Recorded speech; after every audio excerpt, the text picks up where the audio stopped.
And we are back. And once again, it is Dark Souls 2.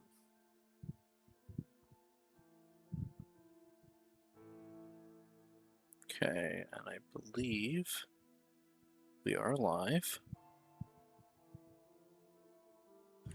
I'm going to double check that my connection is good. Oh, it's alright.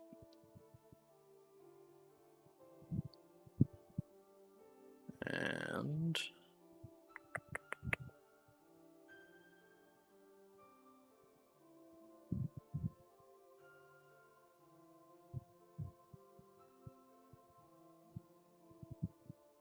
okay. Alright. Stream looks good. So we're going to get into it.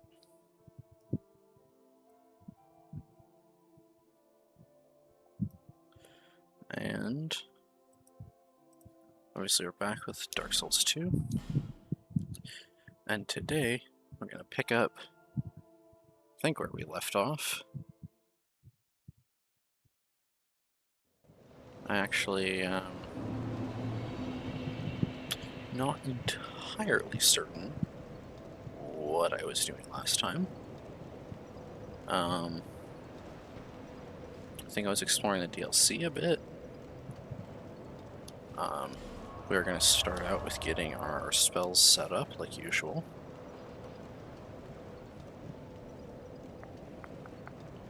I think we are sticking with just sorcery today. So setup should be quite easy.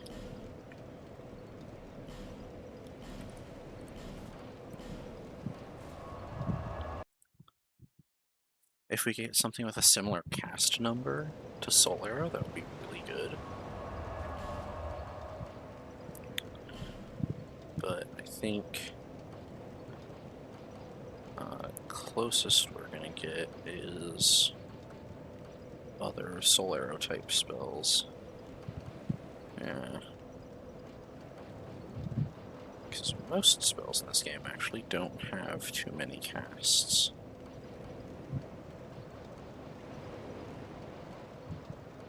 Resonant Soul. That's interesting. I guess that is intended to be like a primary offensive hex if you're using hexes. Next to Dark Orb. If you're using hexes that use a chime, though, it's pretty up there.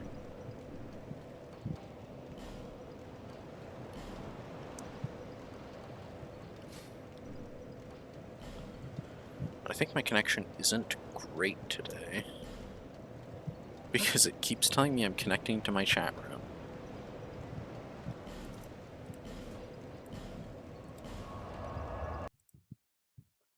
Which isn't a great sign, to be perfectly honest. Okay, there's our spells. There's our whatnots. That's fine, we can stick with that ring. We are still... Yeah, this game still has the divisions, like it still does light, mid, and heavy rolling, but light and mid rolling aren't that different. And both of them are kind of like you know, the heavier you get, the slower the roll. Like it doesn't carry you as far and whatnot. We are going to take another shot at the dragon. Now that we have joined a different covenant, so we're no longer, you know, taking half again the normal damage. And also we won't be summoning things for the fight, so he should do significantly less damage to us.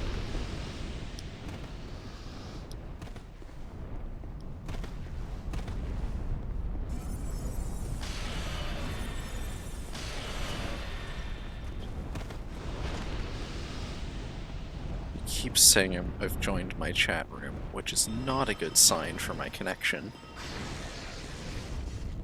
It says I've joined it Is that 7 times now?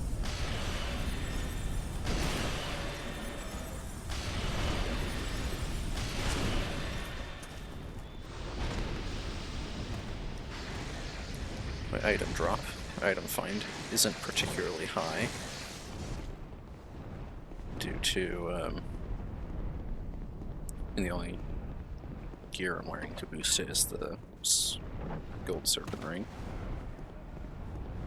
Also, because I'm not in the company of champions, these guys will stop spawning eventually.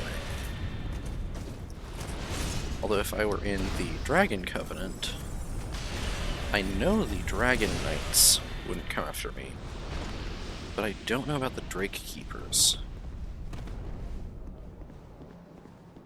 I just know that these guys on the stairs, which, by the way, when you go into higher new game levels, it does add more of these guys. I think you get like an additional 2 per new game cycle, up to, I think by the end there's like 8 of them.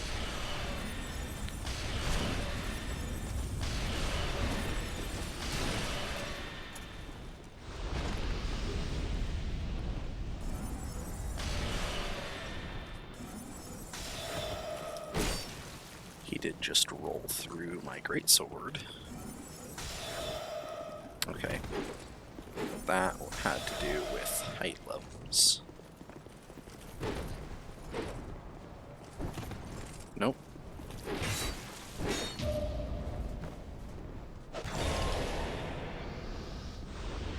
You know, there's this really cool thing you can do in this game. So that's what a normal parry looks like. It knocks them over, and then you get to, you know, hit them while they're on the ground, which is fine. I much prefer if you, oh, come on, brain. If you hit them fast enough after a parry, you perform a riposte closer to the ones in Dark Souls 1 and 3 and Elden Ring and whatnot. It's really interesting. So much. Damn it. Okay. I don't even know if it's possible to get out of the range of that. Honestly, though, I should probably just take off my clothes, reduce weight as much as possible when I'm fighting against this guy, because most of my clothing has, when I take this off, and see, this boosts cast speed.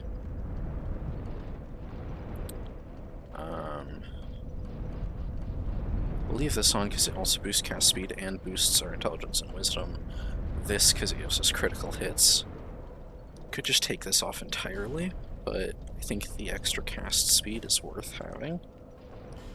I could this on for a little more, but I think with this, we're significantly lighter.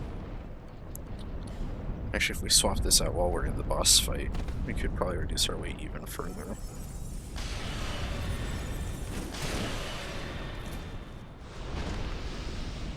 Which is, we are going to take some levels in Vitality, so that we can wear heavier gear without reducing our movement and whatnot. But you can see we're basically light rolling now. We're still over 30%. I can never actually remember what the cutoffs are in this one, because light and medium rolling kind of blend together as long as you don't go like straight from super lightweight to like solidly mid-rolling. The actual difference in rolls isn't very noticeable. It's like right now I think I'm technically mid-rolling, but it still looks like a light roll. The only time it becomes like noticeable is once you go over 70%, you become, you know, you get heavy rolls, and then obviously over 100% you don't get to roll.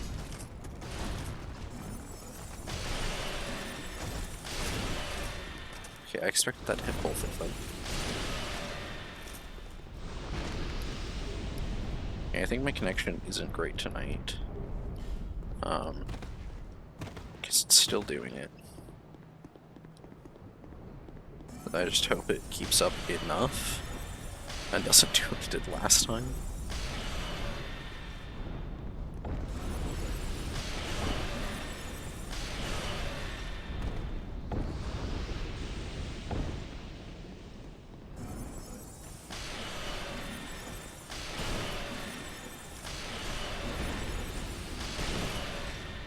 I do like that we can kill those guys with just one stamina bar now.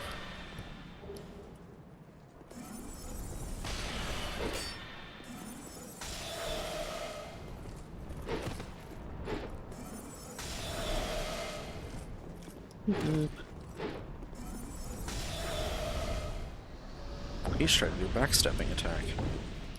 Oh, Great Shield of Glory! Yes!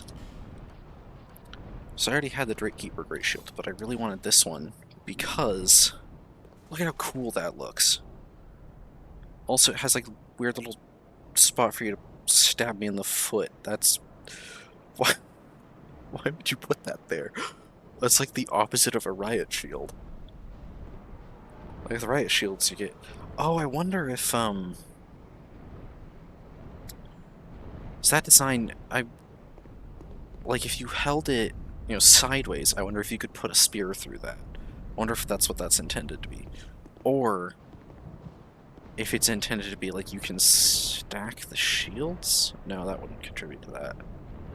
It does look like you could like fit something through that though. Which some shields did have that sort of thing, like a little slit for you to stick something through. But generally it would be somewhere in the side of the shield, not the bottom. Sometimes the top. But...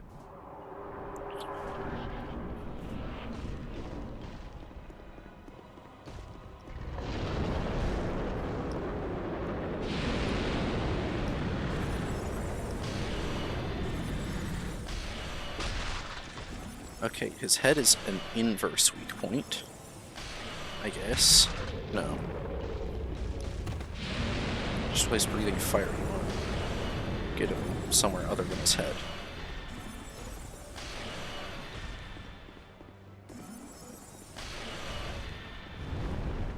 Okay. He goes up, we go out to the side. And we did not go far enough. I genuinely don't know how to get out of that attack. Because if you run towards his tail, you still won't escape it.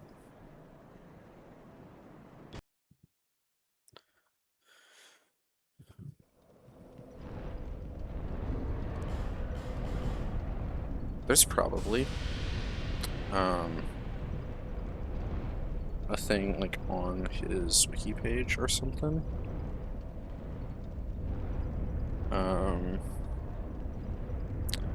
Holy cow.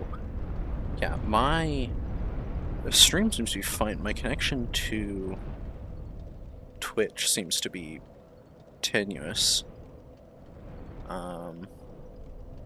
Really quickly, actually. Let me reload this.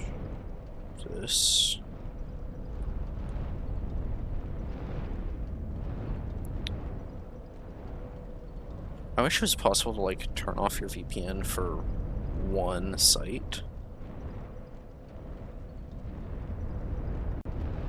Because I think that would probably fix the issue I'm having. Okay, really quickly, though. Let's...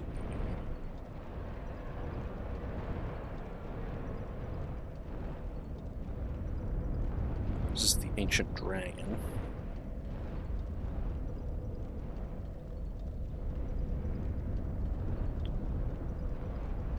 We're also probably going to make an attempt at Royal Rat Authority at some point.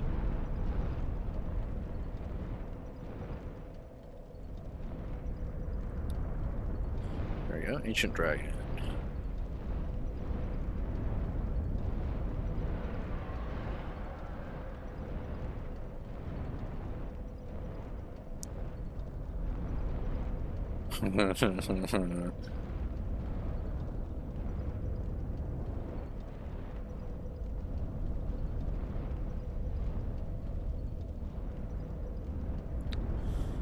Okay. Hold on.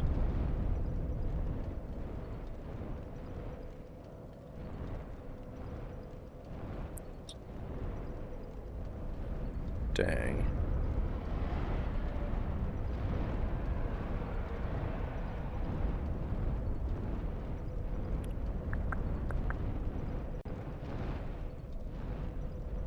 Oh, if we had enough dragon scales, we could get the dragon set, which gives pretty good fire defense.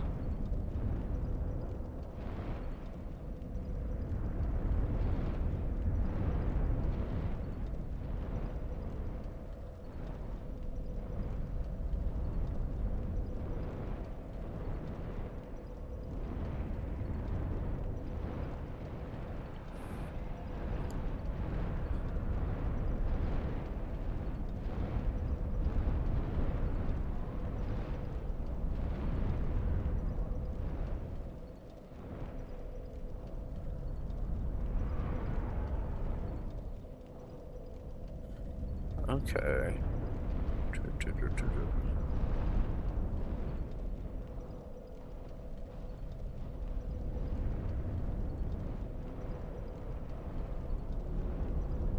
Oh. That's interesting. If I had Gower's Ring of Protection, it would negate the fire damage as you run away. Okay, but it does look like the toe strategy is going to be a better bet.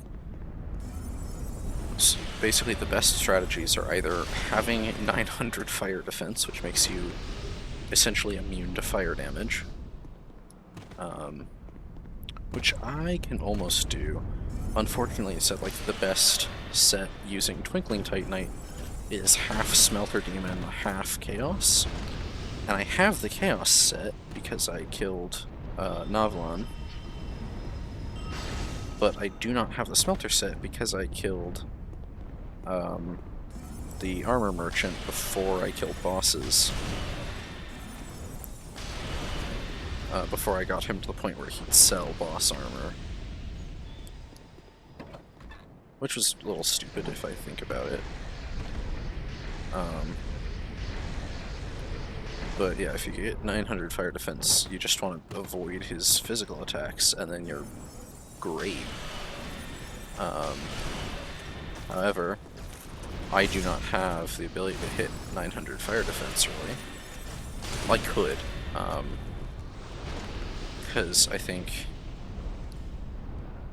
if I put on this thing, it gives me 150 plus this one, which gives me another 120. You know, let's actually see if I can hit, like, how high of fire defense I can hit with what I have. 234.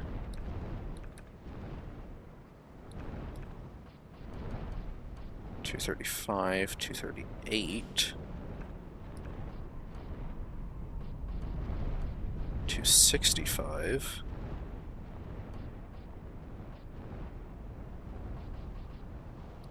that's $265. Yeah, I really want the Engraved Gauntlets because of the critical chance, but let's see what I can do while keeping those. Okay. Let's see, 287, 317, 338 with Hexers.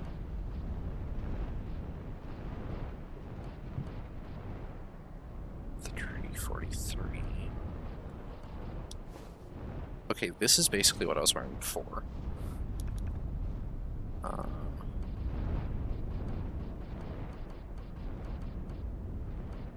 Okay, and I'm wearing my best headpiece for fire defense. Somehow, I think the Hexer's hood would probably beat this out a little bit, especially if I upgraded it, but without the upgrading. That's 493. I think this is 613. Yeah, it might be feasible, honestly.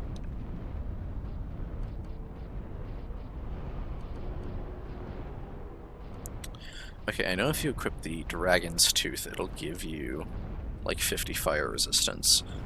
I don't think there's really any other gear that does that.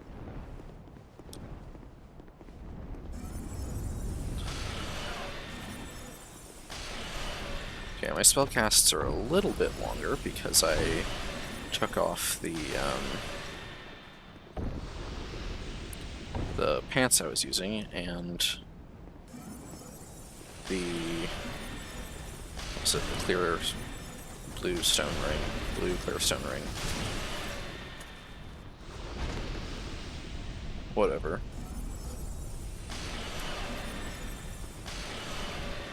Yeah, with is it Flame Quartz +3 and Dispelling +1, plus my outfit with the highest fire defense, except for the gauntlets. Could probably go a little higher. Let's see.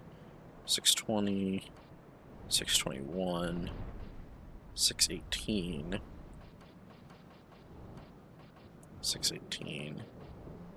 Okay, so I could boost it by up to 5. So actually just sticking with Engraved Gauntlets is probably worth it for the 5% chance to deal, it's like 20% more damage or 50% more damage, whatever. Okay, but with this setup, I have 600 fire defense. So actually if I used Flash Sweat here, that would be enough, I think.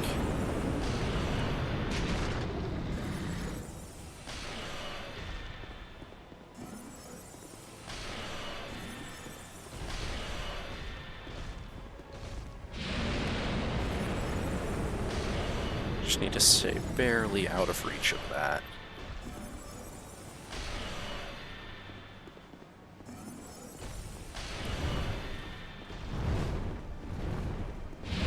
Just book it. Come on. Yes! Okay, I did actually outrun it that time.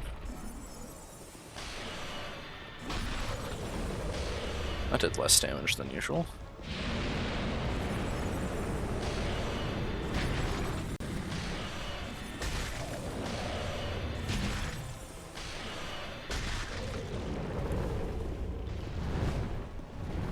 Come on. Come on. We did it.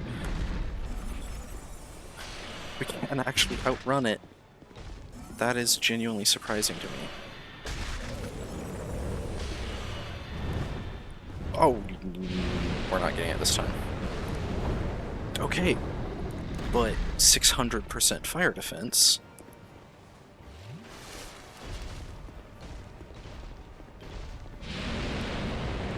Okay.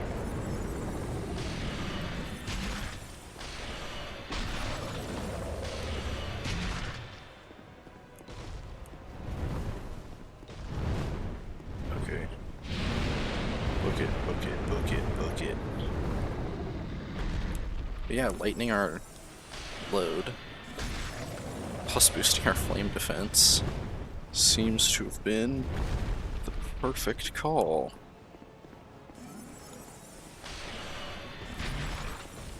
Oh, tail attack.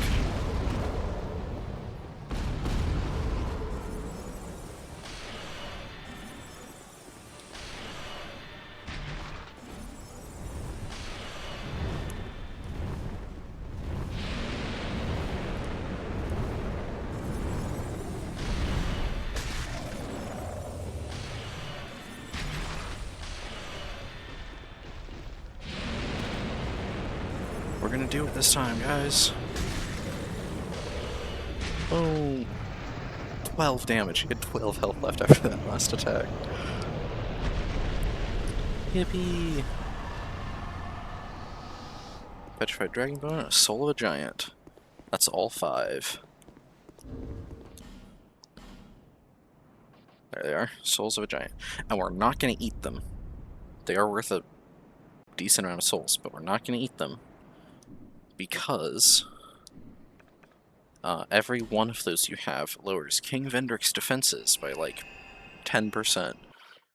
So now we should be able to tickle him, at least.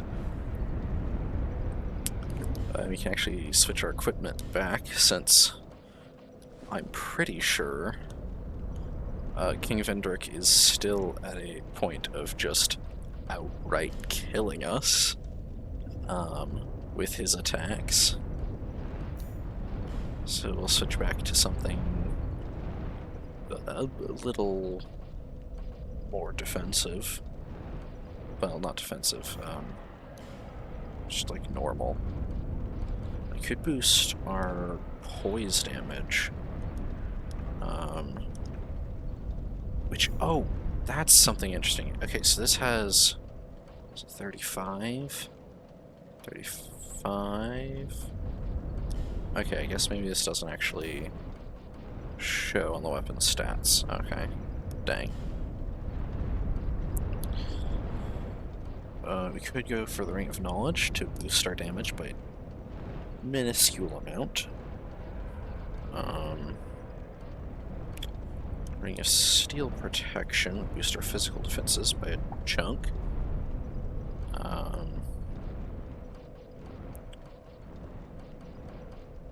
We can wear this thing to drastically lower our physical defenses by about 80 points apiece, and boost our magic damage by 30 points. Less than that, actually, I think. I think I'll go for this, since Vendrick does like pure physical damage. Then I'm gonna throw an attempt at Vendrick. He should be doing, again, like 2/3 the damage he was before, because we switched covenants.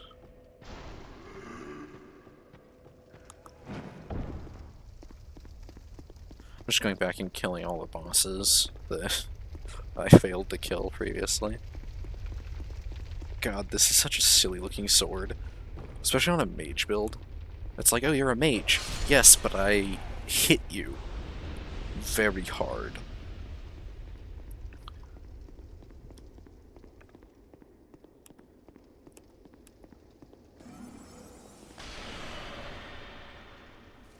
We can one-shot these guys with this. Dude.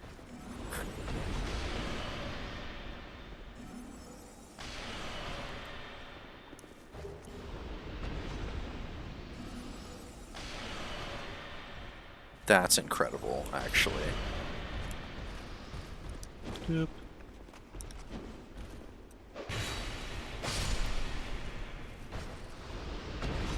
Excellent.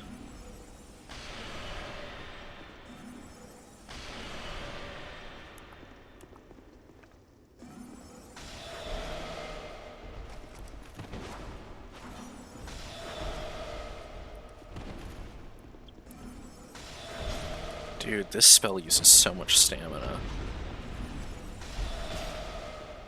There you go. Kind of to lower his guard.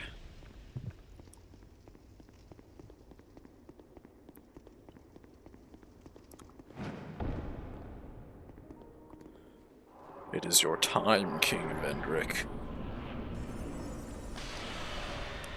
Oh, nice. We're actually doing damage. Light rolls. Incredible.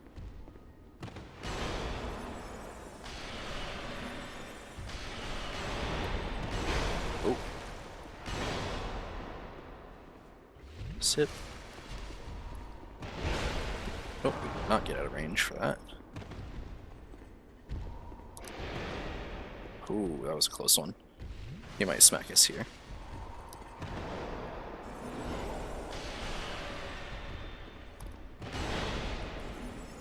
We should not have been able to avoid that. His arena is very small. Like, I honestly think this is about the same size of the first Dragon Rider if you raise the external portions, or the outer portions. Oh, God. It feels so good to get back into the hang of things. And you'll notice, you don't actually get anything from killing him. which is really weird, because most bosses you get their soul, or a key item of some kind, or, you know, anything. He only gives you souls. That's because he's fully hollow. You can see, like, you know, when we're in there, the pile of clothing and a sword and shield on the ground are his. Well, I don't think there's a sword on the ground. But it's like his stuff on the ground in there. And so what we have to do is actually come back here. One person got up at the same time I traveled. That was interesting. And so the Shrine of Amana is actually where his stuff is.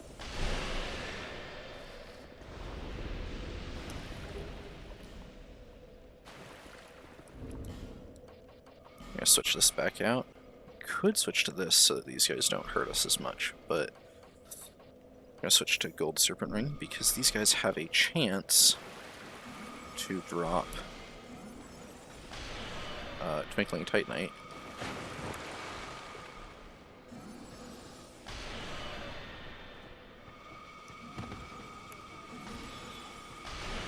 Okay.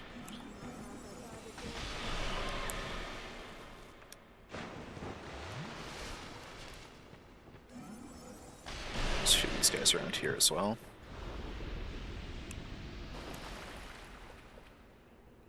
Generally, they're easy to spot because they tend to either stick out of the water like this guy, or okay, that was the wrong angle. Ah, come on.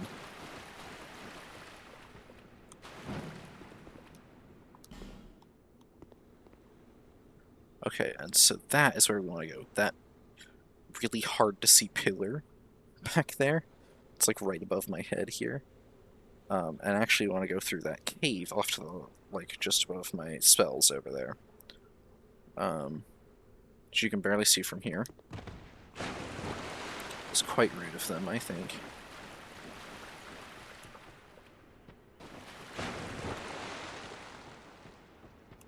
We want to kill this priestess. Okay. There we go.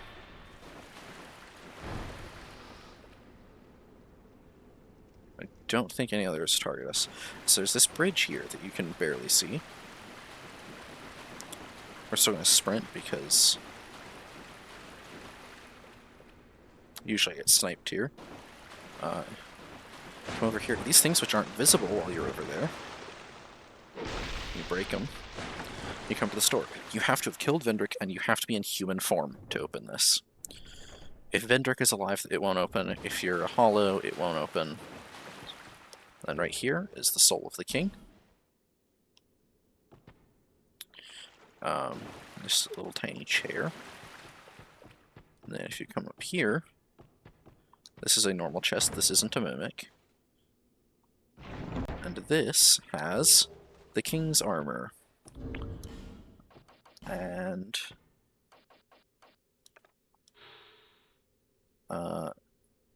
none of them have special effects, but it's honestly not a bad looking set. Plus you can exchange his soul you pick up around here, in that chair, obviously, for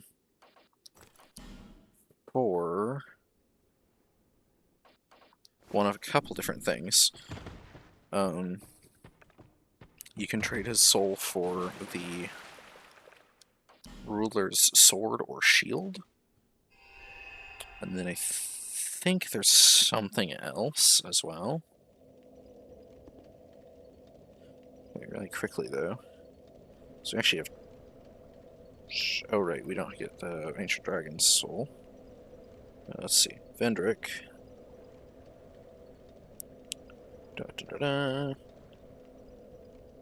If you talk to him after you get his crown, he has more dialogue. You have to go to his like pile of clothes, and if you have the Ashen Mist Heart, you can go into his memory. If you pick up his crown, he'll talk to you some more. If you pick up one King's Crown from one of the DLCs, one of the DLC crowns, each of the DLCs you get a crown from the final boss. Or after the final boss, it depends. So once you pick up one of the crowns, he has more dialogue. Once you pick up a second, he gets more dialogue. Once you get all three, he has more dialogue, and you get Vendrick's Blessing, which is an effect, doesn't carry into New Game Plus, and it prevents hollowing on death, though you still lose your souls. If you get in New Game Plus, oh, right, yes, it also grants bonus powers to each of the crowns.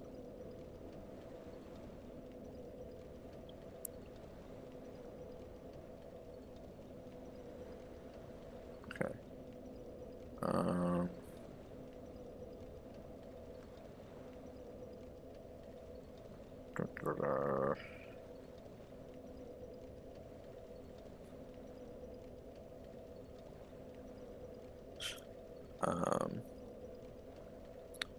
I think it does have...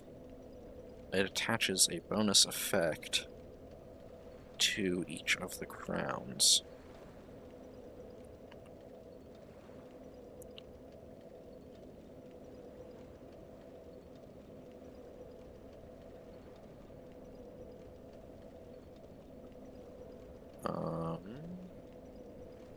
Let's see. Okay.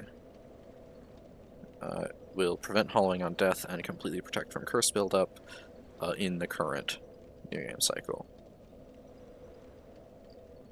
If you're the Crown of the Old Iron King, every 2 minutes, 20% of max spell uses will be restored. 20% rounded up. That's actually not bad. It's a pretty good effect. I don't know if that's actually tied to Vendrick's Blessing or not.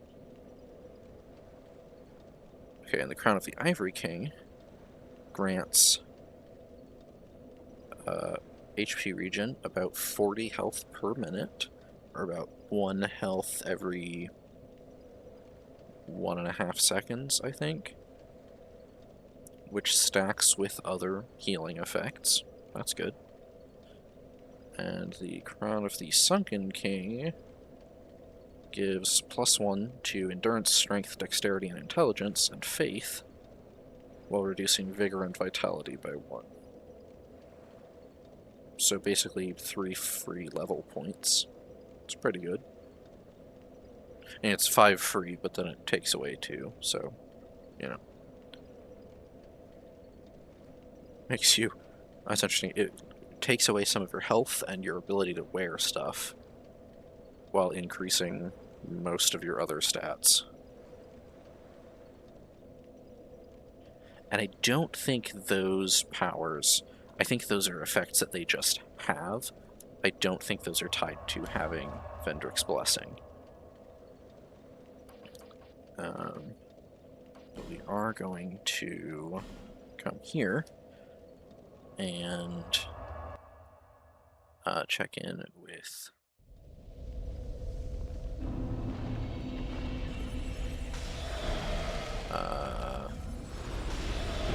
horn effects.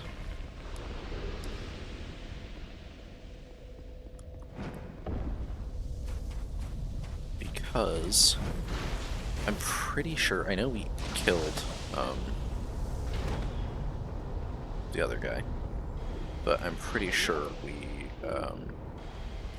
like won't get anything else that he can give us. Okay, so the Soul of the King, which we get after we kill Vendrick in that little room, can be traded for the Ruler's Sword, the King's Ultra Great Sword, or the King's Shield.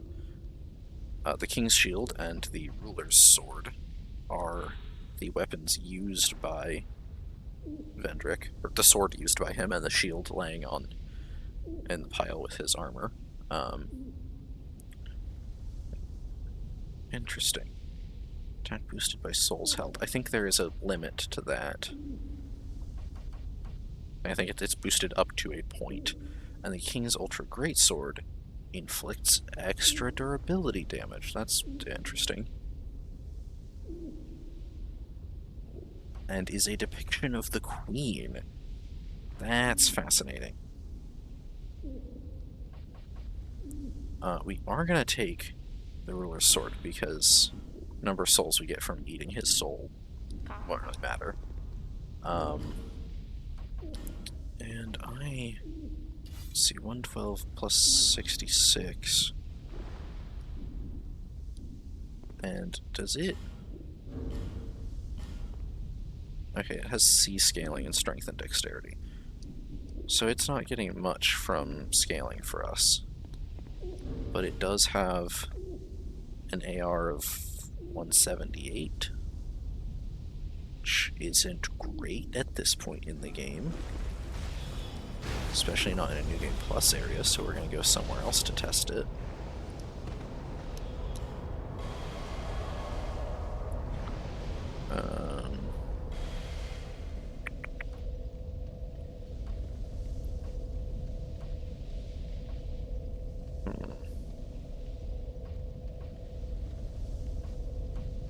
I want to just smack a couple weak enemies with it real quick.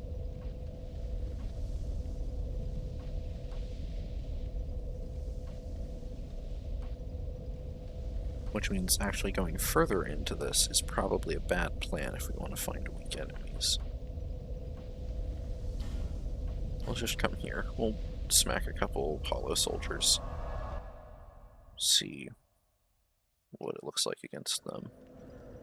Because I think damage-wise, for where we are in the game, this thing's actually not great. I know its damage is boosted by how many souls you have, but I think that is like a very limited effect. Yeah, taking 2 light attacks to kill one of these guys is not great. Yeah, I think this thing does enough to kill them like 2.5 or 3 times over with 1 light attack. And you can tell it's light attack because the heavy attacks with this one shoot out a magic blade. Like a wave of magic energy. I don't think it's as cool in this one as it is in the other games. But it's still good.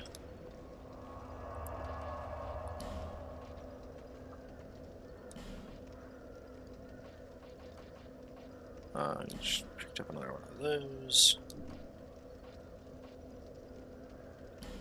Can't use that. I don't think we can use... We can use the tower shield, but we're not going to.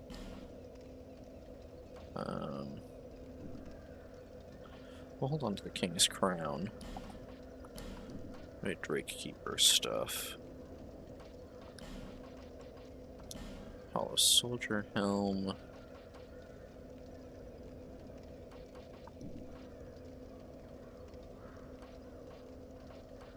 More or less matched. Wait, those, that.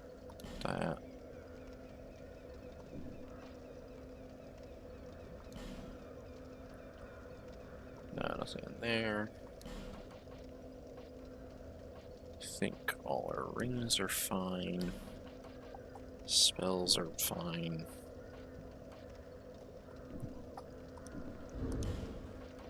I'll take this off and put it away too.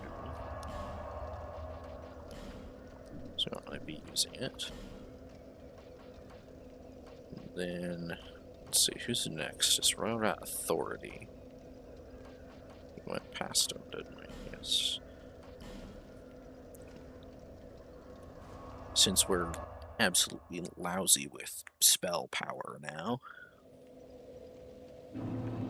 Oh, and I think you do want to use up the Giant Souls before you go to New Game Plus, because I'm pretty sure they don't carry over. Okay, we almost got all of them. Dang it! He's not one-shotting us anymore, which is nice.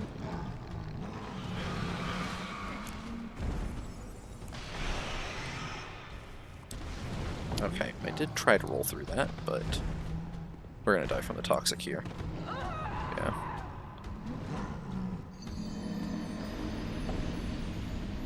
Actually, I think we really want those souls that we had.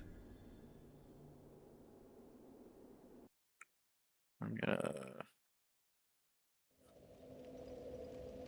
How much would 283,000 get us? Like 4 levels?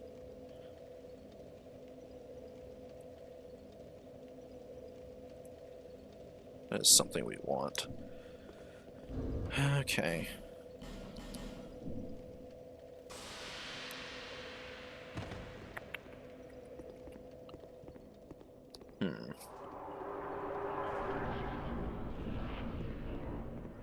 I don't think we can make it all the way there before they will aggro, but we can try. Yep, as I thought.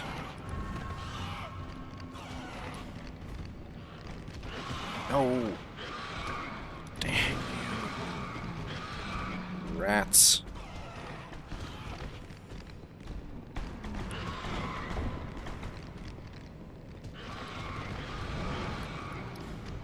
Please. Yes! We're gonna die from toxic like the second we get back. Holy cow, that could not have worked. Okay, we did kill just a ton of Drake Knights, Drake Keepers, and then the Ancient Dragon, and then Vendrick. So it does explain all the souls we have. Okay, I was right, it is 3 levels. Oh, looks like there's someone here. Welcome. We're gonna put all 3 of those in Vitality. Because I really want to wear heavier gear.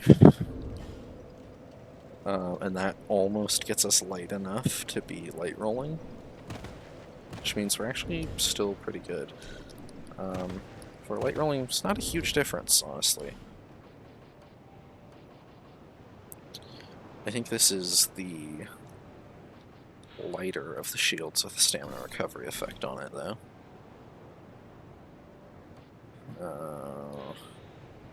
Oh! Shoot, this one is actually lighter. And for the most part has better defenses. Not by a huge margin, but 5 to 10 points on most things. 30 on poison, and 25 on bleed. So this one's good against status buildup. I think this one's... Well, this one actually has higher poison defense. That's weird. Oh, shoot. And it scales with strength.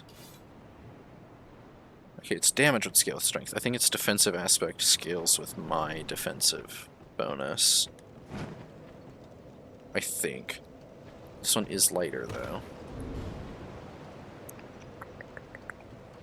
1 more level in Vitality, and this loadout will get us light rolling.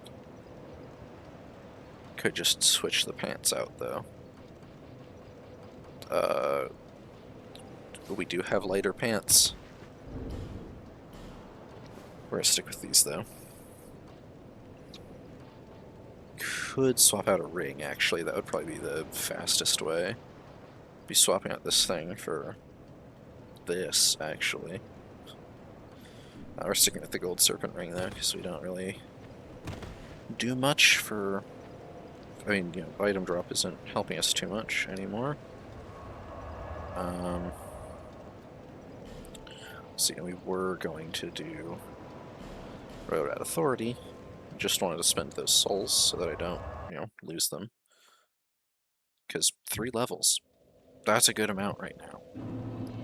I mean, yeah, the first one was almost 90k, but now you can see our next one's almost 100.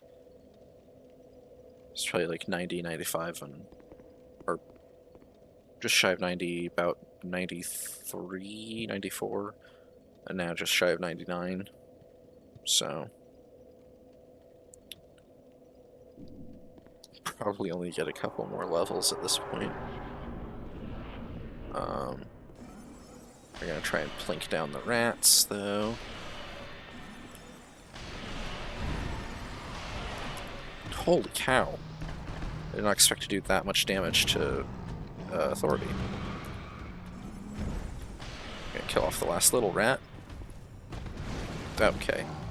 That was way too early of a roll. That was also way too early.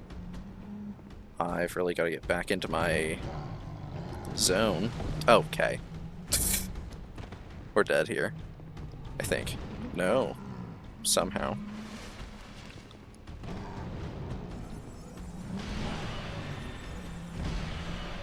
One more. Yes! Okay. Oh. That was strangely nerve-wracking. It's just an annoying fight, really. And you probably saw he has barely any health. It's mostly just the little rats and then his speed and damage and knocking you over with every attack are annoying.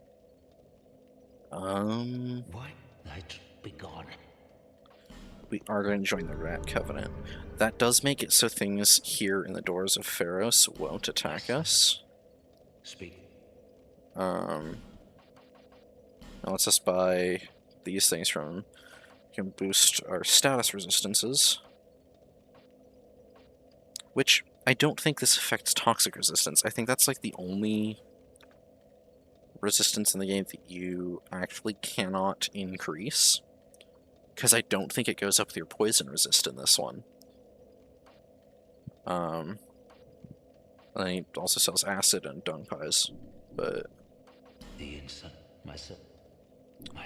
And then, if we had the rat tails, we could rank up in the Covenant, which gets us a couple interesting items, which we only have 4. We can farm those from the rats. I mean, well, obviously. And being part of the Covenant, none of these guys will attack us just for being here now.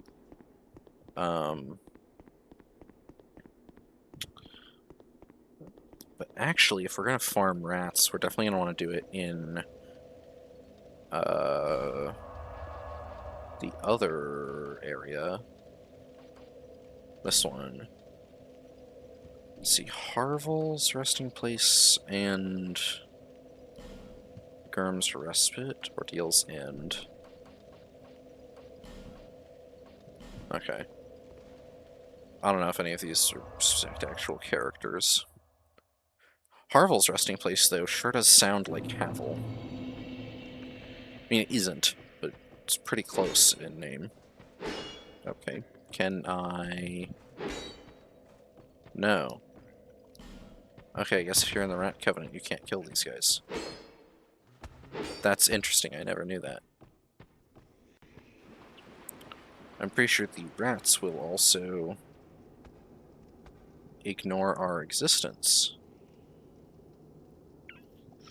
So we can't actually farm for rat tails if we are in the Rat Covenant. That is an interesting mechanic. Because usually these guys are all the way out in the hallway by now. I don't think we can even hit them. We might be able to hit this guy, though. Not with that.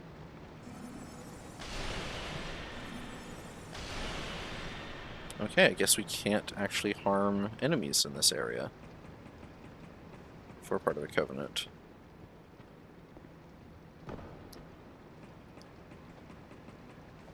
Now, if the boss is alive, you can get invaded here, but I think we already killed it, so he won't show up.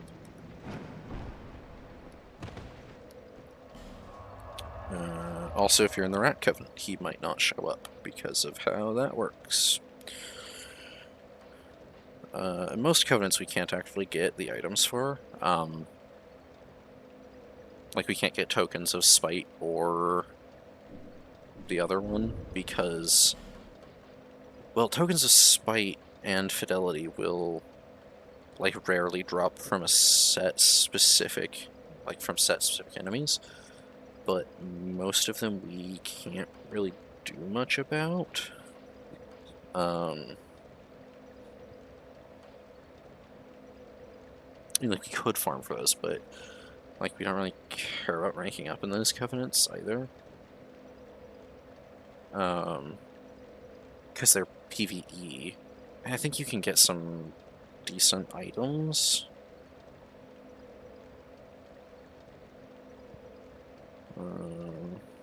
Hold on. We just killed the Royal Rat Authority. So we want to check. Because we got a soul. I know it can be turned into Acid Mist. Acid Surge, if Strayed is still alive. And he's not. And we don't want Acid Surge because it only works against actual players. And it does basically nothing. Actually, it's more useful in this game than in any other Souls game because durability is so much lower that you can actually break people's gear with it.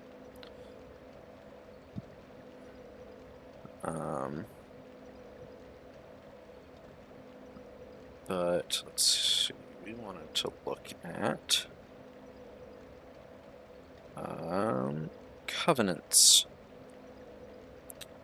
So yeah, Heirs of the Sun we can't, I think, because you need sunlight metals, which can be dropped by falconers in a few areas, and the Bane Diggers, which are, I think, the big guys in Harvest Valley. So we could actually farm for those. Which we might do, because we only need 30 sunlight metals. Let's see, for the Brotherhood of Blood, we need...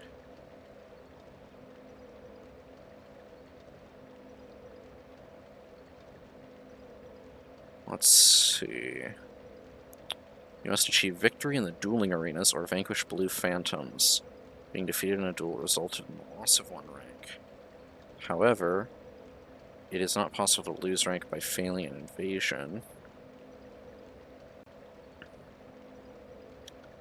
Okay, so you need a token of spite to join them, but then you need rank points to level up. So we can't, since we're not really capable of doing multiplayer. But yeah, you can get the Curved Twin Blade and then the Crescent Sickle, which I think you can also actually get as a drop. No. But it can be purchased from Chancellor Welliger in New Game Plus Plus or higher for 10,000 souls. It reappears in Dark Souls 3 as the Crescent Moon Sword. Okay. I think it's a one-handed weapon. You can also get the Crescent Scythe, which is not the same thing. And then at 500 rank points, or rank 3, you can get Great Chaos Fireball and the Nar Alma set, which is the outfit worn by Techi Gren, the Covenant leader.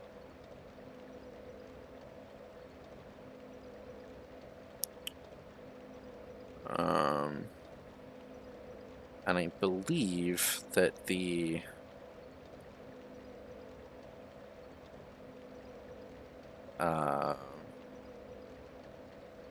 whatchamacallums,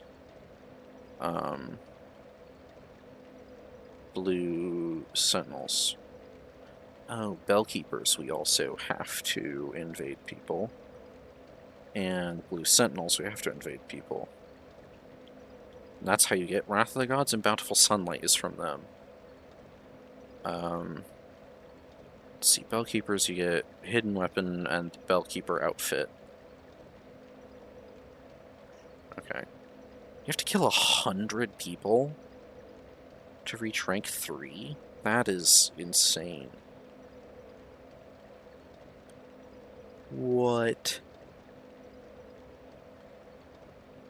Holy cow, yeah, you just have to do a ton of PvP. Okay.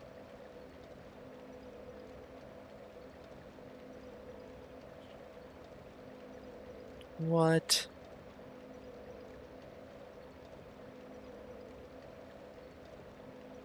Okay, and we can, I think, like, for the Dragon Covenant, you need Dragon Scales, which are a drop you can get from the Imperfects. The Imperfect, which are the, like, weird creatures in the layer of the Imperfect. And also from the Black Dragon Knights before the Ancient Dragon fight. But there's only 3 of them, and it's a rare drop, which I think means they have like a 2% chance to drop it or something.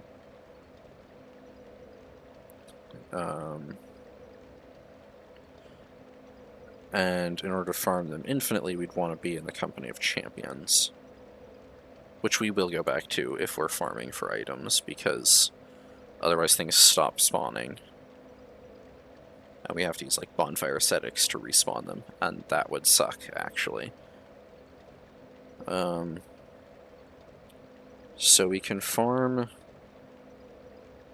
the Imperfect for Dragon Scales, and we can farm rats for rat tails. You only need 35 rat tails, you only need 30 Dragon Scales.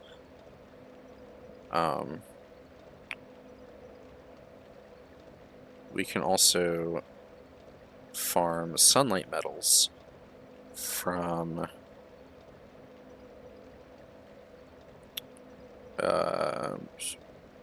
we can't do Way of Blue, but we don't want anything that they give us anyway. Well, we already have everything they give us except Hush, I think.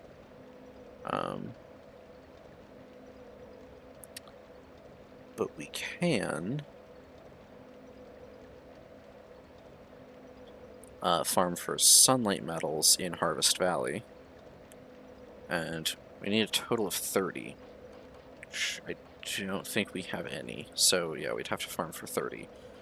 But we'd only need another 27 Dragon Scales and another 31 Rat Tails. That's still a total of, what is that, 60... No, hold on. 58 plus 30, it's 88 items.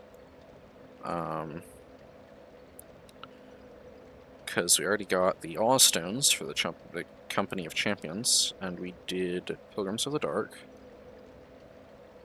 Okay, and then we can't farm out a number of the Covenants. So let's go rejoin the Company of Champions and get to farming. Since I already killed most of the bosses that I had left. It's basically just DLC from here. Well, I mean, a little bit else, but it's mostly DLC at this point.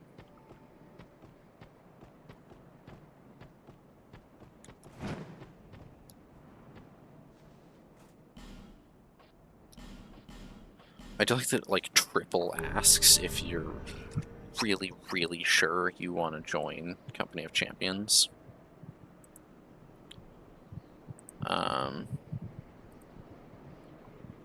They're like, are you certain about this? And I think... Okay, yeah, we're back in Company of Champions. I swear it should say somewhere, like, what your Covenant rank is, but they might not do that in this one. Which is a little silly, if you ask me.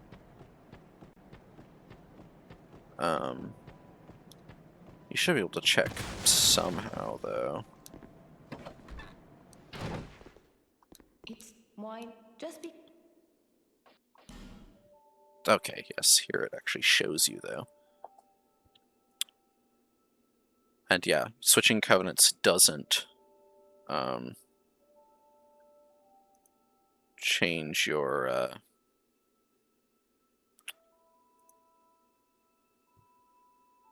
whatchamacallums, your rank. Which I do like that they got rid of the like rank penalty for switching covenants in this one, because there's so many and they all have like honestly pretty, well, not all of them, but most of them have like pretty decent gear and whatnot that you can only get by being part of the covenant. Okay, and then so we want to farm rats for rat tails. So we're gonna do that first. That does mean switching out a couple pieces of our gear. We're going to stick with the ring we have. We're going to switch shields. We're going to switch hats. That is someone with the mimic head. Switch our piece as well. Oh, okay. I guess the stat boost from New Game Plus and Company of Champions is enough for him to survive a one-handed light attack.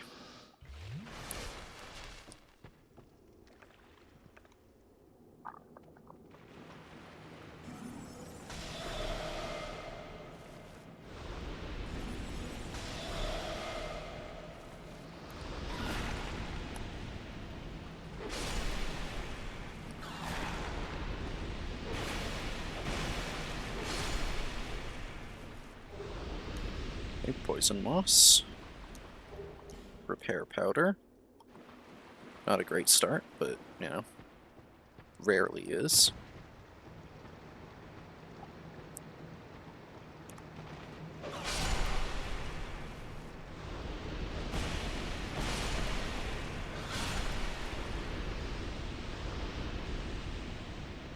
Okay, nothing from them. This is just about maximized item drop. The setup.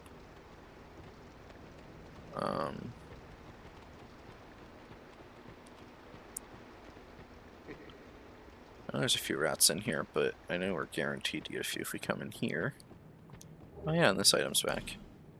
Don't really need it though. Do we? Okay, yeah, we have to almost leave this space for them to pop out.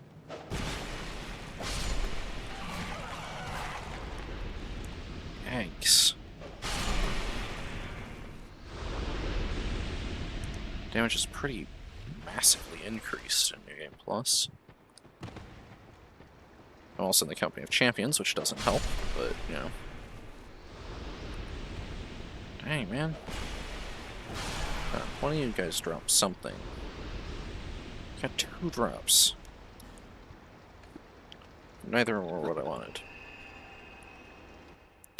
We can just ignore the guys in this tunnel here. We don't have to fight them. Because, yeah, like, they won't follow us, I don't think. Yeah.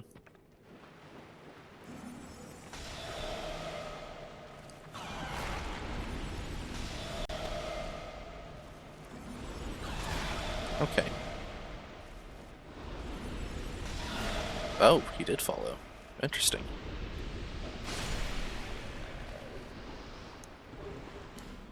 Another poison moss, another repair powder. I wonder if those are guaranteed drops or something. It's a bit strange for guaranteed drops from rats, but try not to judge.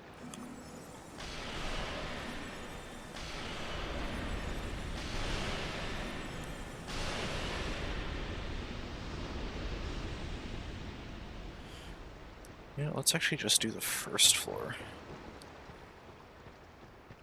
So we get 4, then 3, then 3. Is this 10 chances?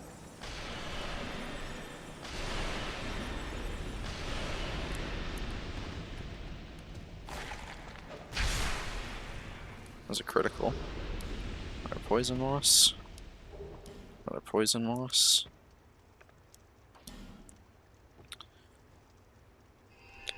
I should probably double check that I can actually do this. Rat tails. Rare drop from hunting rats and mongrel rats. Hunting rats. Found in the grave of saints. They have a number of drops. Interesting. Mongrel rats are the ones in Dorsiferus. Okay.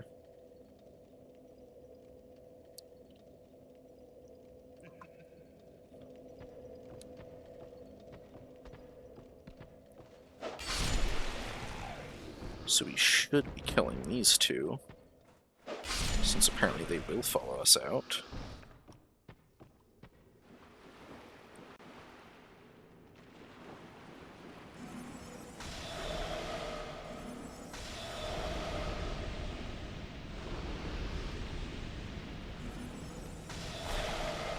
It's stupid that this thing has the sweet spot mechanic.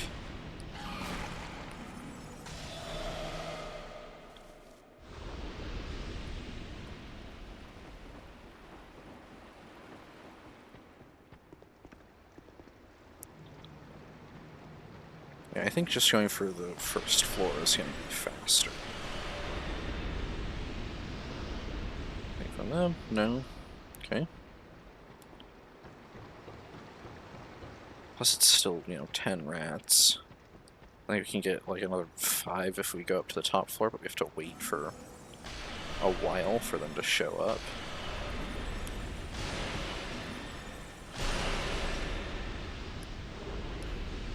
Poison moss.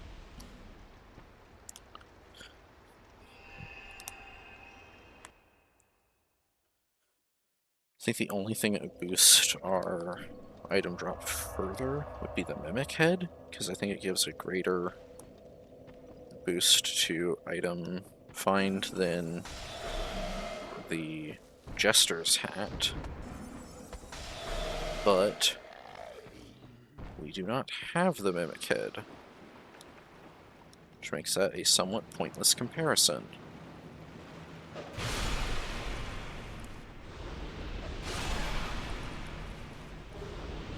Rat tail. 30 left. Okay.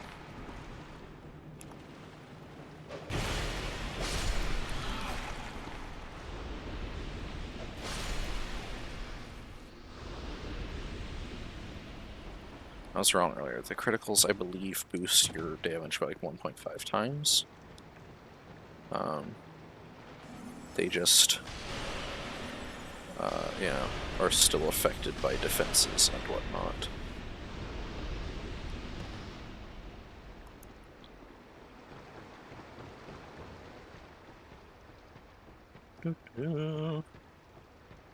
It's enough to get them to come out.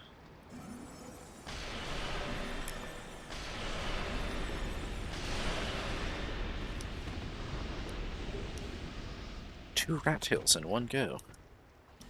Good deal. 29 left. I think with all our item find gear, I should have about a 5% chance per rat, which means logically I should get one every 2 runs, or thereabout. So getting a couple runs in a row without a single rat tail is more or less to be expected. It's like, please don't have him drop something in there.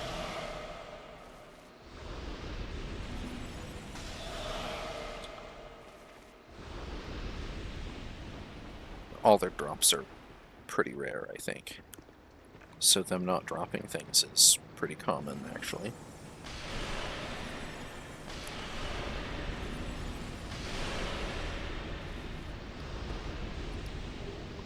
Repair powder. Actually, the boss arena is a pretty good spot, because you get at least 10 guaranteed. Plus the boss, which always gives you 1. So you get at least 10 rat kills guaranteed, plus 1 rat tail guaranteed. Oh, warmth. It would have been great to get that when I was originally trying to.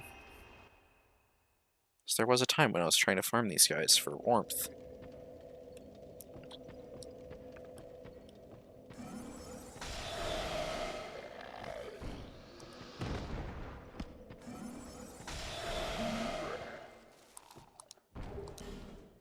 Oh, Simpleton Spice, nice.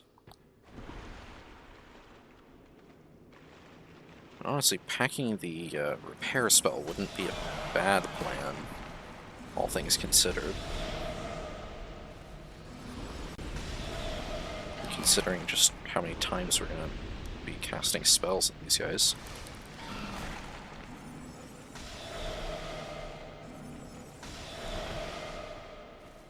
Bringing repair along would mean fewer times we have to rest at the bonfire because of the sheer number of spells we have, and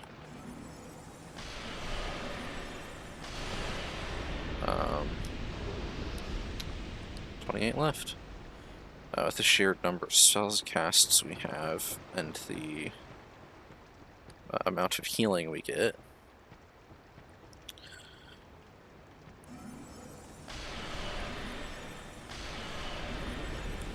equipping something like repair would be a decent plan.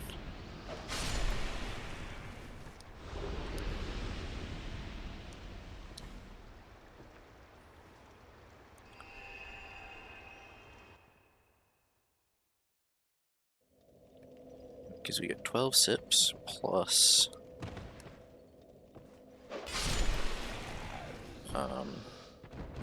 enough spellcast to kill all the rats plus these guys for a while.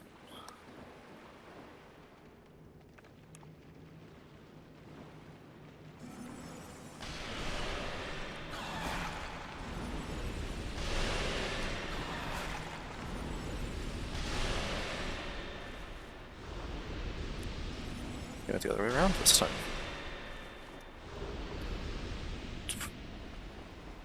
I don't need more warmth. I have plenty. That's like 4, I think. That's 2 from the rats just this time, I think. I think that makes like 3 from the rats. Plus the 1 I already had, yeah. So I think the first one I got, I purchased from someone. Or I picked up, because I think there's a spot you can pick up warmth.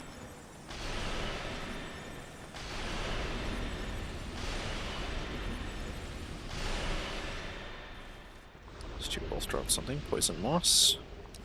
A life gem.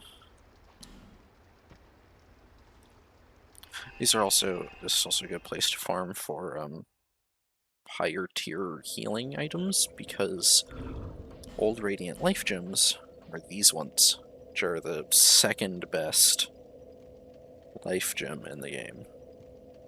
So I think Elizabeth Mushroom and Dried Root are the only things that actually restore more health than these. But they restore at a rate of like 3 points per second or something. Or 1 point per second. Like the Dried Root is the most powerful healing item in the game because it heals you for like 2,500 points or something. But it heals you for that amount over the course of like 6 minutes. So it's basically like having the Ring of Restoration equipped for 6 minutes. I think Elizabeth Mushroom heals a little bit faster, but heals for less. Which makes sense. The Dried Root is Crown of the Sunken King item. It's the only place you can get it. You can pick up a whole bunch of them in the Shulva and the Dragon Temple, Dragon Sanctum. 27.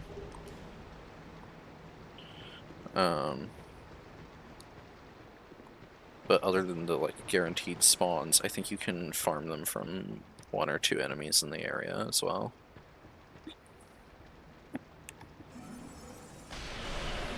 It's actually,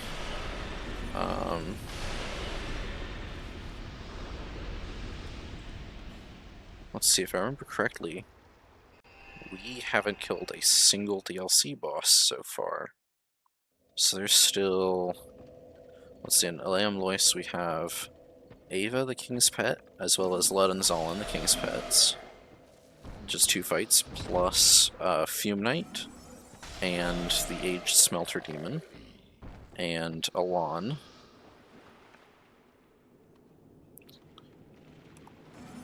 So it's 3, 4.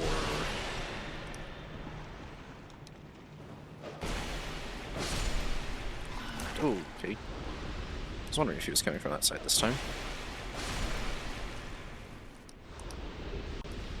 Another Poison Moss.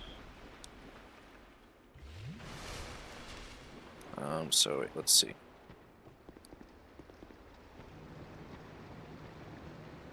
So Lamb Lois, Blood, Zolin, and Ava, the King's Pets, plus the Old Ivory King, and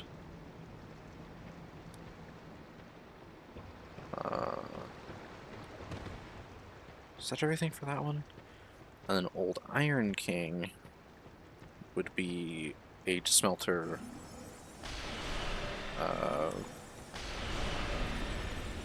Aged Smelter, Fume Knight, and 26, okay. Aged Smelter, Fume Knight.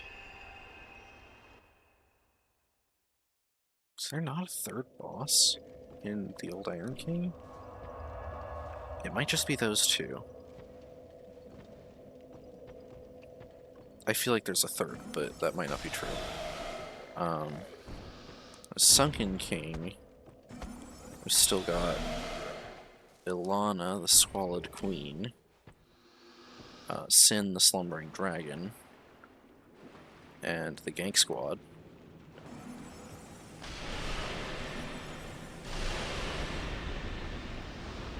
So 3 bosses there.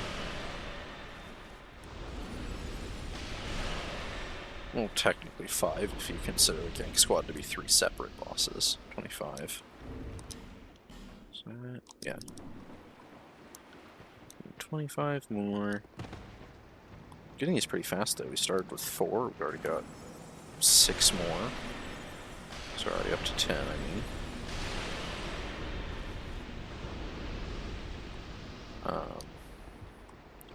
So then Aleum Lois, we have Ava the King's Pet, and then Lud and Zolin the King's Pets.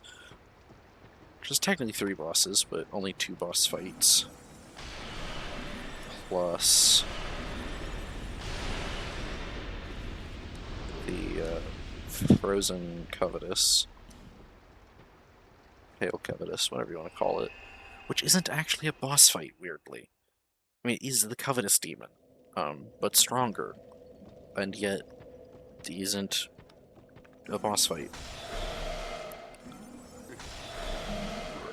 Well, I guess to be fair, the Covetous Demon is barely a boss fight to begin with. So having a second one and not considering it a boss is fine.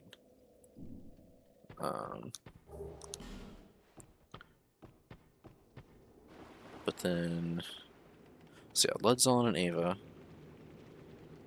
plus Old Ivory King.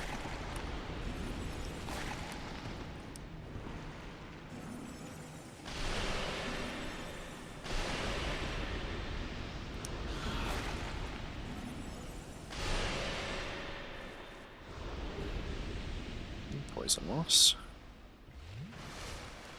And is there another one? Ivory King, the 3 King's Pets? That might be all the bosses in Aleum Lois.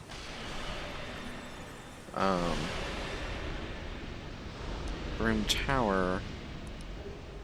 I already said this has Aged Smelter, and Fume, and Alon. So that one only has 3, I think. And then, yeah, I think Sunken King, or Shola has, Ilana, the Sin, Slumbering Dragon, and the Gang Squad. That's what everyone calls them. I know they have names. It's like Varg, the Grave Robber, and the other two. Okay. It's fake Havel, fake Alva, and fake Ferris. It's like the Grave Robber, the Adventurer, and the something.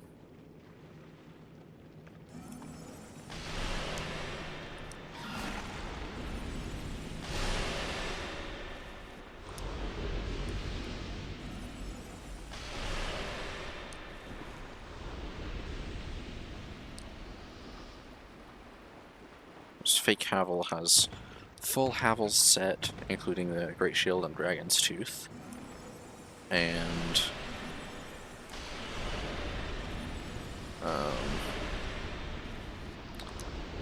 let's see, what do the other two have? Fake Alva has the Murakumo, and Fake Ferris. I call Fake Ferris, they wear the leather set, actually, I think. And they use a Dragon Slayer's Great Bow and a Rapier if you get close to them, I think. Or maybe an Estoc. Hard to remember at times.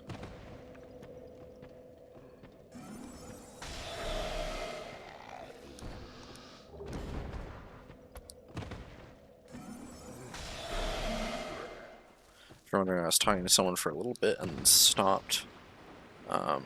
Like I was talking like there was someone here and stopped. There was someone here very briefly, and they were once again trying to sell me something.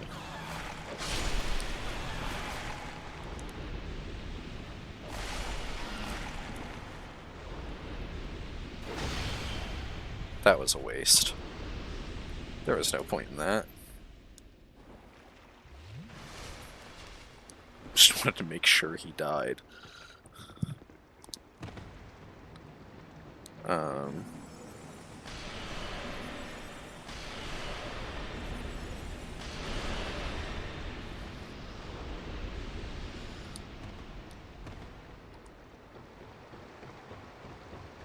So yeah, there's still, what's that, 9 DLC bosses for us to fight? One of them is a double, one of them is a triple.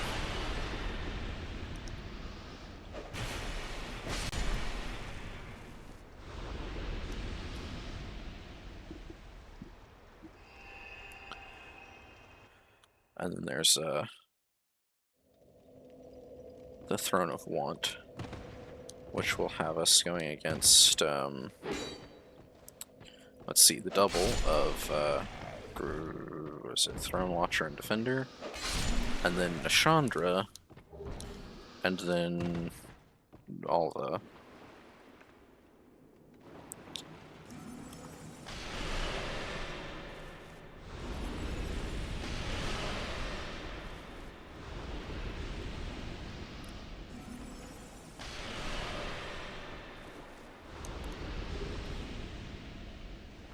Does that make 12? 11, damn. So we need another 24.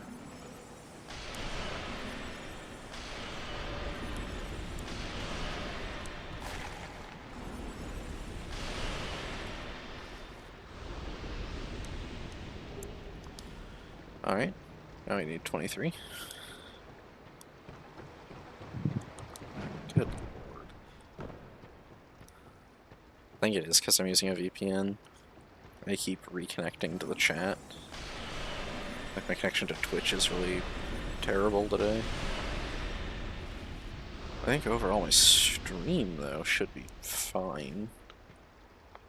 It looks like it's a little unstable, but it hasn't outright like cut me into another stream, so I'm gonna say it's doing all right. Anyway.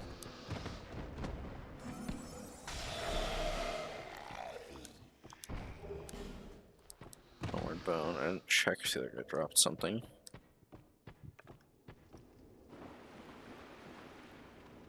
If I fire it off at the right time, I can get both of them. And hopefully... Dang it.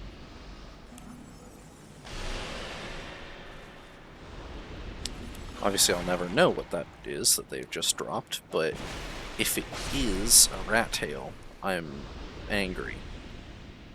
No, there's no way of getting that.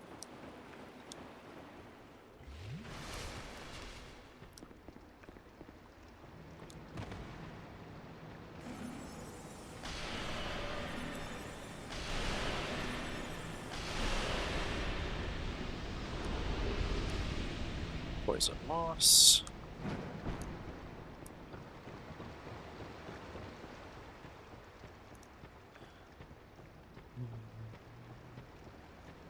Together as one. Together. Lucifer, sun. Okay. We wanted to get this guy with that.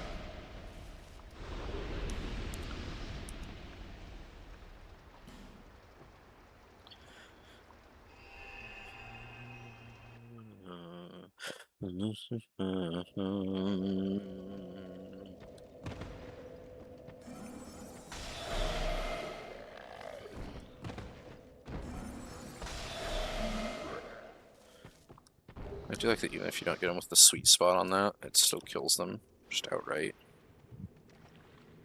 You know, let's actually go for this guy first this time.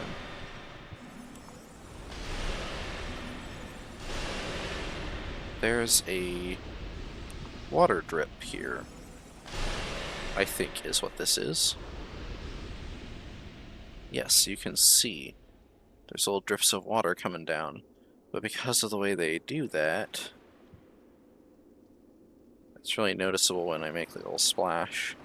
Because the way they do that is by putting an object there that's invisible, and then have an animation to it, which is that drop going down. And so things behind the invisible part, which they have them all over around here. So you can, like, yeah, there's another one here, I think. Yep, there it is.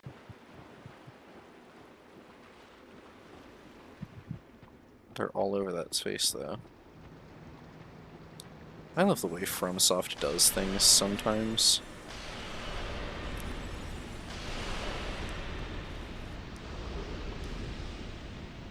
Just leads to very silly outcomes.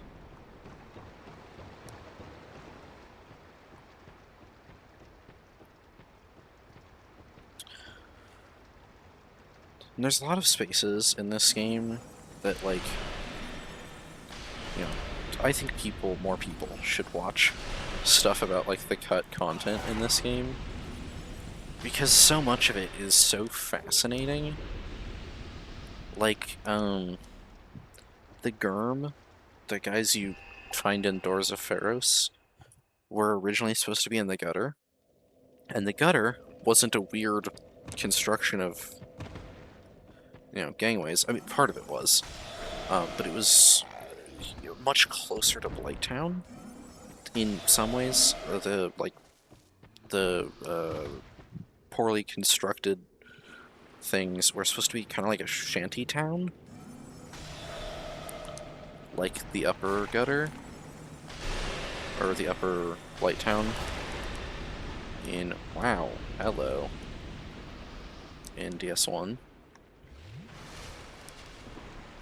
And then instead of, like, going off to the side to get to Black Gulch, you would actually go further down and you would end up in, like, Drong Lake's sewers. And there's this, like, fully modeled area.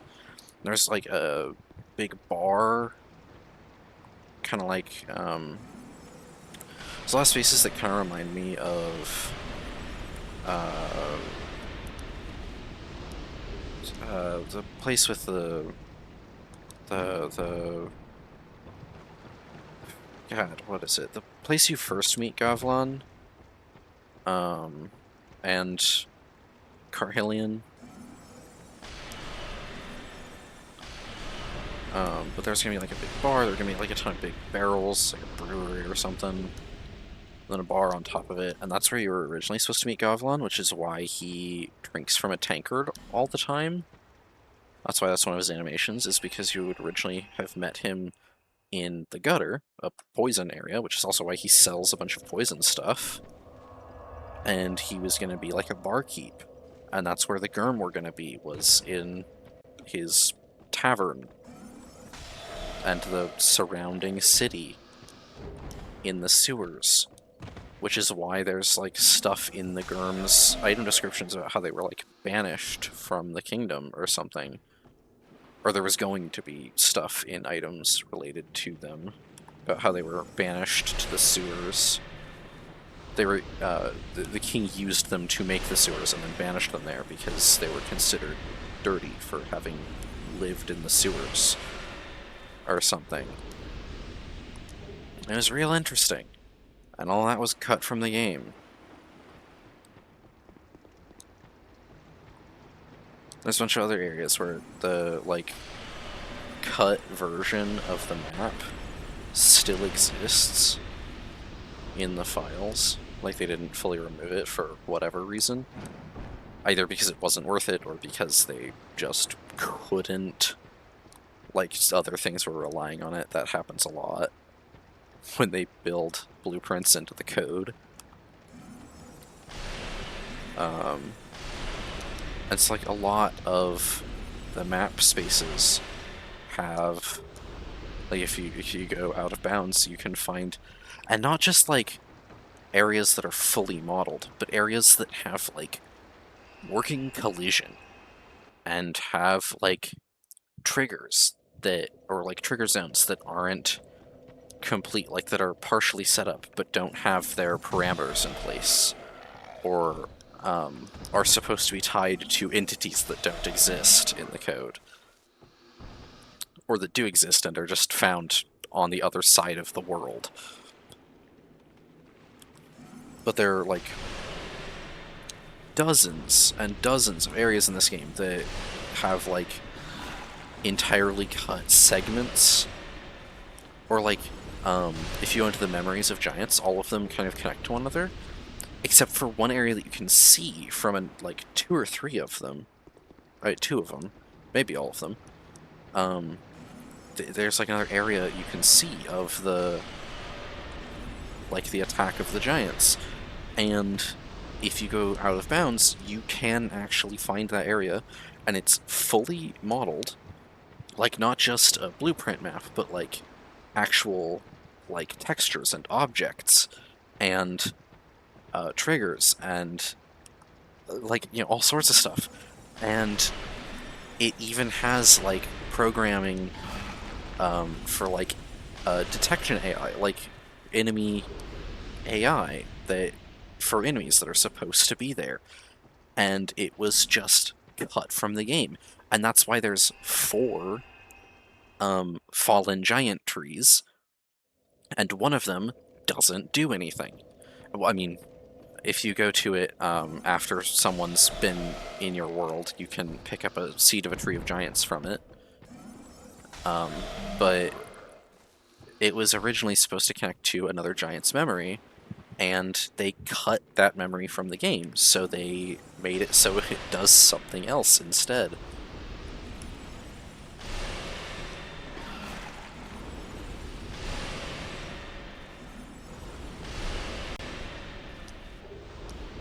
And, you know, it's like all sorts of stuff like that. Forest of Fallen Giants, I think, has like a full, a couple areas that you're, you know, originally you were supposed to be able to get to and were cut from the game.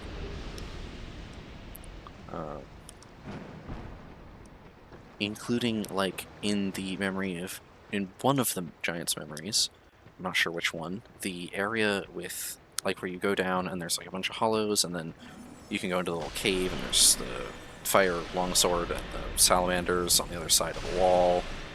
That area down there in the giant memories was going to be a place you could go to, and the area with the salamanders was like a waterway, and so you could like actually get in there, and there was like traversable platforms and ladders, and it all exists in the files, but you know, cut it from the game.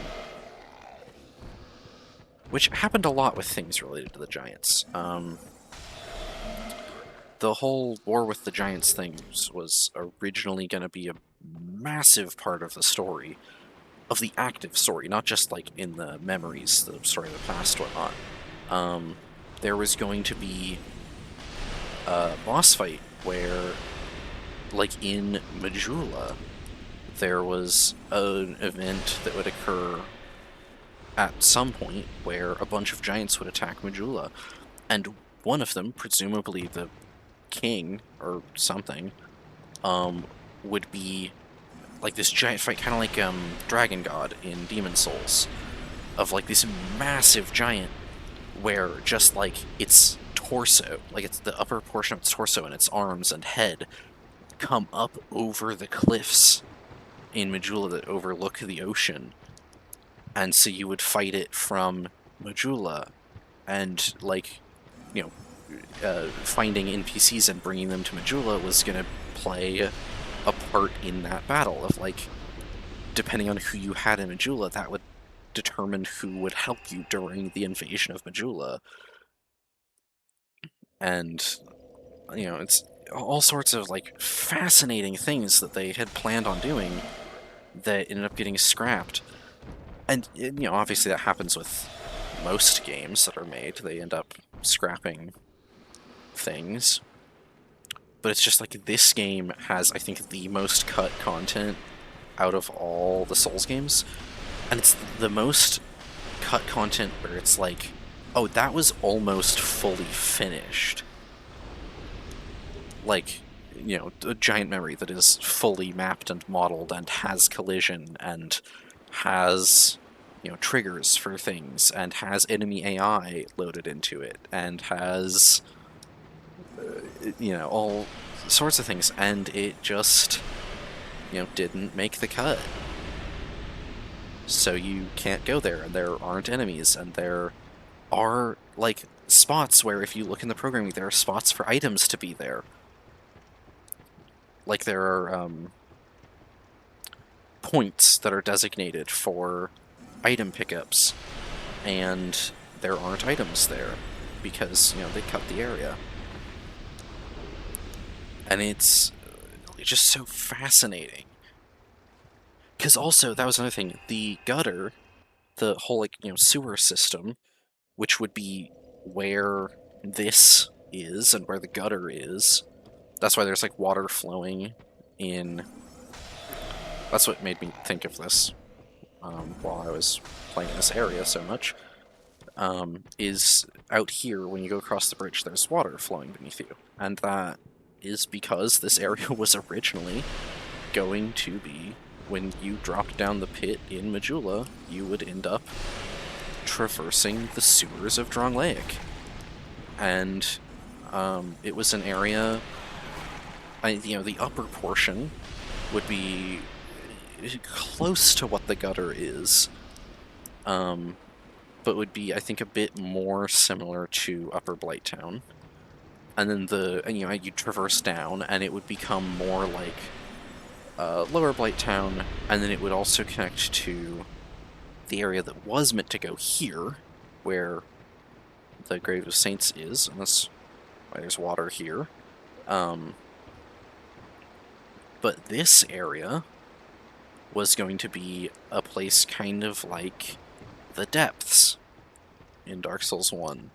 Like that big sewer system, and it was going to lead under Drangleic Castle. And that was how you were supposed to get into Drangleic Castle originally, was through this area. And then, you know, they ended up changing it, so it's through the Shrine of Winter instead. But it's just like, it's so fascinating to me, the kinds of alterations they make. Or, one of the places in the Forest of Fallen Giants that you were originally supposed to be able to get to, and in the final game isn't accessible, is like right across from the fourth bonfire, or like from the Tree of a Fallen Giant where you go to fight the Giant Lord, the one behind the King's Door. There's a building across from the bonfire / the tree, and that building was originally accessible both in the memory and in the modern keep, in the ruined keep, where you spend the early part of the game. But originally, I believe that area wasn't sealed by a King's Door. I don't think the King's Door were originally a planned thing. Like when they first planned out the areas, I don't think the King's Doors existed. That was something that came later. Like, there would still be, locked doors of some sort, or obstacles to progress, but the fact that there's, like, 2 different sets of doors that, like, are both, like, kind of out of the way and don't block the most obvious form of progression, and require a key item that you get from like a sort of out of the way area with a difficult enemy. So the 2 that I'm referring to are the Forgotten Doors. There's one in the pit in Majula. It's like just outside the bonfire that I've been going to here. And then there's one in the gutter, which has Havel's set in a chest behind it. And there's one in Black Gulch, which leads to one of the 3 locations where you can meet Dark Diver Grandal and the Abyss Covenant. And then also the King's Doors, which there's one in the Forest of Fallen Giants, which leads to the Giant Lord, or the final Giant Memory, same thing. The final Giant Memory / the Giant Lord boss fight.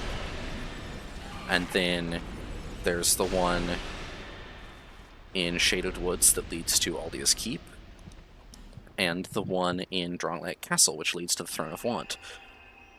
And now all 3 of those, or well, 2 of them, you do have to go through to finish the game. No, yeah, all 3 of them. Because the first and most obvious one, the first one that you have to get through, is the one that leads to Aldia's Keep, because you have to go through Aldia's Keep to get to Dragon Eyrie and then the Dragon Shrine to meet the Ancient Dragon and get the Ashen Mist Heart from it. And then you have to go through the King's Door in Forest of Fallen Giants to defeat, and then, use the Ashen Mist Heart on the Fallen Giant tree to meet and defeat the Giant Lord to get the Giant's Kinship from it. And then you use, you go to the Crypt and you defeat Vendrick, and then behind Vendrick you meet not Vendrick, you defeat Velstadt, and then you find Vendrick, and you have to pick up the ring off of his armor on the ground, and if you have the Ashen Mist Heart, which you usually will, because you can technically go there before you beat the Giant Lord. You have to beat the Giant Lord to beat the game, but you don't have to beat him to get to the Crypt, I don't think.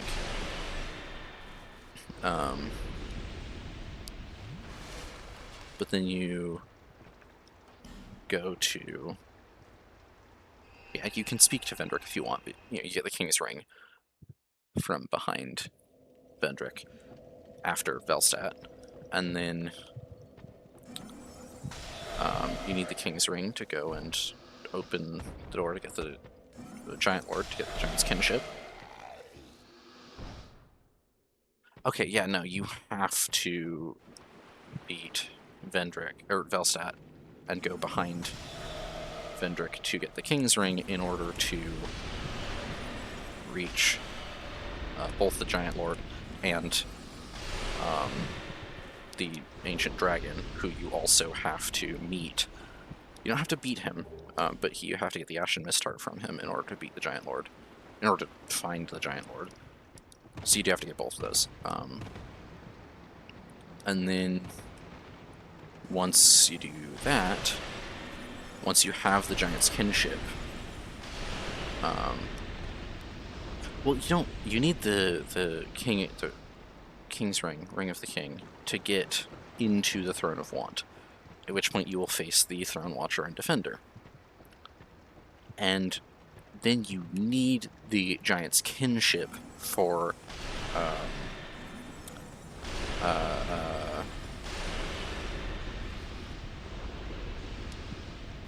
what's her name? Natasha? The Queen of Want.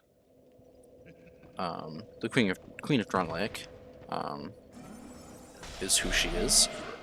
But she's the next boss you fight in there. And you have to have the Giant's Kinship for her to show up, because you need the Giant's Kinship to actually reach the Throne of Want. And so she waits for you to get it before she heads to the Throne of Want herself to try and kill you to take it, so that she didn't have to go and get it. Because it is, implied by all this that the Throne of Want is the thing that Vendrick took from the Kingdom of Giants. Especially because it is clearly a throne for a giant. It is a giant throne with a smaller throne carved into it, like a human-sized throne carved into it, which I think is kind of silly. But that's the reason the giants are attacking Drunlake in the past, and why they were going to be a much larger part of the story initially, is because they were, still trying to get the Throne of Want back.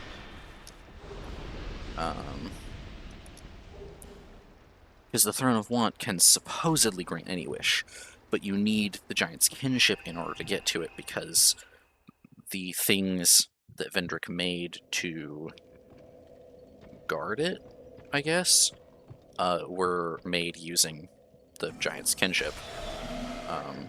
That's what all of the when you're in like Drunlake, all the stone giants that you like kill things near them, or the doors that you kill things near and then something comes out of them, those were all created using the Giant's Kinship or the Throne of Want. It's a little unclear. I think it's the Giant's Kinship, because I think it's suggested that Vendrick took it from... No, I think they were created with the Throne of Want, because the Giant's Kinship is what allows you to move them without using the souls of other things. If you have the Giant's Kinship, you can just move them, because they are giants, essentially. Because that's what the giants are, is they are things that were constructed. They don't have a true form. I mean, they are living souls, but they don't have a true physical body. And that is why they are built from stone and earth, and moved by their souls. Which is why the ones you find in Drunlake Castle can only be moved by killing things near them, so that they can absorb their souls to move.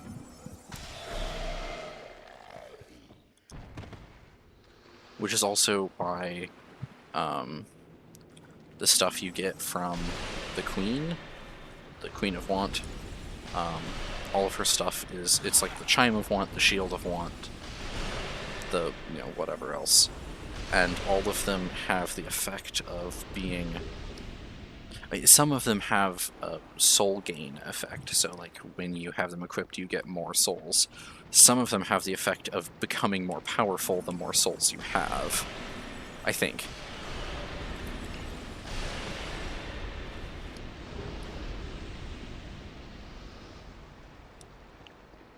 I actually haven't been paying attention to how many rat tails I've gotten. I should do that again here in a minute. I think might be streaming for a bit longer, but not too much, I don't think. So another, and another. 22, okay, we're over halfway done. We need 13 more, so we're like just shy of 2/3 of the way done.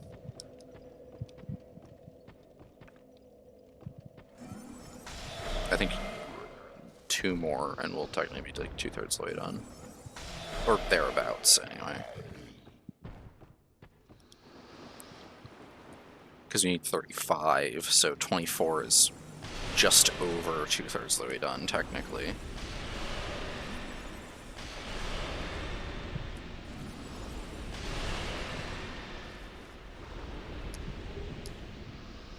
Yeah, that makes 23.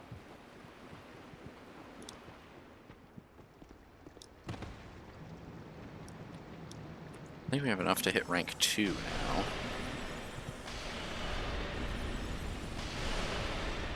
So I think you only need 20 for rank 2. You need 35 for rank 3. So it's 10 each for the first 2 ranks, and then another 15 for the final rank. I hope that I'm going about this the right way.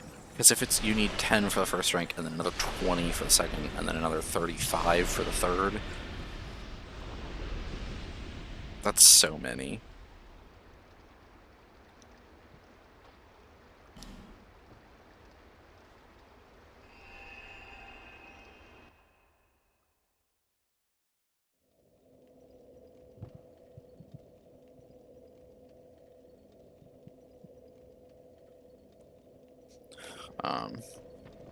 Probably at this point it would be easier to just go ahead and farm Royal Rat Vanguard, because it's super easy to kill even at like high new game levels.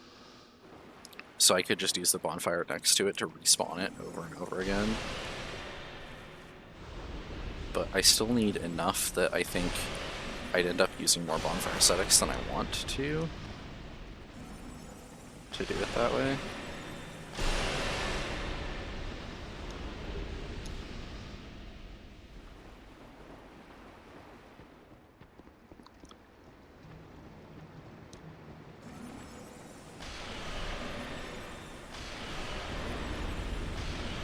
That was a waste of one. That's fine.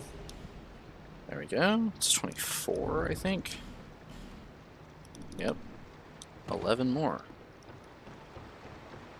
I think next time we will do the sunlight metals and the dragon scales.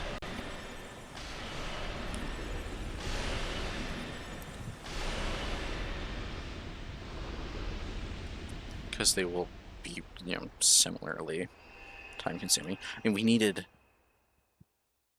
I think we need the least dragon scales, because I think we needed 31 rat tails when we started. And yeah, we'll only need 27 dragon scales, but we need 30 sunlight medallions. Yeah, this is why I said we could probably equip Homeward, or not Homeward, Repair, since we don't use that many soul greatswords. Could probably take one off and swap it for Repair.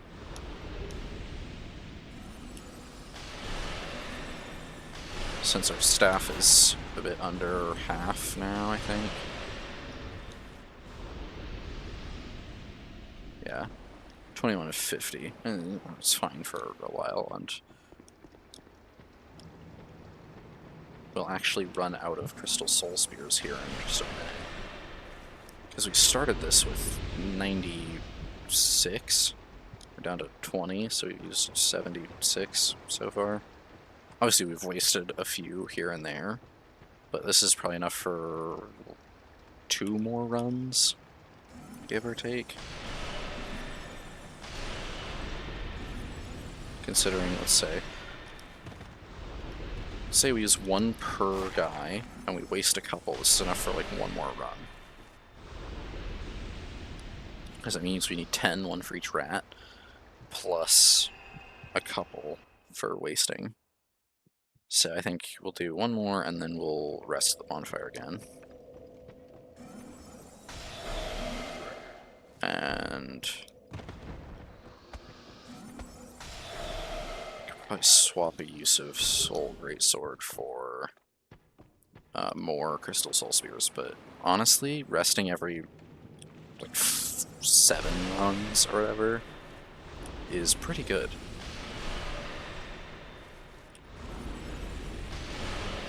Obviously, you know, if we can, occasionally we'll get a couple rats with 1 spear, which is nice. And obviously we can do it with our sword or Soul Greatsword. I mean,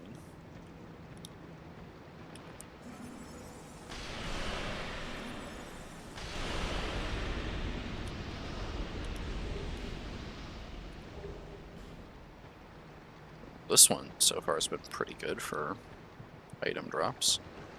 Got 2 rat tails, poison moss, and a life gem. Plus we occasionally get repair powder, which is actually like weirdly rare in this game.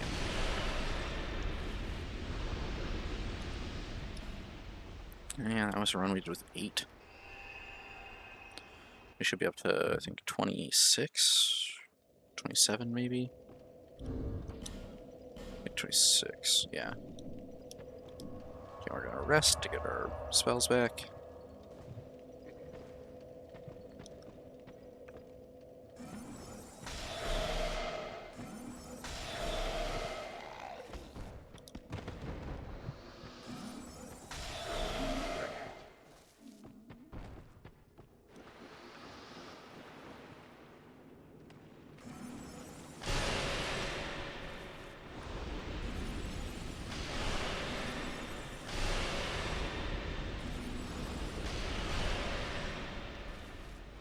Nothing from those 2.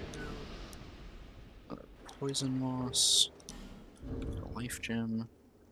If you're wondering why I occasionally like stop for a couple seconds, it's because I'm listening to music and it pauses every now and then because I am not paying for YouTube Premium, and that is where I'm listening to my music. Not YouTube music, just normal YouTube. I have I think like a randomized playlist. It's one of their, like, here's a selection of songs that we think you'll like, or whatever. So I'm using that because I don't have Spotify Premium anymore. So I get ads all the time. And on YouTube, I don't get ads because I have a VPN. Which, you know, I try to avoid using because, obviously, when I'm watching people I like watching, even if, you know, 1 view gives them, you know, 1/1000th of a penny or whatever, you know, it's still contributing to something for them. And so if I'm watching people that, you know, I want to watch, then I try to make sure that I'm, you know, getting ads, because especially, you know, if I'm not like actively watching, like it's just something in the background, then I like to make sure that I'm getting ads, because then even if it's not much, they're still making, you know, 1/1000th of a penny for every 20 minutes I'm watching or whatever. And a lot of people I like watching post really long videos, so it's, you know, 2 or 3 hours at a time that I'm not paying attention. excuse me, that I'm not paying attention to.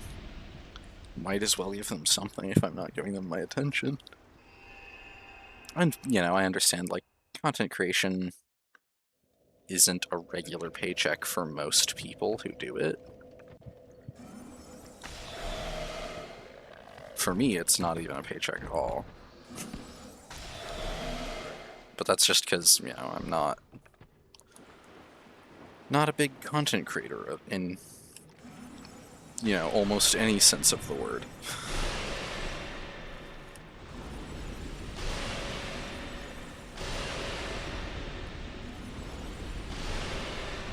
I'm trying to stay, you know, somewhat consistent with my content, but with the content of my content stays, I think, fairly consistent.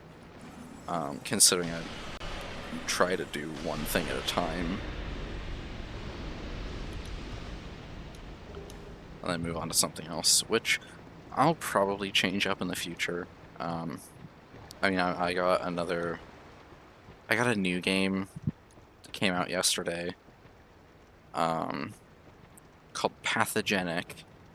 I messed around with the demo some last couple weeks, and then it came out yesterday, and so I'm really excited to play it, and you know, I figured, you know, I'm streaming anyway, might as well stream it while I play it. So that's something to look forward to in the next week or two. I'll probably be playing that instead of just Dark Souls 2,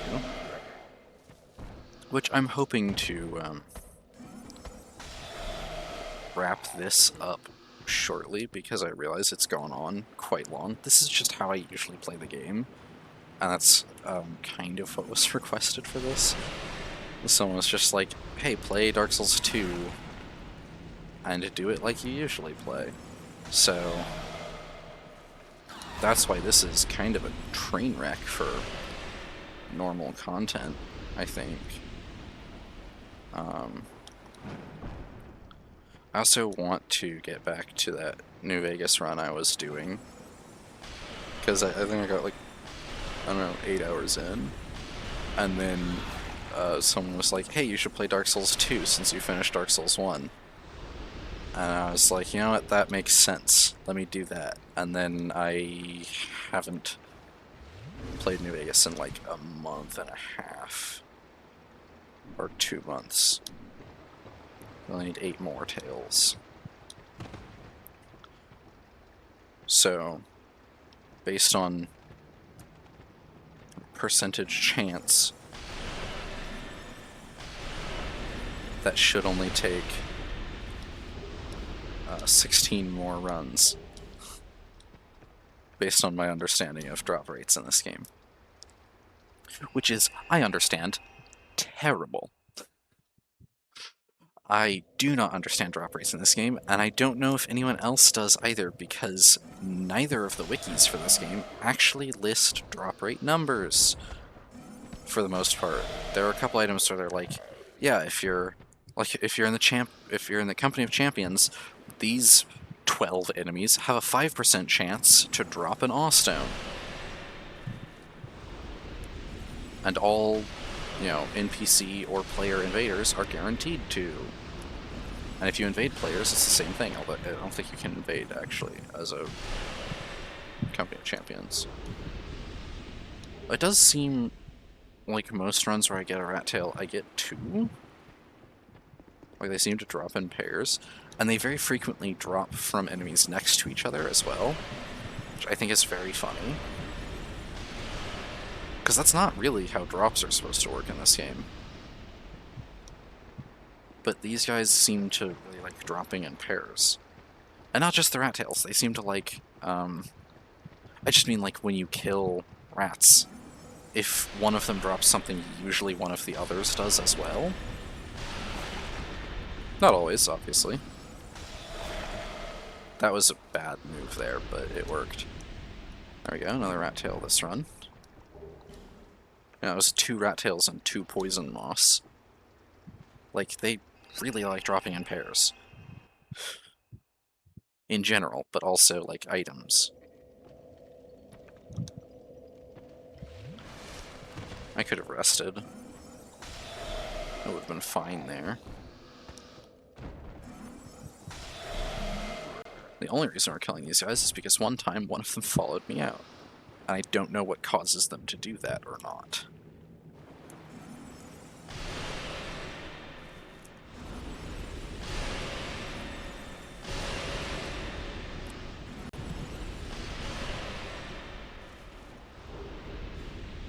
Rat tail. I think we're at 30 now. Yeah, we need 5 more. Probably do this in the next 15 minutes or so.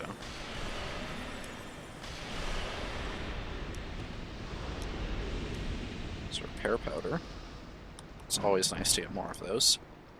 I think that it is an item that's arguably more useful in this game than any other Souls game.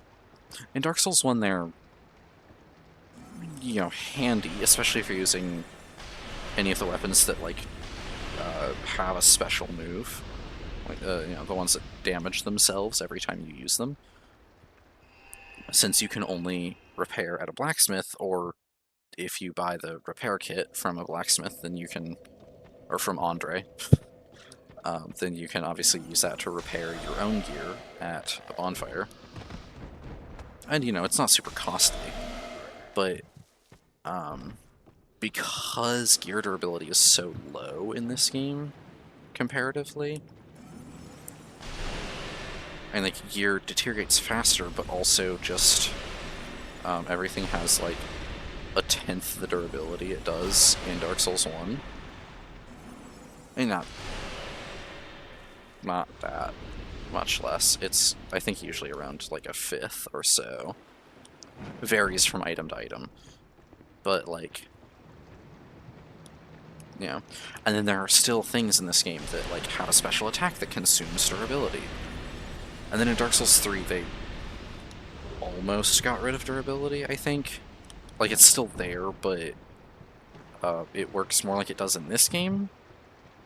And, like, things have, like, lower durability totals, but they get repaired every time you rest at a bonfire, and durability degrades at, like, the speed it does in Dark Souls 1.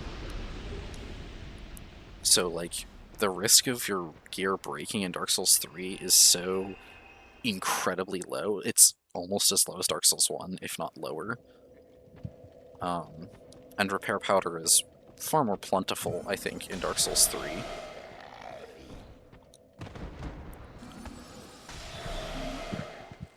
Obviously, if you're doing, like, a no bonfire, no death run, I think repair powder is probably extremely useful. Especially if you're using any of the weapons with lower durability amounts, but probably if you're doing no bonfire, no death, you're using pretty high durability items so that they don't break. So you don't have to use as much repair powder.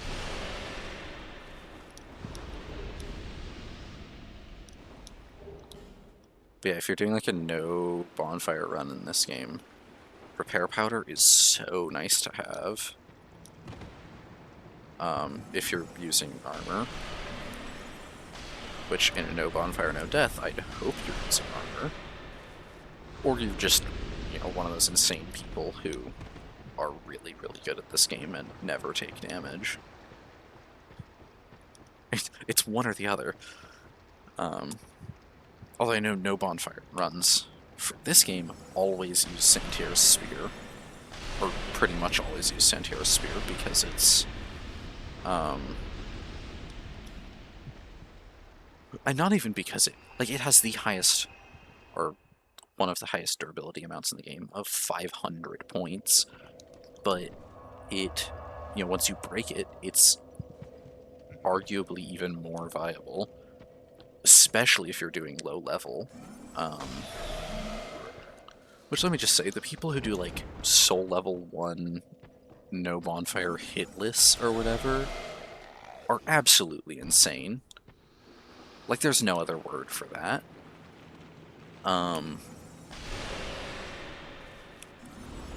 One of the worst tragedies in Dark Souls 2 history is there's a guy who did I think exactly what I just said. It was like a soul. It was like a. It might not have been a soul level 1, but it was like a hitless run. Which is like terrifying enough, I think. But he was played for like over 11 hours straight and beat everything almost, and was dealing with the Ivory King, which was like the last boss he had to do to beat the game, and it hit him and he died and like failed the whole thing. And I was like, I think anyone who can do that, like that's the worst thing that could happen, arguably, to someone who plays this game. But it requires a certain level of insanity to even attempt that sort of run to begin with.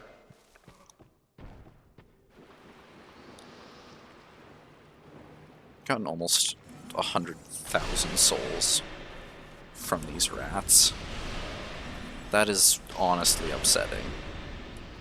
No, I already had, like, a bunch before I got here. It's not quite that bad. But we are getting like 100 and some souls per rat. We have definitely killed hundreds, if not thousands of them at this point. It's like the great rat extermination. We killed their big boss, and now we're just slaughtering them wholesale. See, if we're killing 10 rats per run, and we're averaging like 7 runs before we rest at the bonfire, we rest at the bonfire like 7 times, or whatever, 8 times, 10 times. We've killed roughly, I don't know, 500 rats, 400, 300, something stupid. Which actually more or less matches up with the drop rates, because we've gotten, what, 27, and they have like a 1 in 20 chance of dropping with our setup. So it's like 500-ish.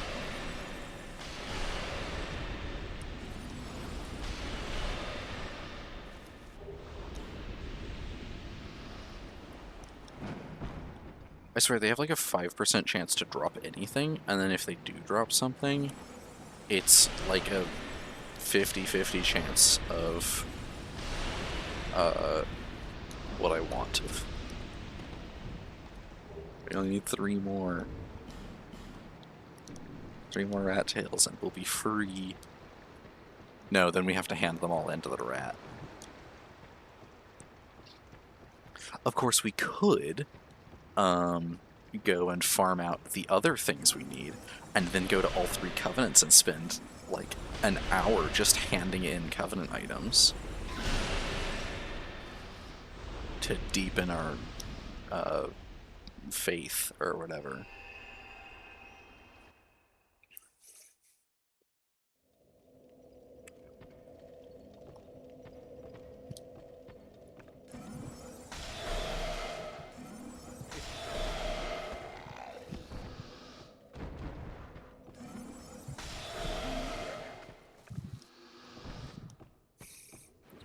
Got enough for like 6 more runs, these guys.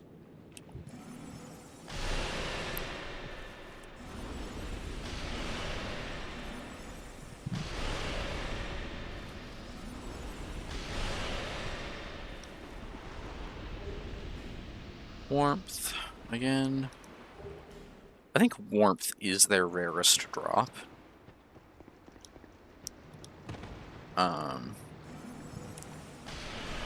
I mean, well, no, I take that back. I know warmth is their rarest drop because the old Radiant Life Gems, I think Poison Moss is their most common, and then old Radiant Life Gems and Repair Powder after that, and then Rat Tails, and then Warmth. And I think I have like 8 copies of Warmth now. That was interesting.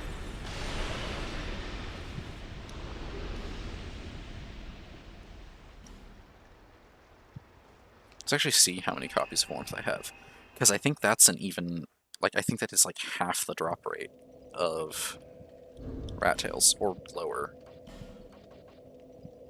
Okay, that's 9. That means I've gotten 8 in total in the same time span as getting about 29 rat tails.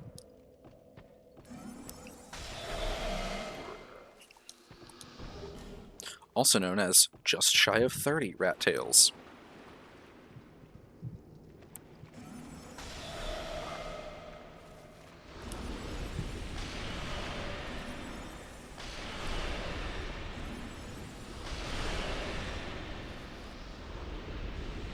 Okay. Another life gem. How many of those do we have now? 41. 74 poison moss. Really goes to show, you don't have to buy healing items in this game. You can just kill rats for hours on end.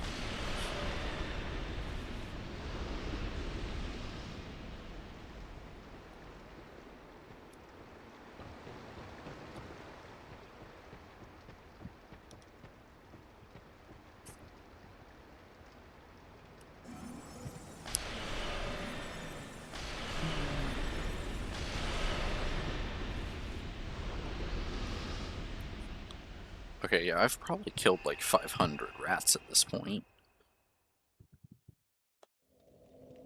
Considering it takes me, I don't know, like a minute and a half, 2 minutes to do this full set. Okay, let's see.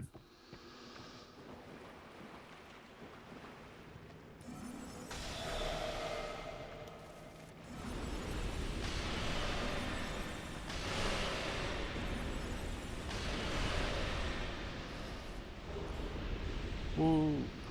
It's like one more rat tail we need. Okay, that was less than half a minute to kill those 4. And then...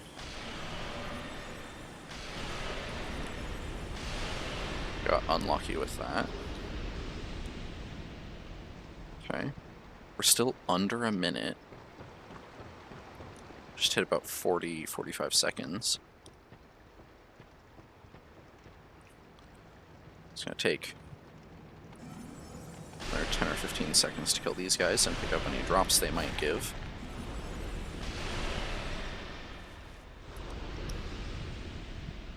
Okay, yeah, so that took us about a minute and 20 some seconds from the time we left the bonfire.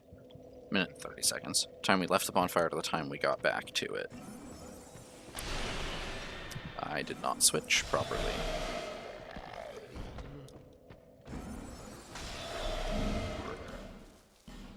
So if we go full speed, oh, we're at 33 now, okay. If we go full speed properly, no screw-ups, we could get this to probably a bit under a minute and a half.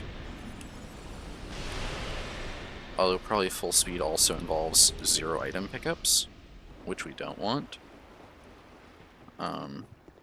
With 0 item pickups, we could probably get it under a minute to kill these 10. And I've been doing this, so if, let's say, averaged about 2 minutes per set of rats. And I've been at this for close to an hour now. No.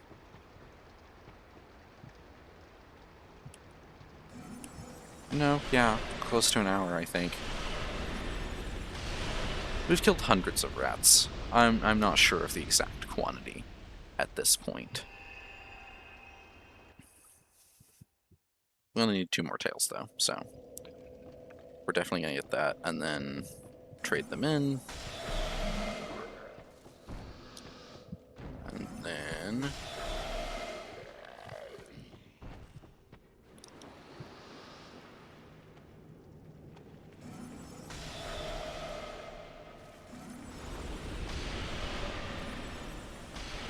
if we could ever get lucky with these, kill those 2 in one go, and kill 3 up here in one go.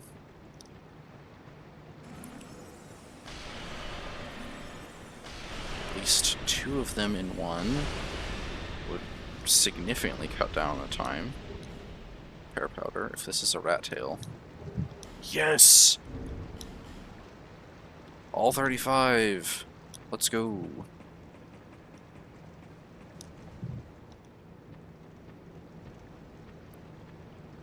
Now we speak to the Rat Man.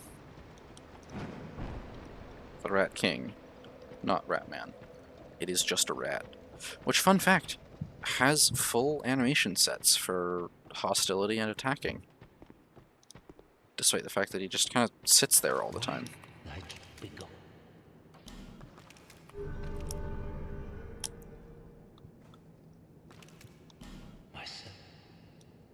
Speak.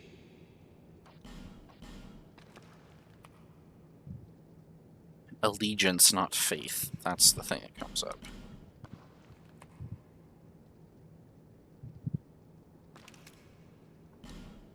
Devotion has deepened. It's the standard message. God. I hate offering them one by one. The DSR and Dark Souls 3 did... Oh, God. So much better with this. It's both of them you can offer in mass. It's like, how many things do you want to offer? And you can offer, I think it's like up to 99, because that's as high as any of the Covenant items stack in either game. Same thing with this one. Only things that stack beyond 99 in any Souls game are arrows, which in Dark Souls 1 and 2 stack up to 999. I am long ago, 'twas a group, but human thou art. 10 small, smooth, and silky stones. Woo, we'll go gambling next time. Knowest thee? Did not mean to do that. Okay. That's 2, 3, 7 more, 6 more, and we'll get to rank 2. 5 more.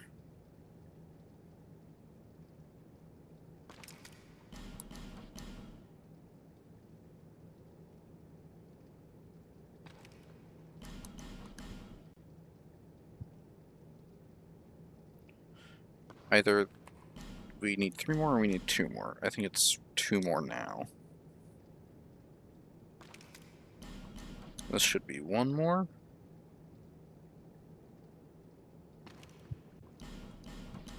This should be rank 2. Okay. Thy deeds are known to me. Humans are creatures of... I had their word. The underworld was ours to rule. Untouched as the more humans coveted. And that is why, my servant, rid thyself of it. 10 normal smooth and silky stones. Okay. I actually don't remember what the rank 3 reward is. It's 1. That makes 2. So this is 3.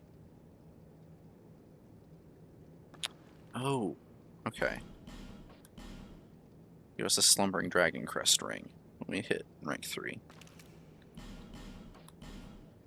Not an incredible item, but still good. Especially when combined with the Hidden Body spell or the ring that does the same thing. Oh, that might not actually be a ring in this game. In Dark Souls 1, it's the Fog Ring, I think, which looks almost identical to the Cat Ring, but can be obtained by trading a Skull Lantern to the Crows. In this one, is Hidden Body a spell? I think Hidden Body is in this game. I know Hidden Weapon is. Or, actually, no, hold on. So there's there were initially 4 rings. 2 of them were cut. So what made it into the game are the ring of the My servant, Tutsi, thou Conqueror and the other one. There's 2 of them anyway. And one of them is for beating the game without dying, and the other one is for beating the game without resting at a bonfire. The only thing that is exempt from like resting at a bonfire is interacting with the primal bonfires after each of the 4 great souls. So in, what is it, Seldora, the Black Gulch, Old Iron Keep, and who's the 4th? The Sinner's Rise.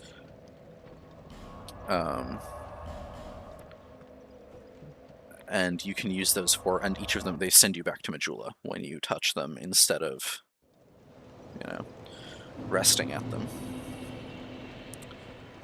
So now we go and rejoin the Company of Champions again. We are going to max out our rank in every covenant that we can. Now we can't do Way of Blue because... Oh, right.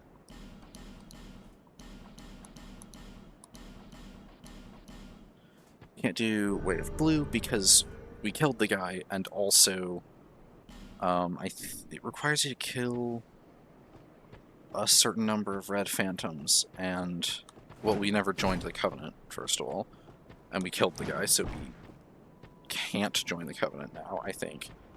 But also, like, requires you to kill a certain number of phantoms, and, you know, it's whatever. Wine, just be.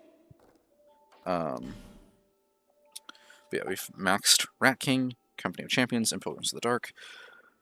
Next is Dragon Remnants, which means going to the Lair of the Imperfect and killing the Imperfects. Who take several Crystal Soul Spears apiece.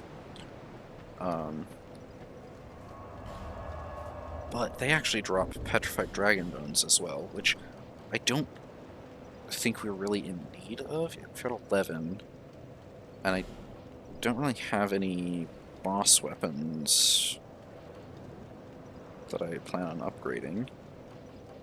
I mean, I've already upgraded the boss weapons I have that I plan on using. And, well, let's see.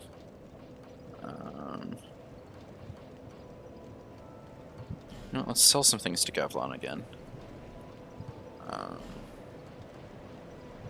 Could upgrade this. I think this is a Twinkling upgrade. Why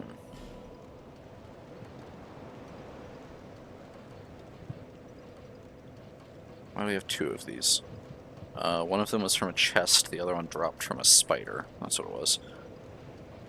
We do want the Berserker's katana, if we can get the Berserker's blade, I think it's called, if we can get our hands on it, but I don't actually remember how.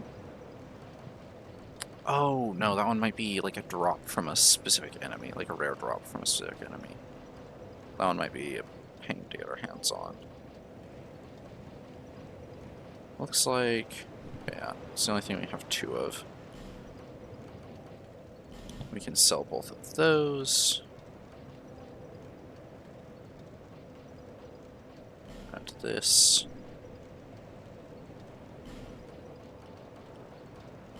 Let's sell both of those, actually.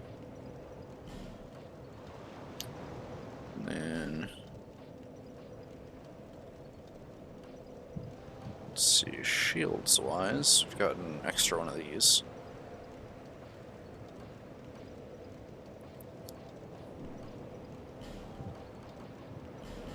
Sell both of those.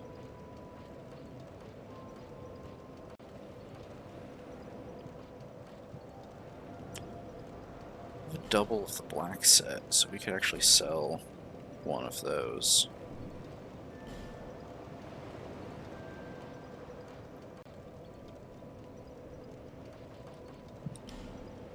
Sell that. Those. That.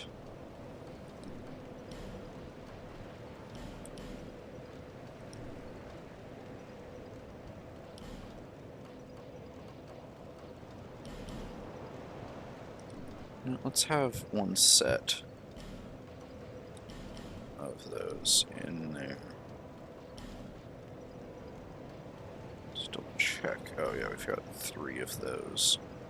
Oh, well, we're leaving one in the chest because we have a different variant that we use.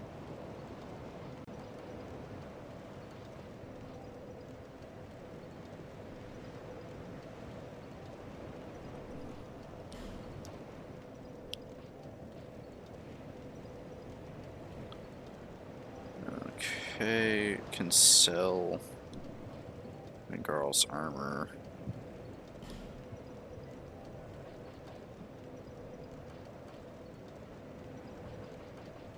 And Garl's gloves. Those, that.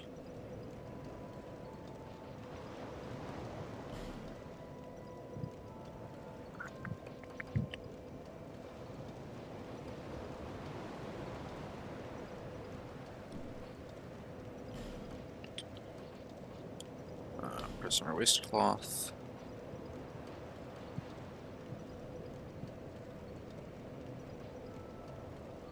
Solar trousers.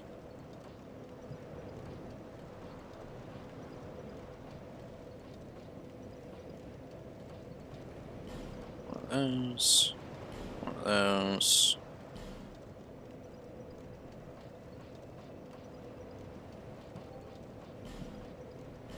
Let's actually put away the king set. So I don't plan on using it.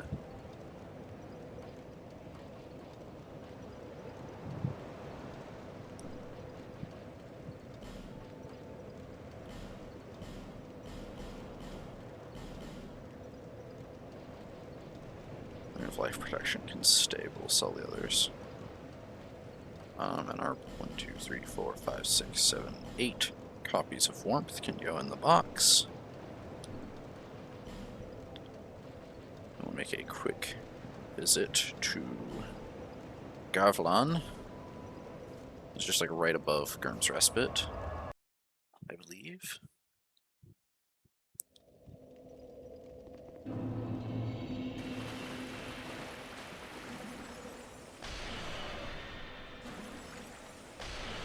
Yeah, even in Company of Champions, we can almost one-shot these guys. That's honestly super impressive.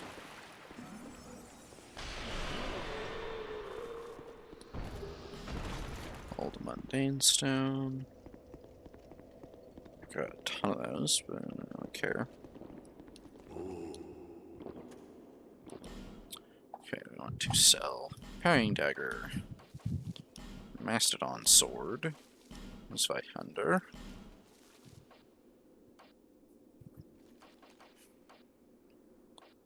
Ricard's Rapier, 500, 2 Sunset Staves, both unupgraded, Longbow +6, 2 Alon Great Bows, unupgraded, Slumbering Dragon Shield, unupgraded. Okay, I don't know why I have 3 parts of the Traveling Merchant set in my inventory. I'm gonna put those in the box.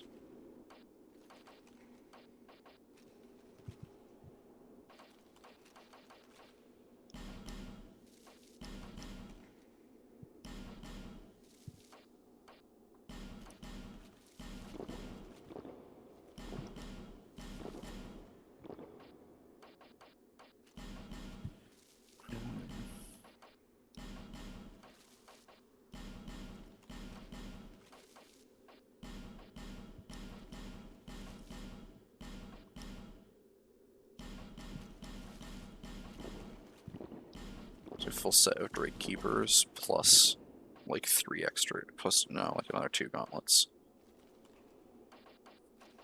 Extras, Black Hood.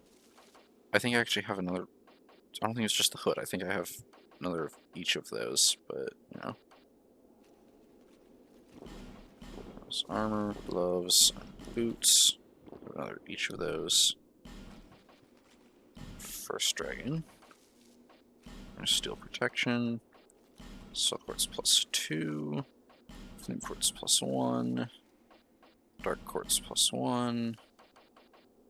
Dispelling.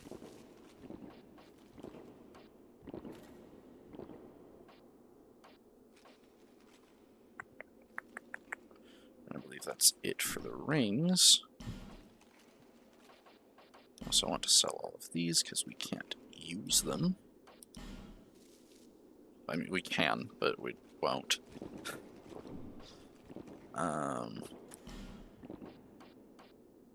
Let's see, we're good on all those. Don't really plan on doing too many infusions, but, you know, whatever. I was gonna say, while we're here, we might as well get some other things from him, but now I need them.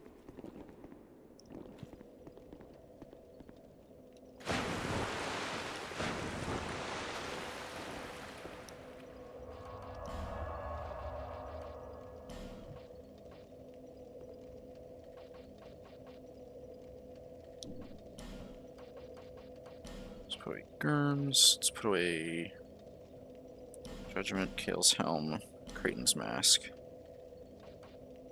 Xanthus, Faram, Traveling Merchant, Mannequin Mask, Dornlake as well. Okay, what all was that? Faram, Xanthus, Judgment, then Hexers, yeah. Dornlake. With Actines as well. Interesting, okay. Merchant, Faram. Prisoners. Xanthus, Judgment. Hexers, Dornlake. And Actine. Merchant from prisoners. Xanthus, Judgment. Hexer. Oh, no, we do want actually to keep the Hexers set on us because it's shockingly high in defense value. Actually keep the hood as well, so it matches up. I'll put away Agdines and Dornlake there.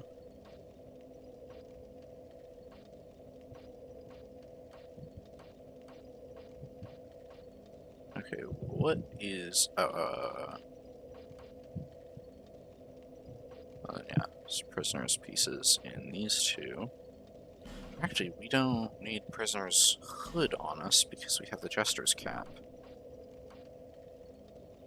We use that instead of it, so that's fine. Yeah, we're definitely gonna go gambling next time. Red Authority Soul. We're just gonna eat that. It's not really like a particularly good, you know, again, it trades for acid whatever.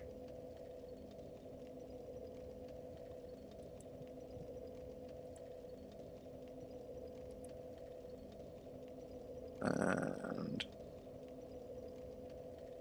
see, there we go.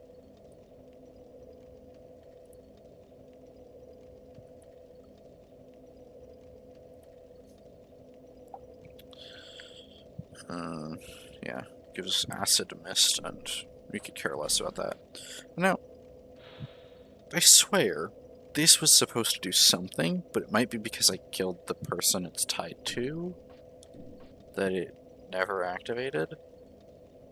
I just feel like it was supposed to activate at some point, and it didn't.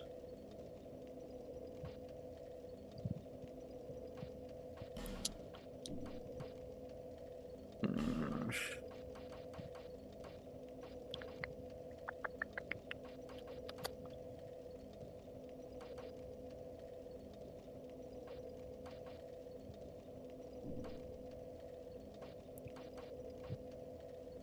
Okay. I only have 5 Covenant rings. That's really interesting. Because we didn't join Wave Blue or Blue Sentinels. We haven't joined the Sunlight yet. Is that all 3 of the ones I don't have? You don't get this one for joining a Covenant. You have to reach rank 3.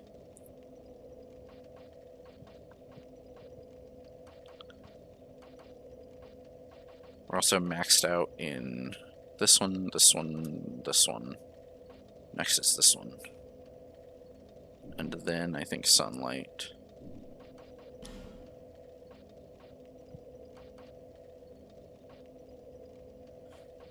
That means gotta go to the lair of the imperfect.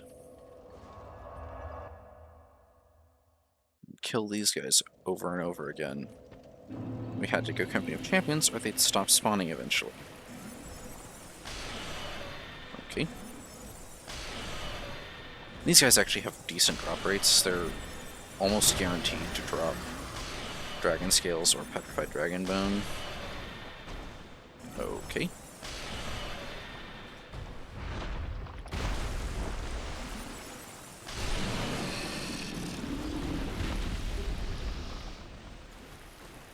Yeah, Petrified Dragon Bone isn't super helpful to us, but it's worth having. Especially, you know, there are a number of other boss weapons I might want to grab from the DLC.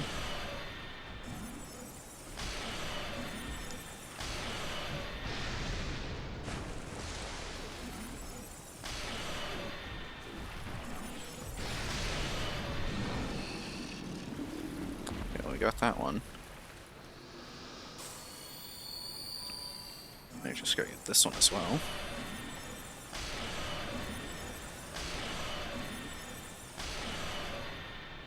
He's either going to rush us or spit at us. If he spits, it's fine. If he rushes us, it's gonna suck. Unless we get him. Do you want to come and grab this, whatever it is? Petrified Dragonbone. I think Petrified Dragonbone has a higher drop rate than Dragon Scales from these guys, which is really funny to me. Well, I suppose Dragon Scales are a Covenant item, and usually the only way to get it is to do Covenant things. And since it is a PvP guild, that means invading people and killing them for their Dragon Scales. Which we could do. We went and joined the Dragon Covenant, and then... Alright, hit by that. Almost avoided that one. Nope, we're dead. These guys get way more souls, though. These guys always remind me of, oh, what are they? The Dragon Butts. In Dark Souls 1. I think there's 2 in the game. Let's see, there's obviously the one in Izalith, in the lower area, in the lava. And then there's... Or wait, no, are there like 8 of them? I don't remember. It's either there's one or there's a bunch of them. But yeah, in the lava of Izalith. And then there's the decaying dragon that like rips itself in half in the Painted World of Ariamis. where like the top half like drags itself across the bridge to come and get you, and the bottom half is just left sitting on the bridge, and it's supposed to block your way and prevent you from, you know, getting down to the lower section of the bridge without turning the statue. But if you just like do a jumping attack on it, then you knock it out of its current animation. You stagger it, is basically how the game determines what's happening, and that causes it to stand up, and so you can actually just jump down to the lower half of the bridge and skip like 80% of the painted world. That's what you do if you're speedrunning and you have to go through the first section of the painted world for something. Or you're doing like an all bosses, but you want to do it fast. Like you don't want to deal with the majority of painted world, you can just skip a whole bunch of it. Like make your way to the dragon butt and just skip straight to the boss. It's really convenient, actually. Really nice that they put that totally intended pathway in the game for people who don't like dealing with most of the painted world. Okay, I don't think I've gotten a single dragon scale. I've killed all of them twice, essentially. I don't think I got a dragon scale. Which I think, when I came here to farm for petrified dragon bones, I got 2 dragon scales. And I farmed enough petrified dragon bones to get like 2 whole things. Like 2 whole boss weapons fully upgraded. Or something ridiculous like that.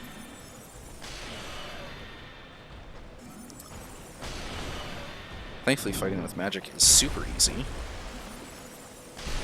since you just pepper them with spells from far enough that they can't do anything about it. And if they get close, you just have to dodge their attacks. If they're at a distance, the only thing they can try and do about it is shoot lightning or charge at you, and both are pretty easily avoided. As long as you're doing halfway decent.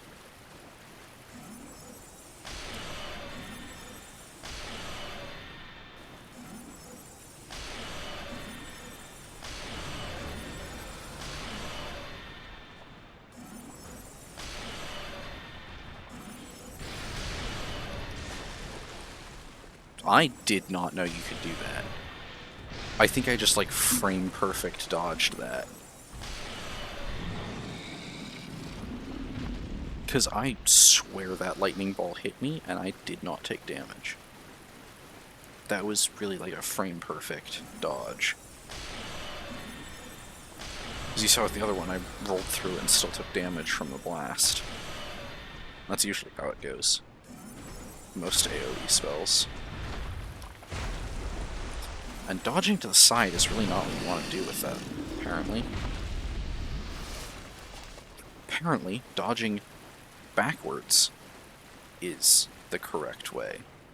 Which is usually not the case. In these games, in this game, dodging backwards usually leads to you getting hit. More often than not, you want to dodge towards your opponent. Which probably would have also worked there, to be fair.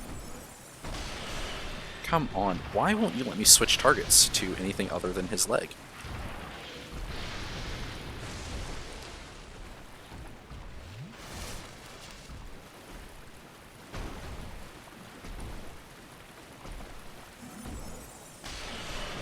Still only letting me walk onto the leg.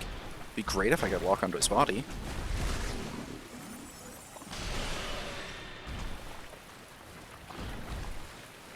Wait for his melee attacks, which aren't super hard to dodge, obviously, but hello.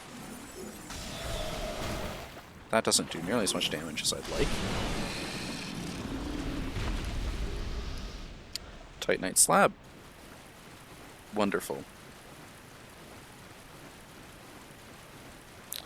I hope you don't have to be in the Dragon Covenant for these guys to drop scales. I'm going to double check that that's not the case before I keep killing these guys. Okay, dragon scales.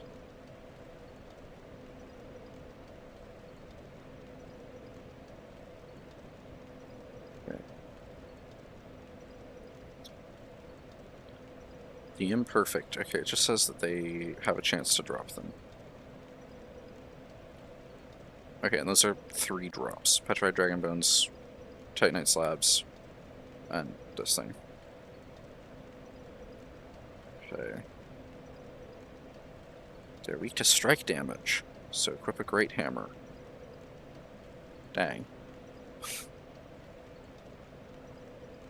I believe they're also... Okay, Strike, Thrust, Dark, and Lightning. So yeah, if I were using, like, one of my Great Hammers that I switched my build away from, plus Sunlight Blade, which I don't have the faith for anymore, these guys would be easy peasy. Could obviously use, like, Crystal Weapon on a mace or something, and probably do halfway decent against them. I don't like how... Okay, yeah, that's why you don't want to get landed on by them.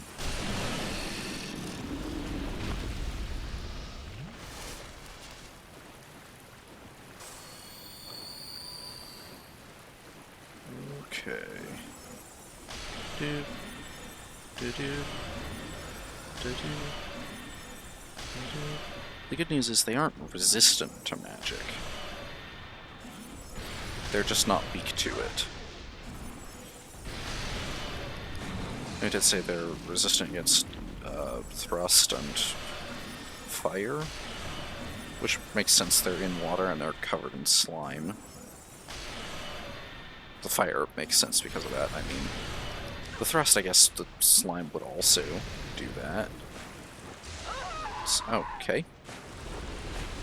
Forgot that thing had drop to it. That was my bad, I just readjusted my mic. Didn't mean for it to peak like that.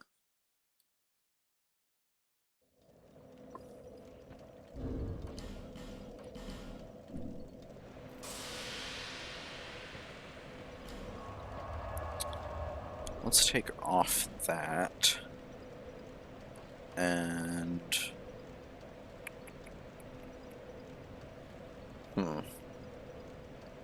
So they're weak to dark. This is basically the only dark spell I can use, though, I think. I might be able to use... So I can't use Dark Greatsword. I don't have the faith for it. Can I use... I can use Dark Hail. So that might be worth giving a go. Dark Weapon as well. Dark Greatsword is a no. Recollection's a no. Could use Scraps of Life or Resonant Soul. Resonant Soul isn't very powerful. Dark Dance needs way more faith than I have. Okay. Also weak to lightning, so I could give Lightning Spear. Can't use Sunlight Blade. I could give Heavenly Thunder or Lightning Spear a go, though. Lightning Spear would definitely be better, because it's a ranged attack. Here's Emit Force, but I actually don't know what damage type it does. I think it's either physical or lightning. Because I think, like, most damaging miracles technically do lightning damage, or dark if they're, you know, hexes. Well, let's test out. Oh, okay, well.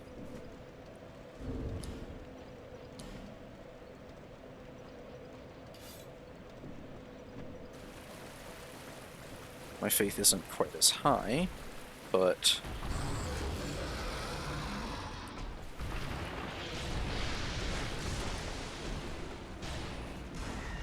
Okay, 214. It's not bad.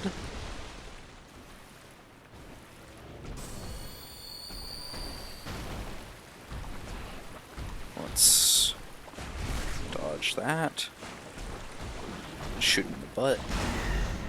Okay, that did about as much as a dark orb.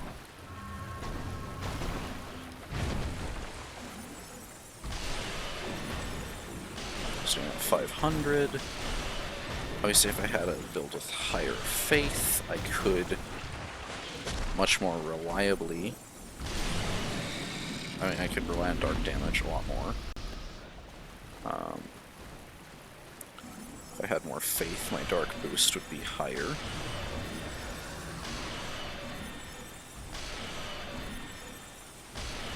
So would my lightning, actually. But if I still wanted to use a staff, obviously dark is really all I can do with it.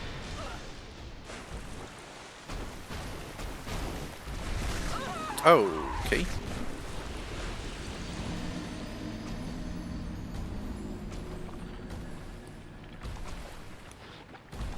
Okay, well. Looks like dark isn't the way to go for me. Though again, if I had higher faith, it would probably be fine. But we only have 20. So dark just doesn't do much, unfortunately. Throw that on. Oh, we don't really need it. Could try out Dark Weapon, but again, it's not like it'll do all that much. I think Crystal Magic Weapon would probably have a greater effect.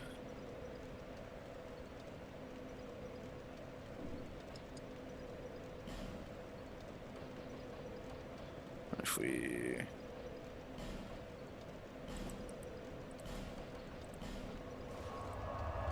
Okay, that... It did that thing again, where just none of them showed up.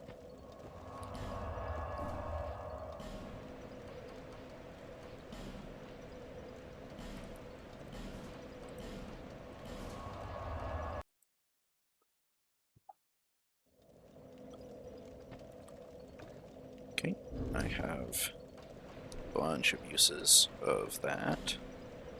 So we will switch our staff here, switch this on here. Oh, not you. Hold on. We need a weapon that does bludgeoning, or strike. Whatever.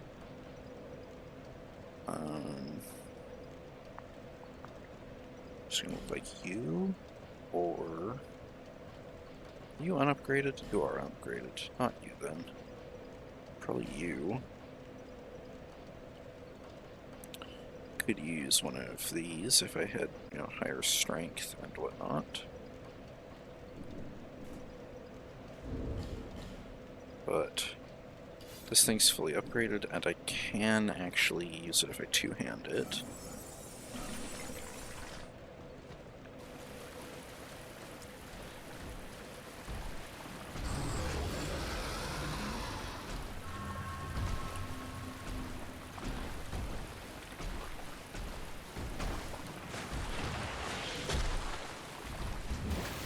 Okay. Dude, what is this swinging attack? Okay, that did about as much damage as my Crystal Soul Spears do. Whack. Okay, that did decent damage, I suppose. There you go.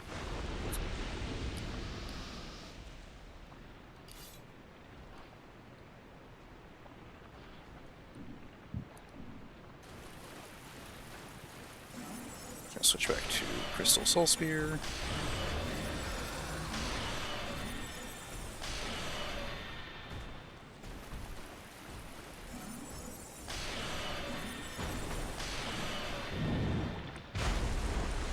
No, almost escaped.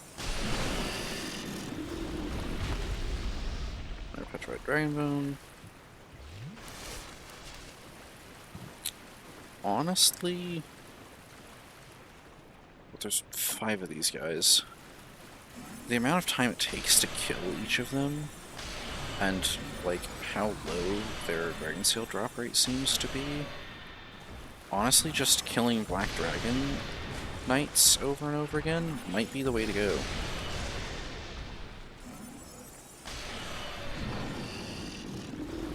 Because again, even if there's only 3 of them, I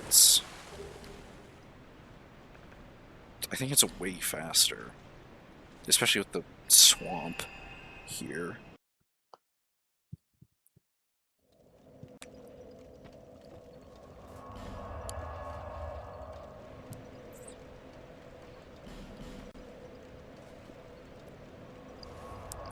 Also, I said like Old Fang Villard can also drop them, but we killed them already, so. If I use a bonfire set, it kill respawn though. Yeah, like, it was 2 casts. We're not even using our usual, like, full geared setup. Takes 3 against these guys again, though.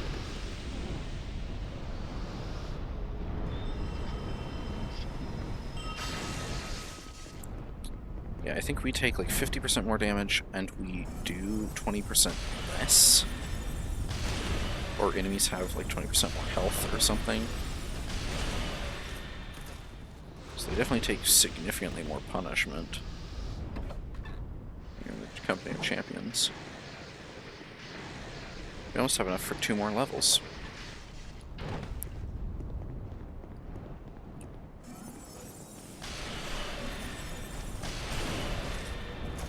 Good.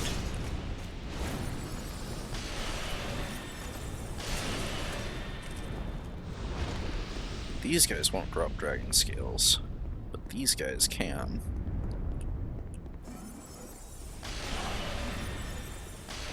Got a little bit closer than I meant to, but that's fine because we pulled this guy out.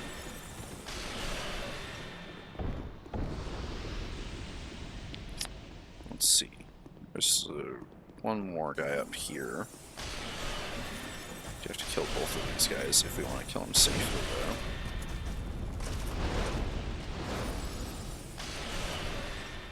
We got a crit on him. If we get a crit on these guys, it takes 2 hits instead of 3, as long as the 3rd hit isn't the crit.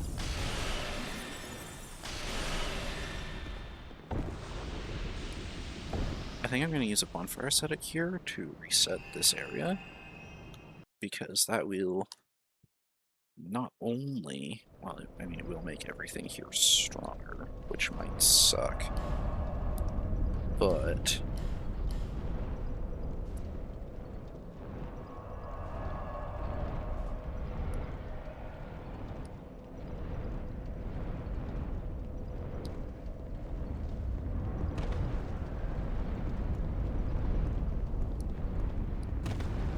let's see.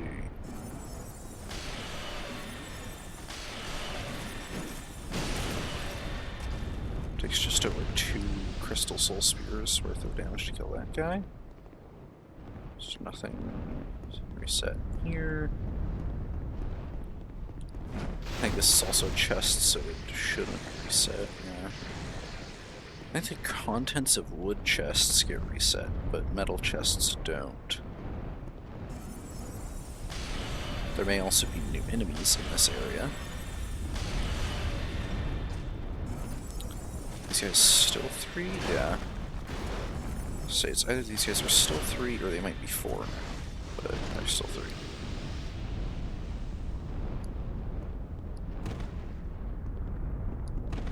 No one new in here.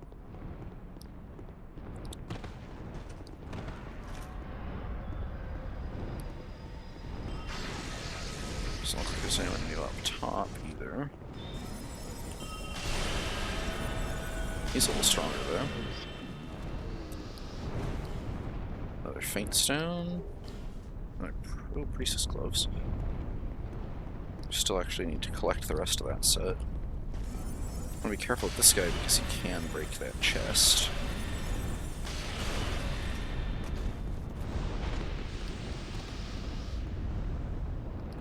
Safe. Twinkling Titanite, alright.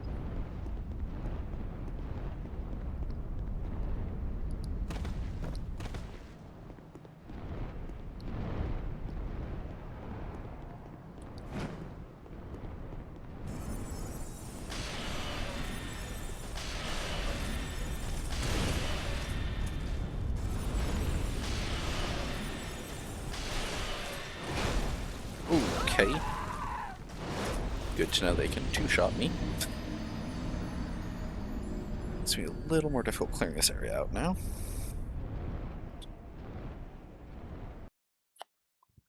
Let's see, we don't have to kill the guy with the sword up top, but we definitely still want to get the priestess if it's going to take longer to kill the other two.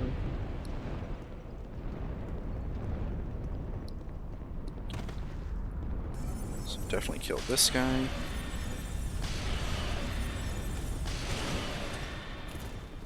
There's 3 for the swordsman now.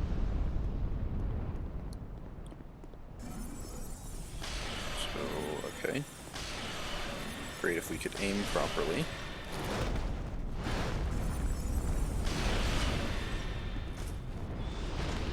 We could probably go ahead and equip a bow to take care of the priest.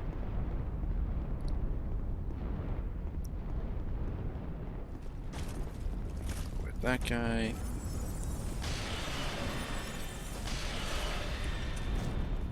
That second one hit the banister.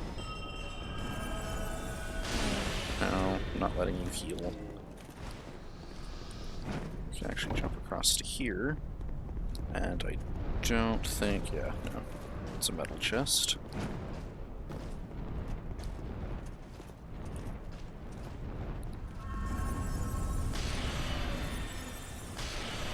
That's interesting. If we jump across, we can bait out the guy with the mace instead of trying to deal with the 2 of them. Ow, would dodge too early. I thought that was a sort of lunging attack. Didn't recognize it as the magic attack until too late. Ooh. That absolutely should not have dodged. Charm. We're gonna go for the downstairs. Offer pointless. That's not true.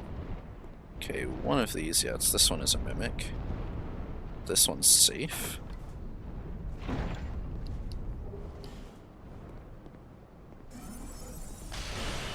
No. There you go. Have to wait for them to jump forward. We also have to wait for them to finish their animations. Rainbow, petrified something. There's a war pick one here.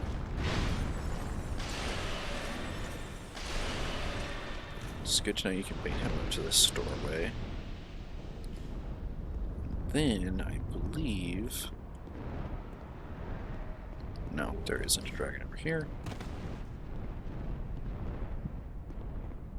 But it is going up this tower that gets you invaded by Villard. I believe. Yes.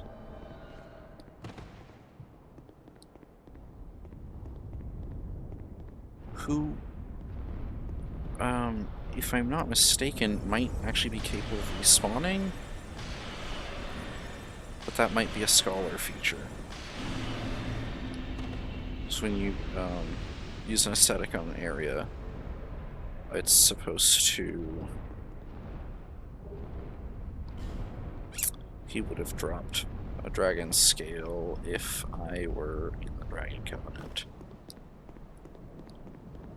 That's the other thing to remember is I can farm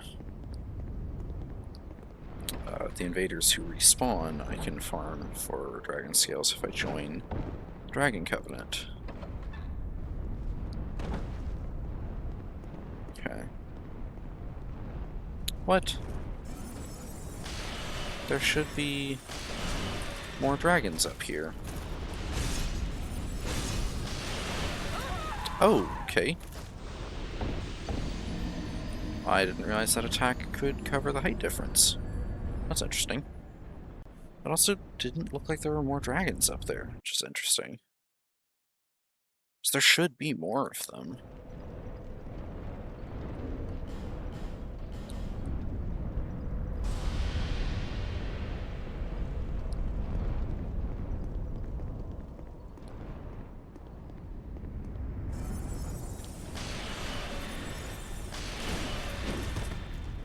Okay.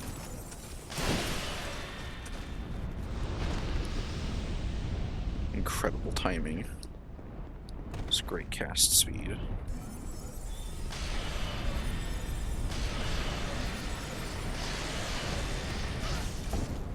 Which is, it's really misleading. In this game, they list cast speed on the staff, but they don't list cast power. So the thing at the very bottom, the little scroll, is the cast speed of the staff, so that's its base speed, which is then influenced by your cast speed bonus, which is determined by your attunement and your dexterity, and also just a little bit by some gear. So like the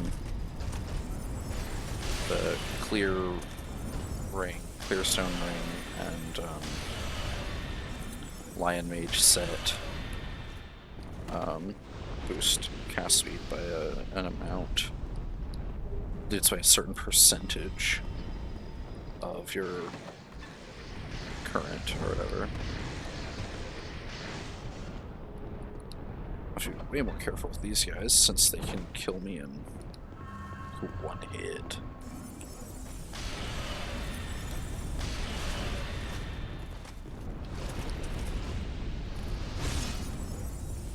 These guys have a very similar moveset to the old knights in Hyde's Tower of Flame, with a few differences.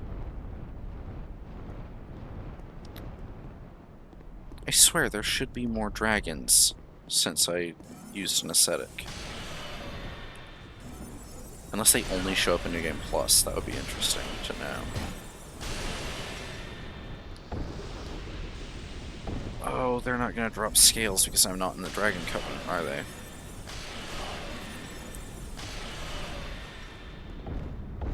So they are one of the enemy types that has a chance to drop Law Stones if you're in the Company of Champions.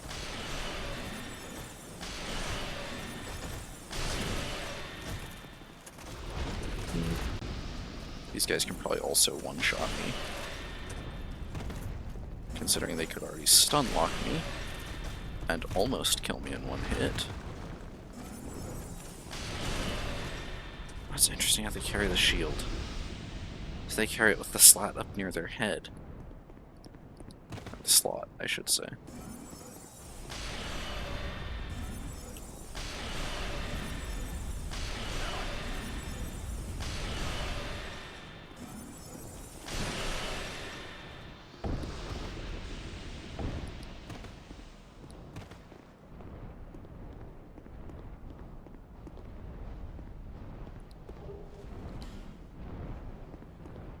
Dragon Charm. Okay. Maybe...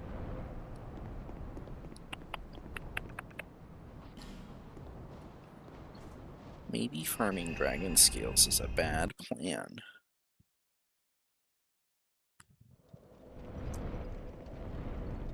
Maybe I should just farm sunlight metals instead. So there's two of these guys on one side and 2 or 3 on the other. So I can kill, I think 5 of them pretty quick succession.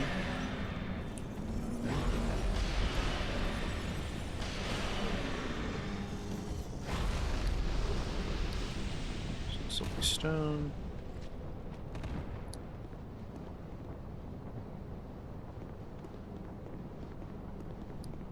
If we come here, I think there's 3 of them.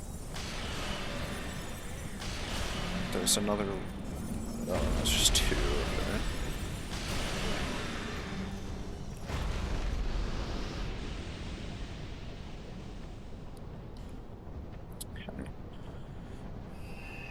could add the 5th one at the end of the tunnel, but that's... Yeah, that goes kind of out of the way. Could add the 2 in the first of the early areas, but honestly, I think this is the fastest we can do. So it gets us 4 in probably 40 seconds or less.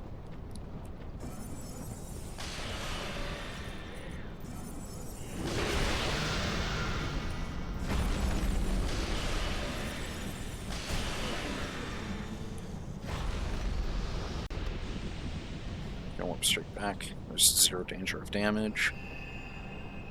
Takes like 8 spell casts, and then back to the bonfire. Plus,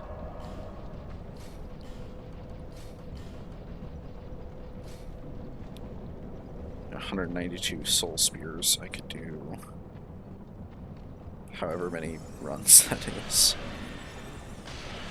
If it takes 2 per guy, there's 4 guys. Means 8 per go. Actually, probably killing those 2 and then resting at the bonfire.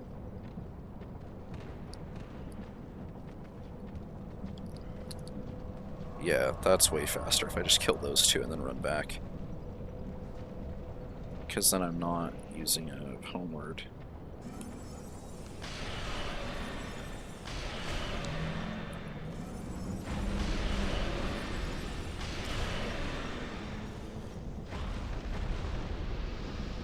And that's probably half the distance.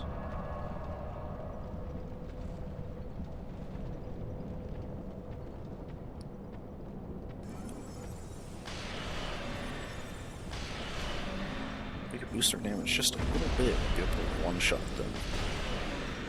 That would also cut down the time it takes by a good chunk.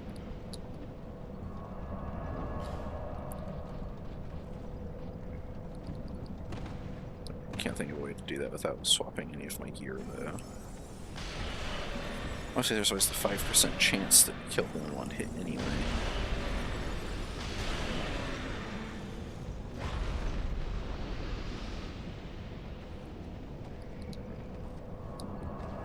Which means we have like a 1 in 400 chance of one-shotting both of them. Or thereabouts.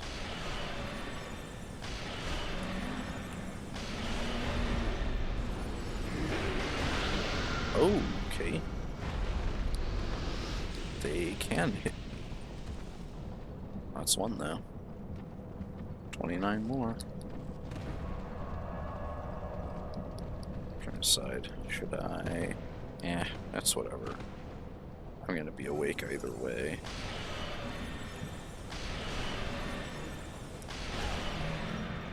Okay, so now I do know I really don't want to let him get that Dark Orb off. Because they can almost one-shot me with it. Oh, my throat's getting dry.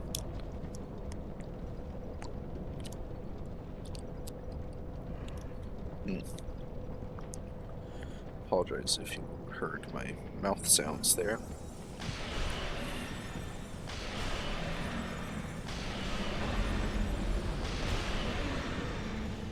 I don't drop anything, so we go back. Let's see if each go is taking us about 30 seconds. That means I think a rusted coin lasts for 5 minutes. So it lasts us about 10 runs.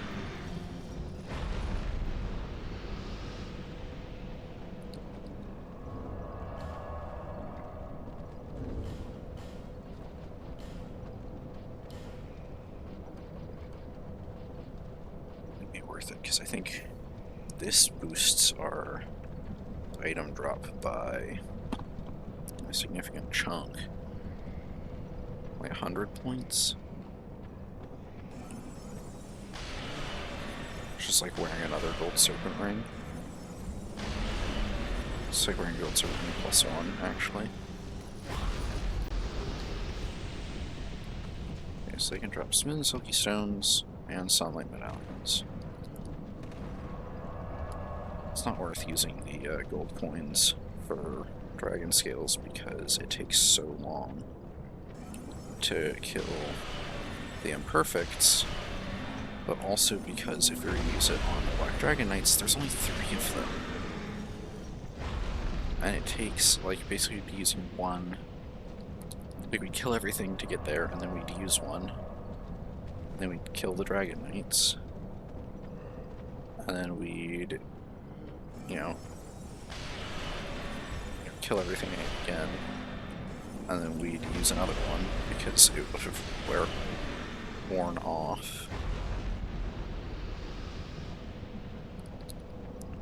Even if they last for like 10 minutes, still wouldn't be enough to get more than around 2 runs of the Dragon Knights.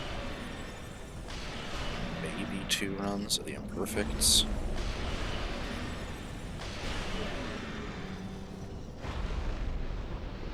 Assuming I even managed to kill them all.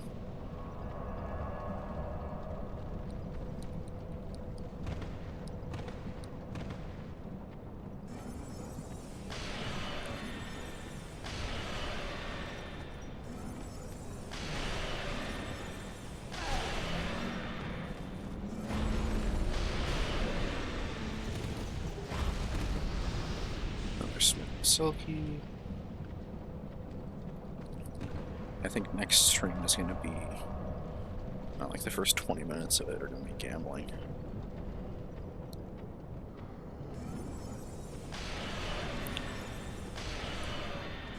Okay.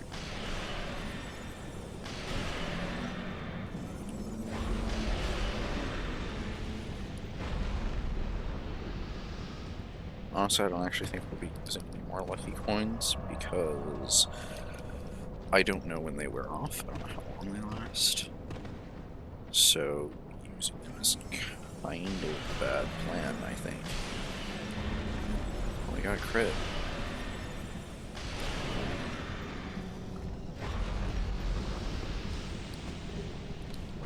There's 2. Or was it 3? And so these. It was 2. Let's put these guys just like when we were farming for all stones.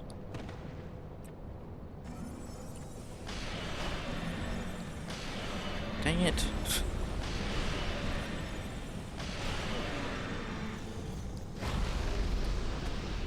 Smooth silky, smooth silky.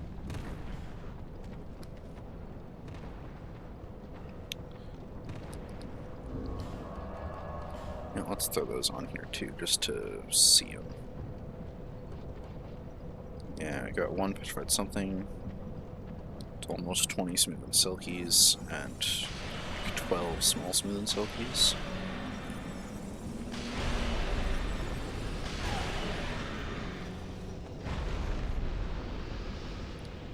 I love how they, like, the little guy falls off and then gets squished when the big guy falls over.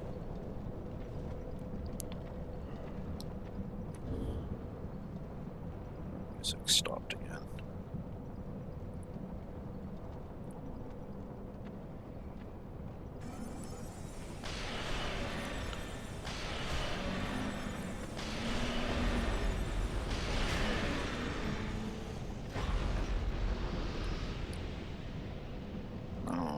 This song.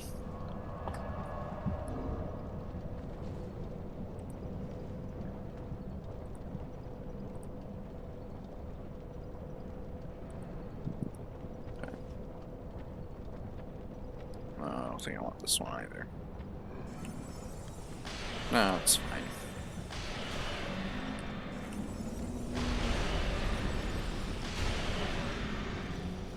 So glad that even with the cast speed of this thing, I can still kill them before they get me. I've got enough for another 3 levels or so.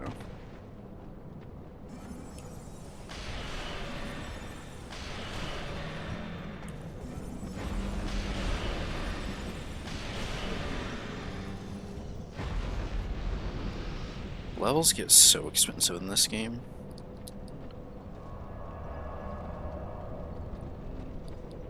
Not to say they don't get expensive in Dark Souls 1. I think the meta of Dark Souls 1 is like 120.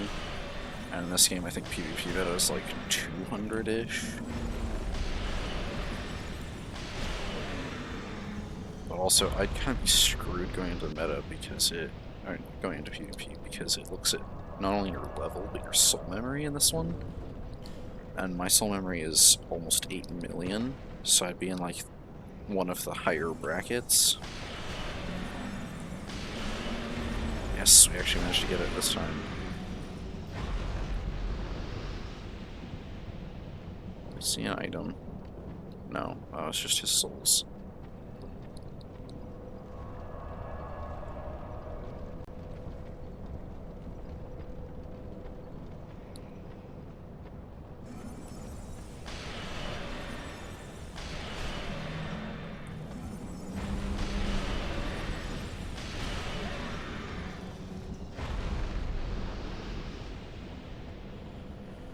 Could be doing this with Forbidden Sun, probably.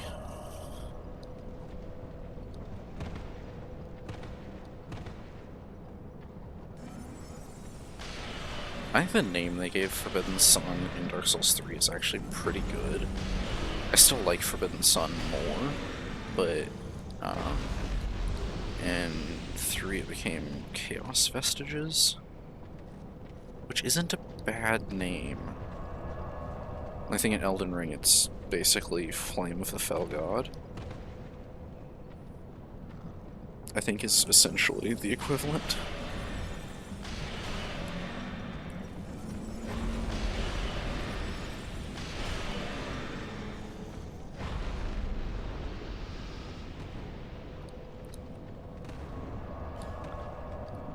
Need almost 100k for the next level, which means one after that would be just over 100. After that would be about 105, give or take, 107 maybe. Oh, nice.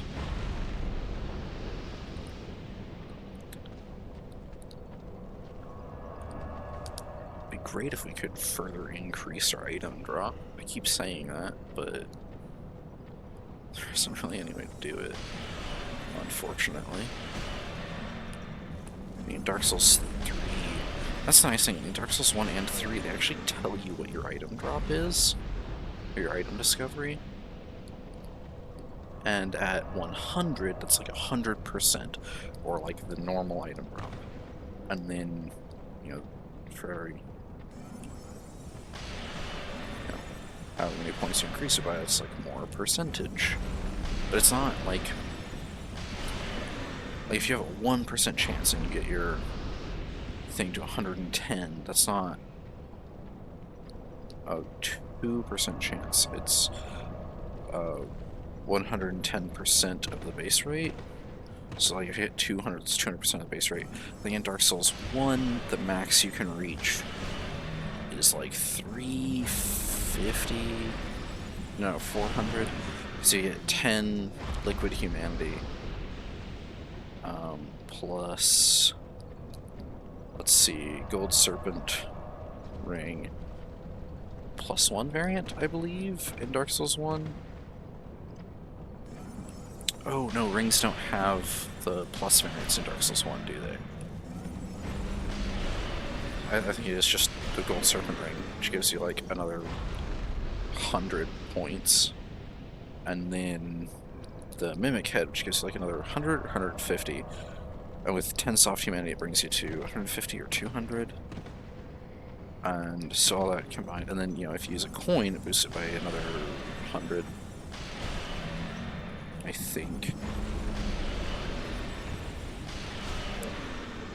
It's like Dark Souls 1, I think you can get up to like 450. And then Dark Souls 2, you have like Gold Serpent +2 or +3, which gives you like another 150. You have a base of 100. You wear the Mimic Head, gives you another 100. And then you use dual Crystal Sages Rapiers, which each give you 50. To bring you to the max of, I think, also 450.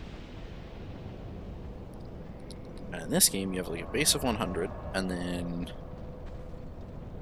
the headpiece I'm wearing boosts it by like 50 or 75 or 100, and the chest piece I'm wearing does the same, and then the ring I'm wearing, the gold serpent plus 2 gives like 150. I think the headpiece I'm wearing is, I think, 100, and then the mimic head is 150 instead, or something.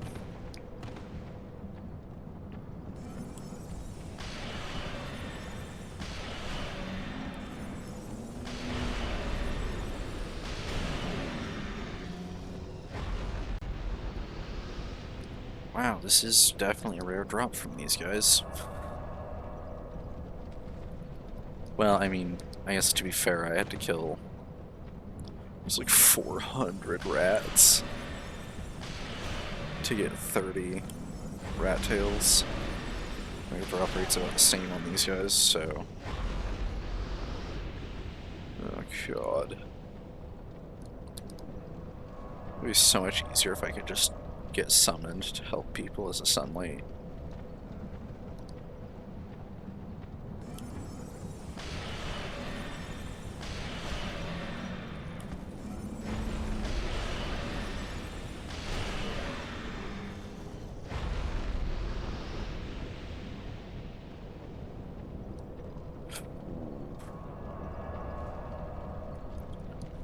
In Scholar, the shield that I'm wearing, in this version you get it in, I think, Dragon Shrine. In Scholar, you can get it in Hyde's Tower of Flame / Cathedral Blue. You get it from killing the Drake right outside of... or the Wyvern, actually. Right outside of the old Dragon Slayer's arena.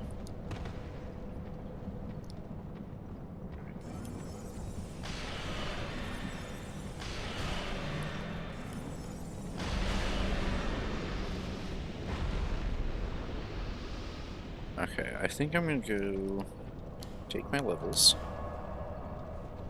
and then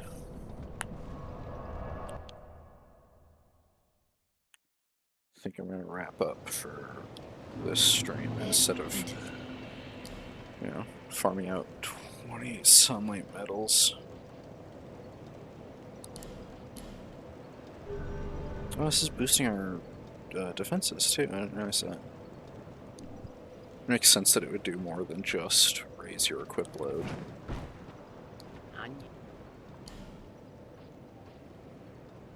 Plus, obviously, I know every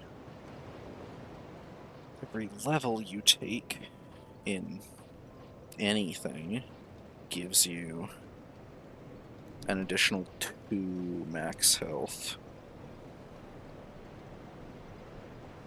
Lively.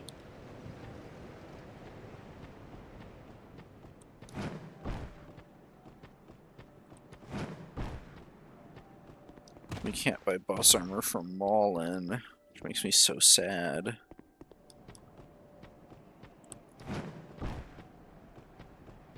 Let's see. You know what? Let's, we're not gonna go after Nishandra, but let's take on the, whatchamacallums, the,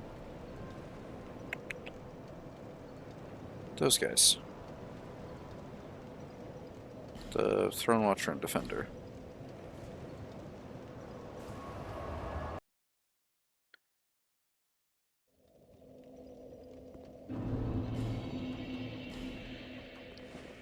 Obviously we're going to switch gear first. Got more Drake Keeper armor to sell. Could put that on for the extra stuff. Boost our damage a tiny bit. Or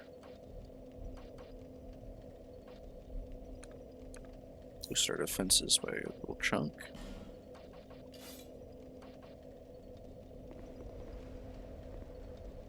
This dress is interestingly shaped. It really is shaped like dresses of the time.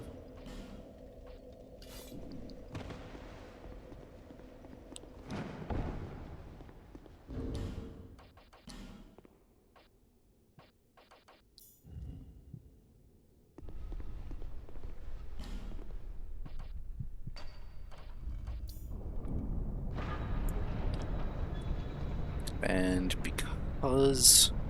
Let's see, we can summon Vingirl because we did his quest because it's super easy. His quest is basically you talk to him, and then you find his body in... where is it called? The Duke's Hideaway in Seldora after Dixter Freya.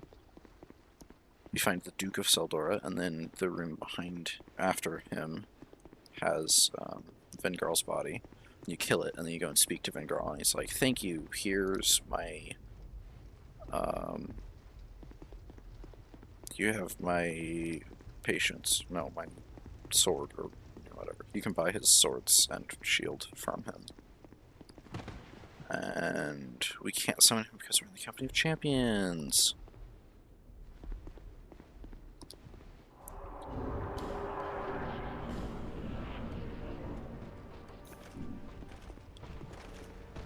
We want to avoid being in close proximity with either of these guys. So I want to be careful we don't fall off the cliff. And that guy has some mean combos. And also has the ninja ring. He does ninja flippies. Like that. And you have to be careful, because if you get one of them down to, like, basically 0, the other one will pick them back up.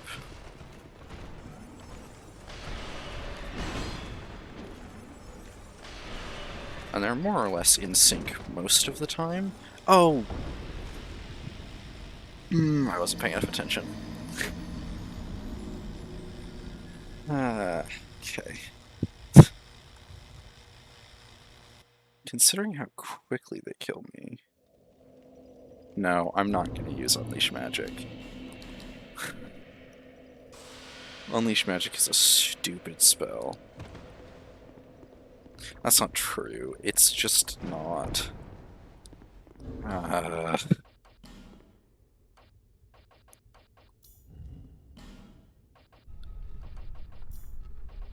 You know what? Let's go... Is it Havel's?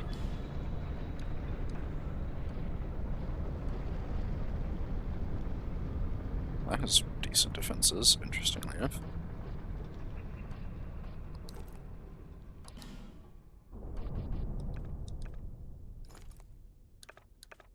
Okay, so this will make us basically immune to physical damage, and we're still light rolling. Not fully immune, because I think, like, they will always do a little bit of damage, no matter how high your defenses are. Like, even if you had over 1,000 and everything, I think they'll still do a little bit.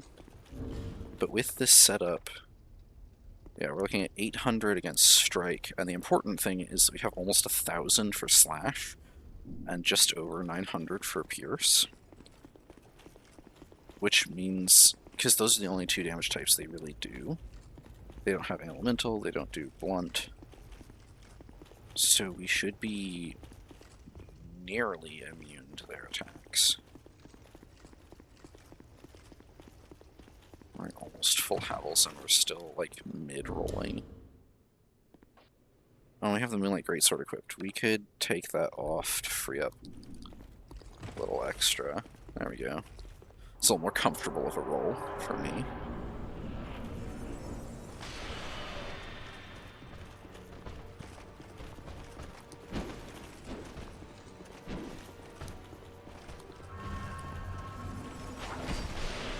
Okay, our casting is much, much slower.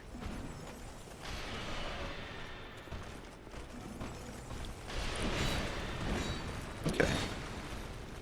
Not quite as much defense as I would have liked, considering I have 800 plus, 900 plus on both damage types they do. But that is, you know, to be expected, I guess. I think if I stripped naked, they would still be doing... I mean, I don't think they'd kill me in one hit. I'm in the company of champions, so I'm taking extra damage for no reason.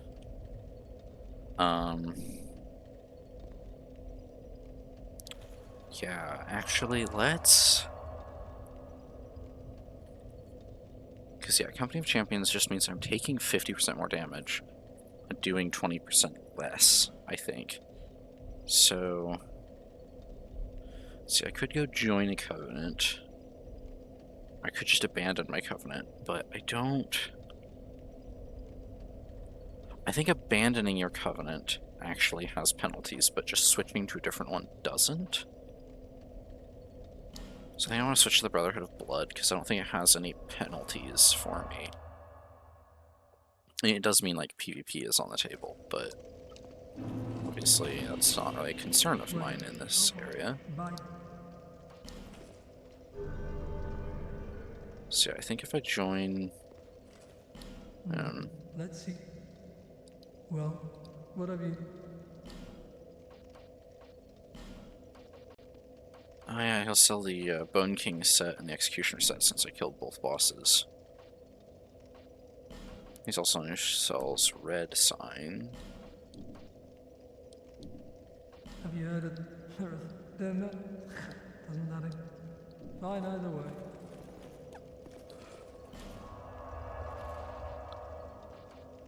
Okay, apparently Belfry Luna and Lost Bastille, Sinner's Rise are where to go for action. Oh, and Drung Lake. I might get invaded here. Probably not. I think this is an area where you don't get invaded.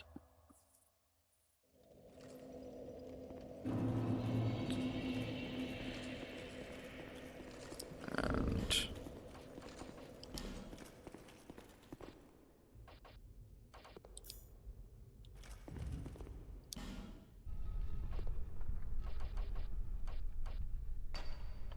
do this.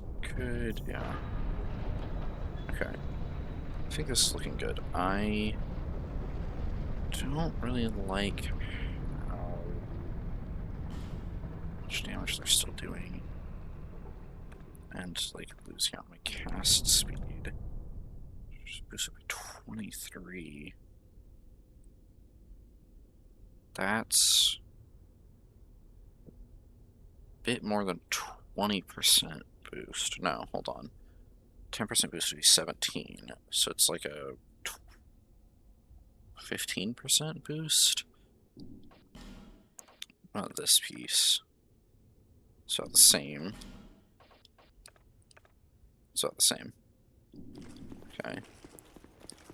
Oh, hello. Forgot you're here. My journey is all my name. The dragon gave me this name. For I was born of dragons, by ones who would cozen fate herself, but they failed. I did not come out. Fate would not be bested. If you proceed, Nashat, knowing that you will take the throne, and she covets the first flame, put Nishandra to...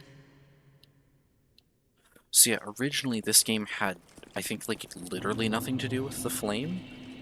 Like, the throne was a thing, the giant's kinship, the giant war, all that. But I think the first flame was fully absent from the game, and that's one of the, like, major changes they made, was that the story has to do with the flame again. You know, you go to sit on the throne and you presumably link the flame, or you can leave the arena, which leaving the arena is only an option if you beat Aldia. So Aldia has to exist for that to be an option. Which means in the base game, the only ending you had was sitting on the throne. Okay, one of these is Vengarl, and the other one should be... Let's see, it won't be Lucatiel, because I didn't do her quest line. It might be... what's his face? Yeah, Benhart. And yeah, you can see his chunky sword there,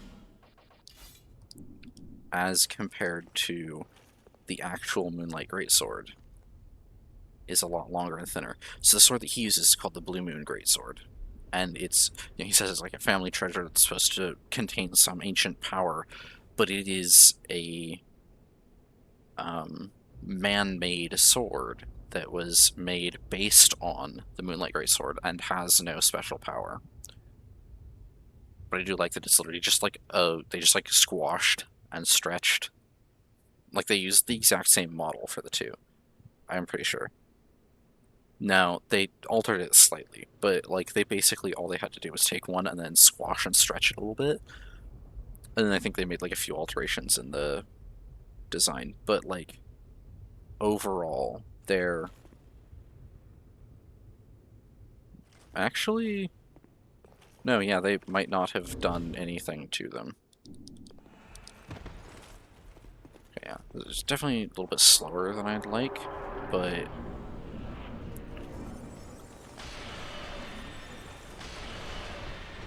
we don't want to stay in that little pocket for too long.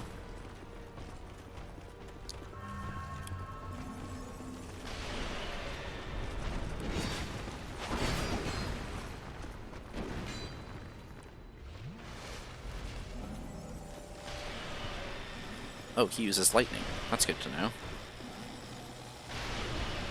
They both use lightning. I honestly didn't know these guys had a phase 2. There we go. And then Nashandra will show up.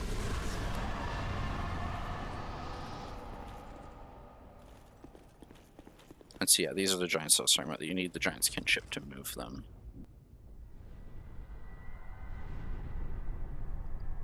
Grave undead. Here comes Nashandra. She looks nothing like she did in the castle. To me.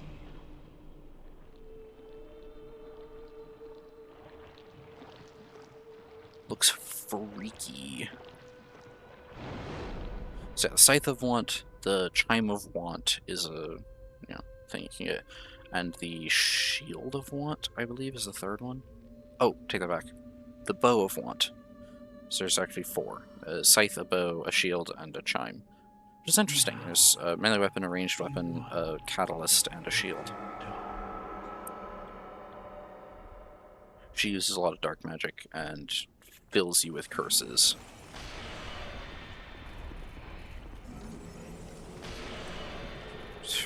God. Yeah, that's the curse thing. She has a big beam that she's going to use. I honestly didn't realize she would be this easy, because it's been a while since I've played this. I guess I usually play melee builds, so I'm not used to hitting her with crystal soul spears from distance. So Nashandra. And next should be... Yep. I want to get away from the middle of the area.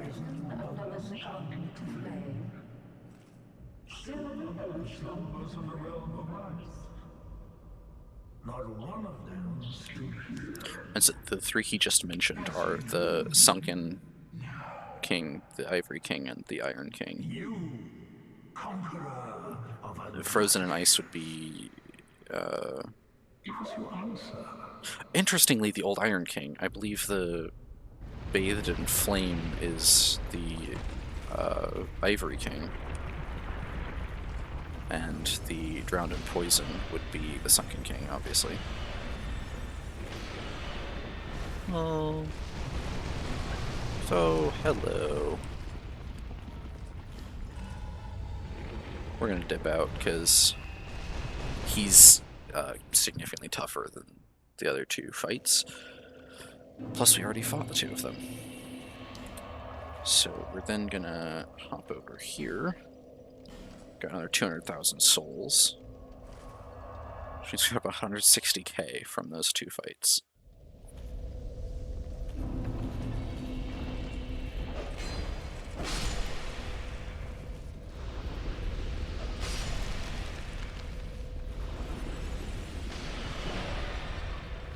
So usually I use Soul Grey Sword, but I don't have it equipped right now.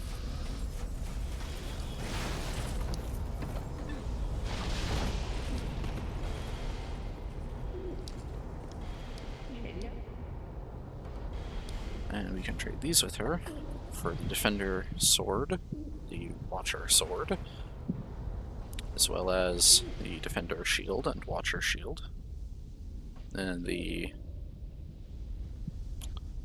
Bow, Chime, and Scythe of Want. No shield, apparently.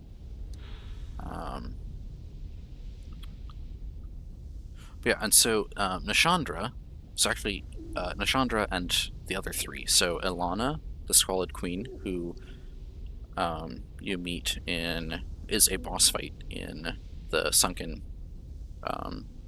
one. So she's like one of the bosses in Shulva, the Dragon Sanctum. And then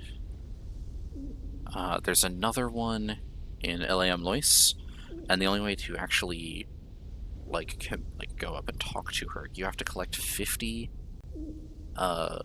burnt souls from the burnt ivory knights in the Crucible, and then you can go and speak to her, and whatever. And then the other one was in Broom Tower, and it's Nadalia, Bride of Ash. So, this one, the one who you get her soul fragments from the things. And you'll notice Nashandra and Nadalia both have dark souls. Now, dark souls only exist in some entities. Obviously, the Throne Watcher and Defender do, but I believe that's because they are so close to the Throne of Want that they are corrupted by it. Velstadt also. And in Dark Souls 1, there was only one entity that had a dark soul. Well, no, I take that back. I think 2, because I believe the 4 kings also. But, Manus. It's Manus. And the related. So I think Calamite might, and I think Artorias does have souls that are, purple. It's because they've been tainted by the Abyss. And so, like, the Throne of Want, that, like, black pool around it is the Abyss, I believe. Throne Watcher and Defender were corrupted by being so close for so long, and Nashandra was corrupted because she's one of the 4 daughters of Manus. Nadalia was another one, and then the 2 in Ivory King and Iron... No, Nadalia is Iron King. One in Ivory King, who you don't fight, you don't have to. You can kill her, but, and then the Ilana in the Sunken King. They all have souls that are purple because they are daughters of Manus.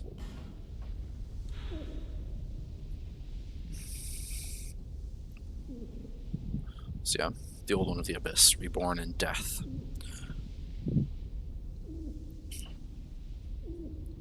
And so Nashandra embodies greed, Ilana embodies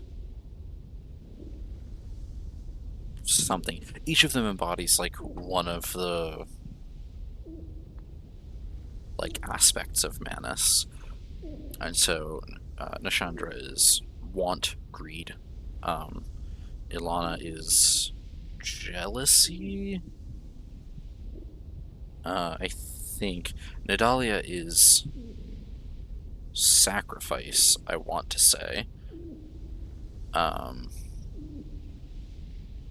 And the 4th one, the one in Elaam Lois, is obsession, or love, sadness, sorrow. I think that's what it was. It's a bow that does lightning damage. It's interesting. Chime of Want is, interestingly, works for both miracles and hexes, but I think it's stronger with hexes. And it doesn't empower hexes, but it has higher dark scaling. And the scythe does dark damage. That's the thing they did with almost every scythe in this game, is they have like split physical and elemental. Defender Greatsword does lightning damage, Watcher Greatsword does magic damage, hence their bonuses in the second phase. Throne Defender adds lightning to his sword, and the Throne Watcher throws little bolts of white or blue lightning at you, which is actually magic damage instead of lightning damage, because why not?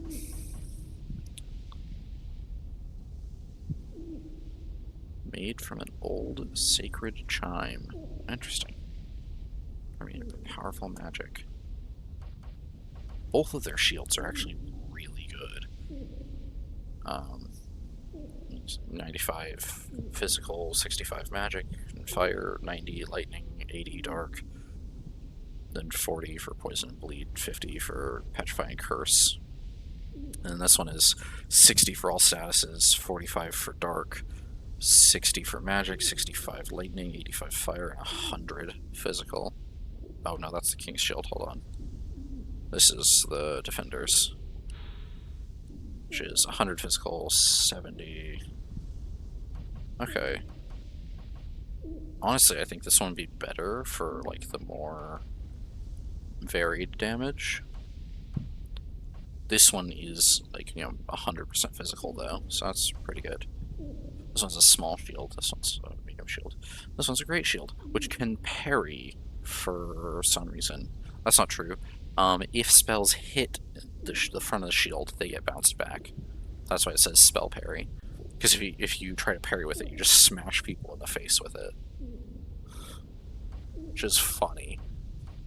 But we don't actually want any of these. And so... could take Chant of Want, but we can't use it. The other want thing is Scaled Faith.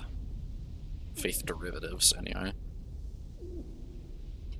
And so, we shall eat all of their souls, I believe. Their swords are alright, but this will be worth a while. That's interesting, they have like basically the same. At least it's true power to Wreathen magic. I believe that means a heavy attack, maybe like a two-handed heavy, adds a buff to the weapon. You know, their souls aren't actually going to matter that much to me, so why not? Let's take both their swords and see for certain. I think you can actually dual wield their weapons. So, hold on. There we go. Okay, Throne Defender coats it in lightning. And yeah, this one coats it in magic. Throne Watchers is obviously lighter. But, wow, almost half. And you can't... Oh, that's interesting. You can't power stance them.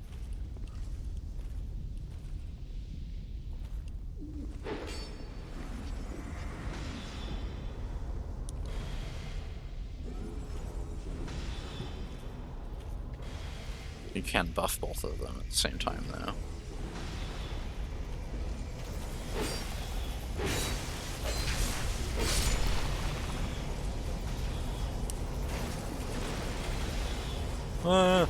Being chased by balls of magic. Hey.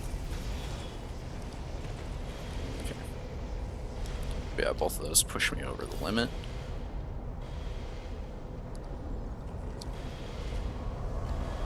I think I have enough for 2 more levels. I can eat a soul if I don't have enough.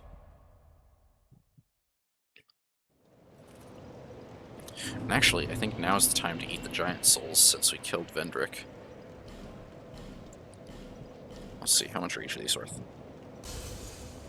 Oh, they're worth 10k a pop. It's not terrible. How much is this one worth? 12k? 15? 6. Okay. Chandra. Oh, we could have gotten a spell from hers if Strayed was alive. Dang. Probably shouldn't have killed him just yet. So I think the Throne Watcher and Defender you might also be able to get spells from 30k. Okay. This one should be 8k, 5k. Yeah, it's not a large one.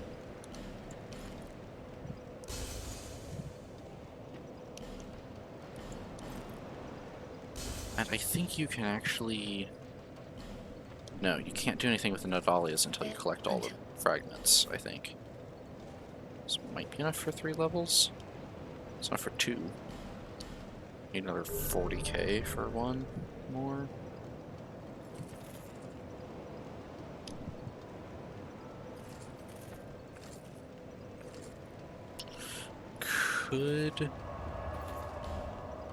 go ahead and try and kill Aldia now.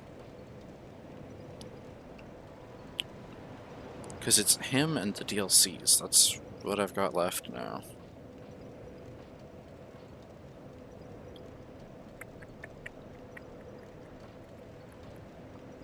So last bonfire in Dragon's Sanctum, not Shulva, I believe is the one... It's a hidden one, and it's like just before Ilana. And this one here is in the caves in Shulva, before the trio, I believe. This one is in the caves here before Aged Smelter. Not like, close to him, though, for whatever reason. And this is the one in the Frozen Wastes, or whatever. The place everyone hates, the Crystal Reindeer.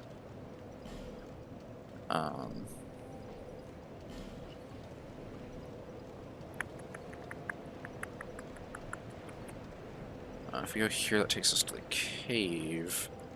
This will take us towards Ilana and the other bonfire. Let's hop over here for a bit. I think I've got maybe half an hour left in me. And then I'll have to eat something and probably go to sleep soon. Let's trade out our equipment again.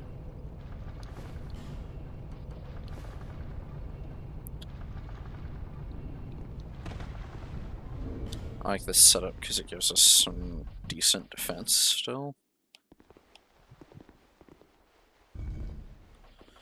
We could wear the Slumbering Dragon crest, but I think we want... Go back to this. Could wear the bird ring, gives you just like a set 50% chance to reflect any spell that hits you. And the way it does that, it's really funny. So it's this one here, which I think we did get here. No, we got it in Broom Tower. Okay. But, so Raim is the Fume Knight, who is left-handed. Which, I believe, based on the description, the Magnificent Greatsword, which is, or what was,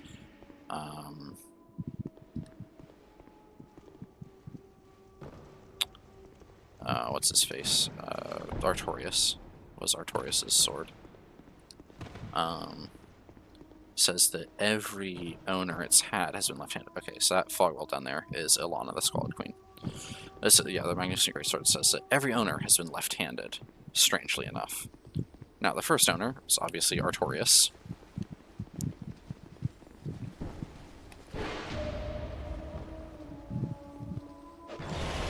I think I had zero right to parry him there. Okay.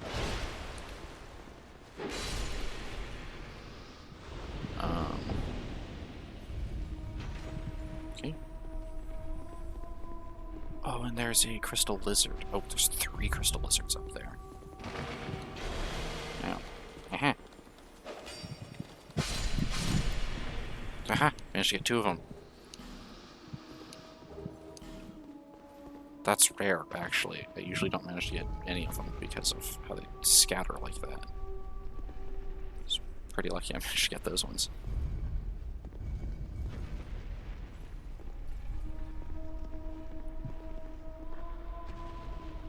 Oh, right, these ones spin in a weird way. Because it spins, it's in a set of 3 instead of a set of 4, like the ones elsewhere. So we got this guy. And that leads further down. That might be our only path forward, actually, yeah. Okay, and that is a platform where... So, like, if you went up that staircase, that's the staircase where there's only, like, half of it. There's, like, a big hole next to it, a button.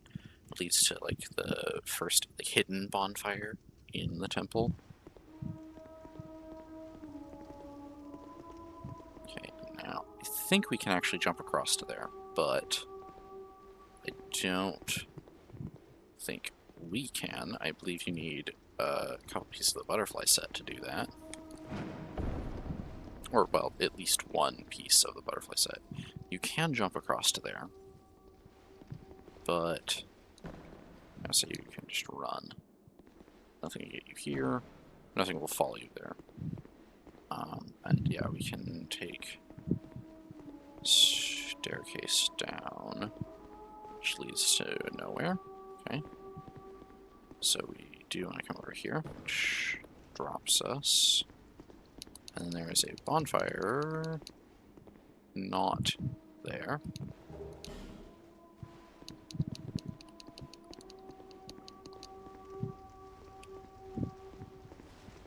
Nah, he heard me. Nice.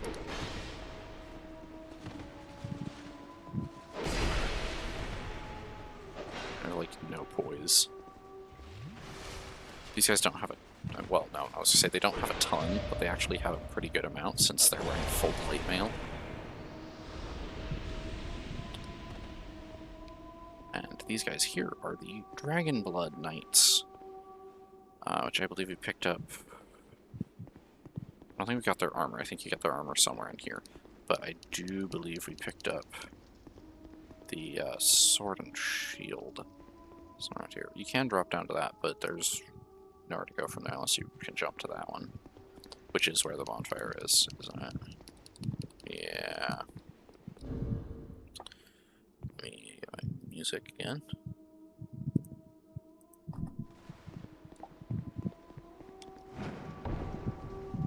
Okay, we do want to jump that, so we don't just fall.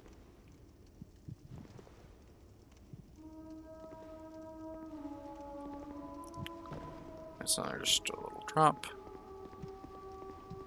The reason they have all those little drops is so you can't backtrack. Which I think is probably somewhat obvious to anyone who's played. Oh, okay. Forgot that you were back there. There you go. 3 is enough to stagger them. Which is only because I'm not doing more poise damage. If I equip the stone ring, or stone plate ring, stone ring, yeah, I think I would do enough to stagger them in 2. And then, yes. So I think that guy won't come back. I hope. We're not going to rest here just yet, because you don't need to.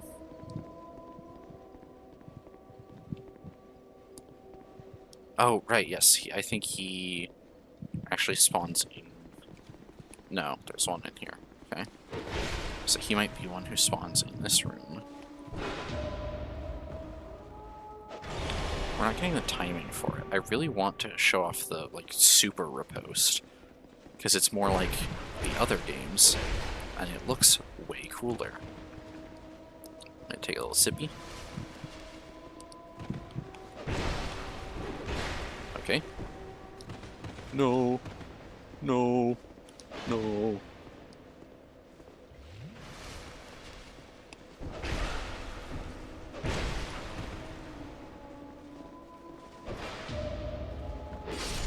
Okay, that was not it. We were on stairs, of course it wouldn't work.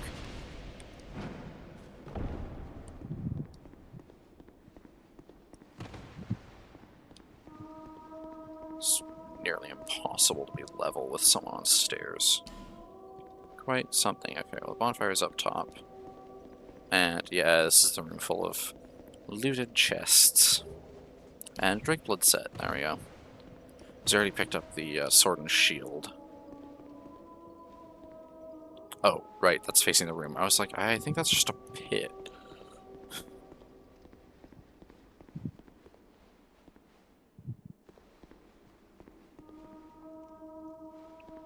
again, there are spots where you can, like, technically jump down to the next level, but... Okay, here is a spot where I think you are supposed to jump, yeah. Nope, okay. Not that one, anyway. We can drop down again. I'm gonna jump across because there should be more over here. Vine Balm. I was gonna say, potentially more knights. Okay.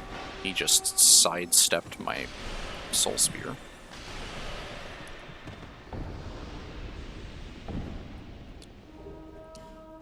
Tight Knight.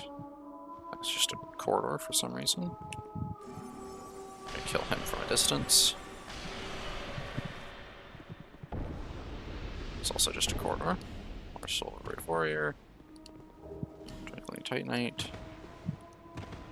And yeah. Stone.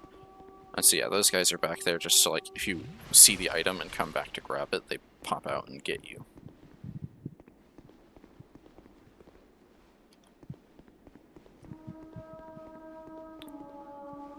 Okay. I can jump over to here. Wearing, like, the Jester's legs or the Silver Cat ring makes traversal of this series of drops much more manageable.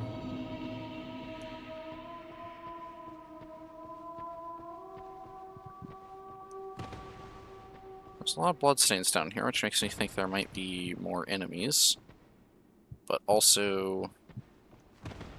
maybe just people being idiots. It's always a possibility. They might be fighting other players, actually. Now, Alana is kind of a pain, also. Steelheart Ellie. Oh yeah, she punches. I think we are going to summon her, because we are primarily in the role of a mage.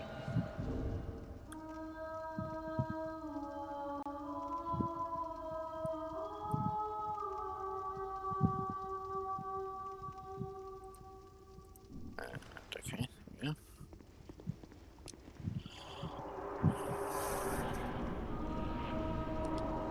There's Alana.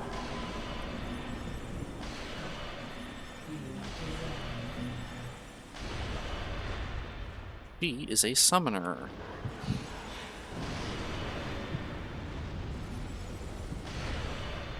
Also, the pyromancies she uses are dark pyromancies, otherwise exclusive to Bryn Tower. Also uses a lot of hexes. She summons little gold skeletons, and you really do want to kill them, because whenever she summons something, she has 3 different summons. She has the skeletons, which are the most likely. She has a set of 3 pigs, which is the next most likely. And the least likely is Velstadt. And yes, she does just summon Velstadt, the boss.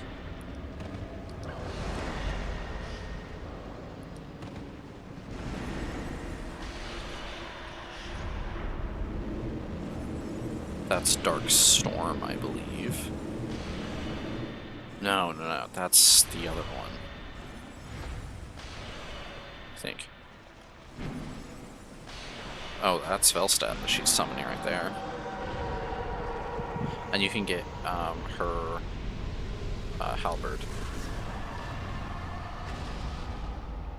Ta-da! This shows people dragon. And da-da-da-da. Narrow little passageway. A bonfire. And let's see, Transcendent Eddie. Oh, it's a dragon follower. Interesting. And Abbess Fiva. Really looks like Lycia.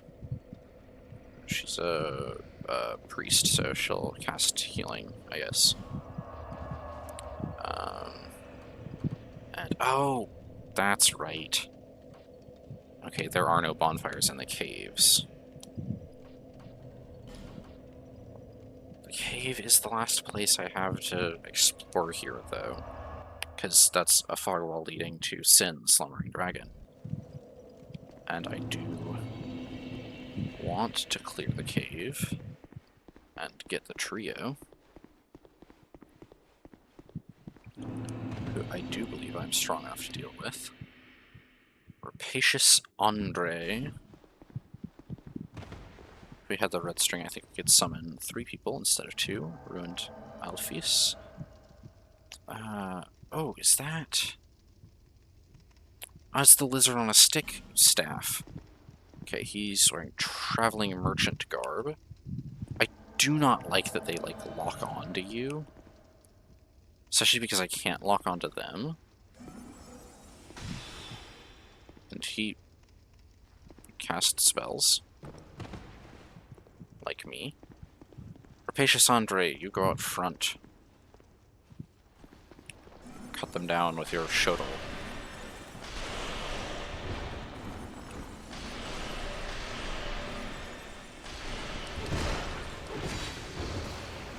And ruined Alphys used Wiggly Orb.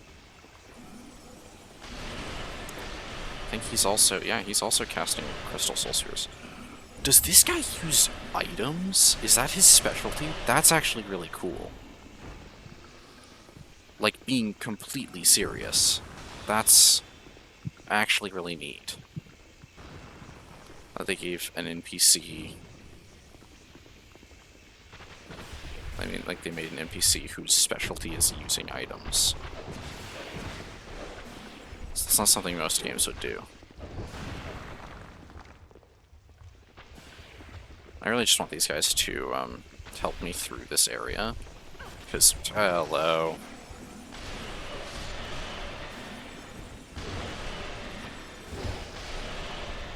So they're sturdy.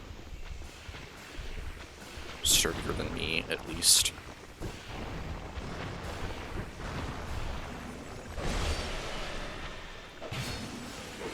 Kind of wishing I had Forbidden Sun, so I could deal with the turtles.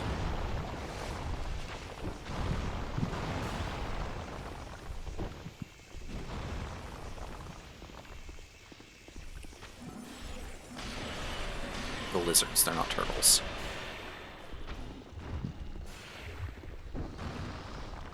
Of course, we can break the regular spitters, but we can't do anything about the lizards without killing them. And our setup makes it very hard to kill them. Unless I get right up next to them. Nice free bright bug.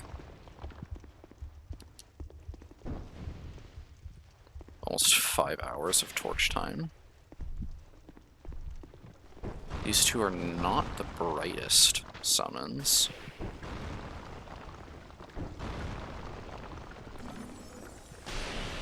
Okay. Go. Good news is we have so many Crystal Soul Spears. Doesn't matter if we use up a bunch.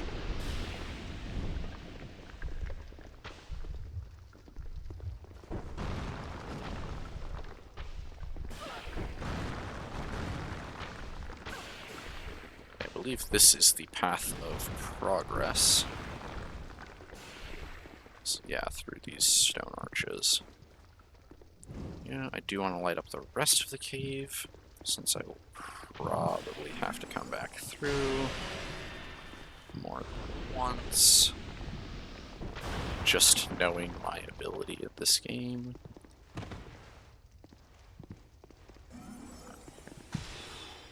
He's casting some kind of buff. Is he using Unleash Magic? I just realized that that is like the only sorcery buff I can think of that I think you cast like that.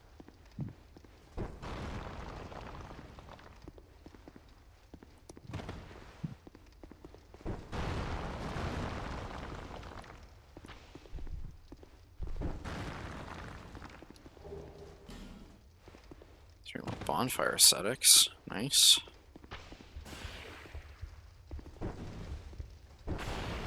Okay, so one thing to take note of is where the sconces are, because they seem like if you more or less follow them. It's like you comes to this one, and then you want to go here. Next sconce is also on the path of progress.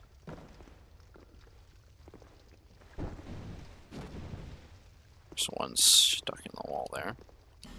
Pure luck required ahead, okay.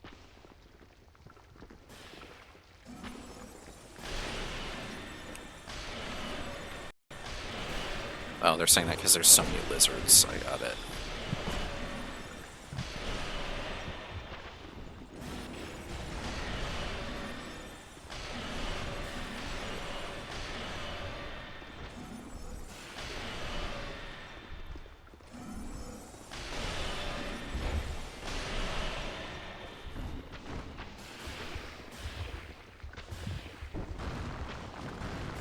There's also, I think, worms here somewhere. Kind of like the ones in Black Gulch. Okay, what in the world do I need to do to hit you?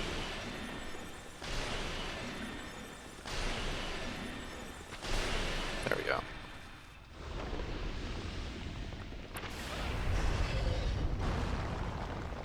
Yeah. Razorback Nightcrawlers. I believe that is what the game calls them.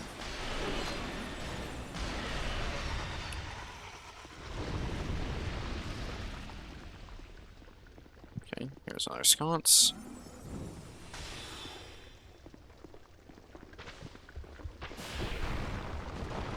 Thankfully, these things don't build up petrification very quickly. They nor near as quick as the poison statues in the Gutter and Black Gulch.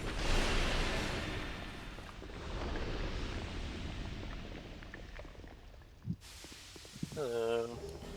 Oh, that is a petrifying fog, like a basilisk breath. Okay, you guys ready? We're a trio against a trio. It's gonna be a completely fair fight. Okay, Afflicted Grave Robber, Ancient Soldier Varg, which is the fake Havel. Gah. The Great Bow knocked me over.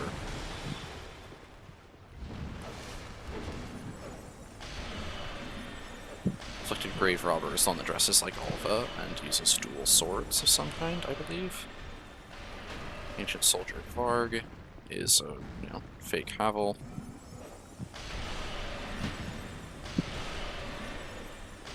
Oh, they wear the same hat as Lucatiel. That's interesting.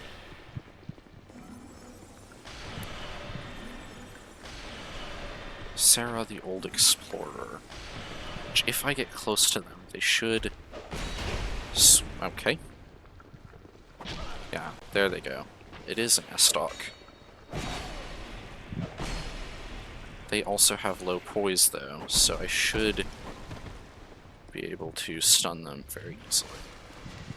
No, you don't. Okay, they can also stun me very easily, though.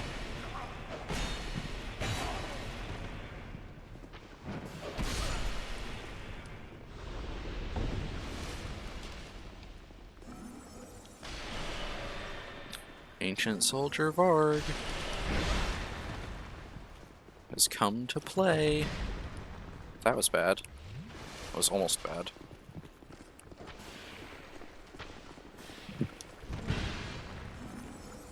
There's a bunch of petrifiers downstairs in the water. I like that he's like staying away from me, like that'll stop me from pelting him with spells.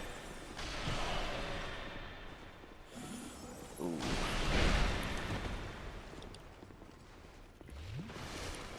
Bad news is there's a lizard down here, and Grave Robber is no longer distracted by my buddy.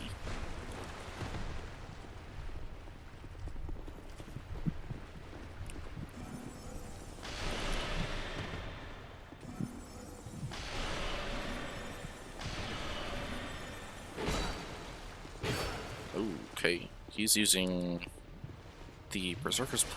That's not fair. I know I'm using Estus, but I'm only one guy.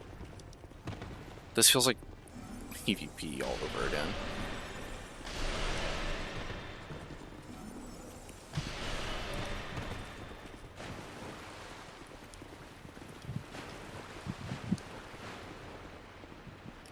Thankfully, they are stupid enough to just walk off whenever you do. Go. Should get rid of Grave Robber. And...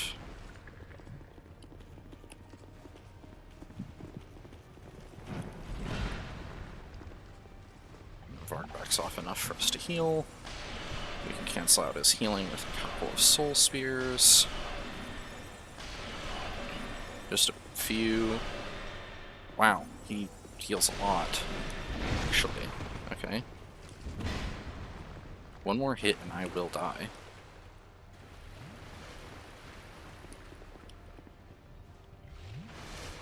He should have dropped down, though. Yeah. He saw me and tried to go back up. I pelt him while he tries to get out of the water. Why are they able to move like normal in water when I get super slow and soggy? That's just not fair.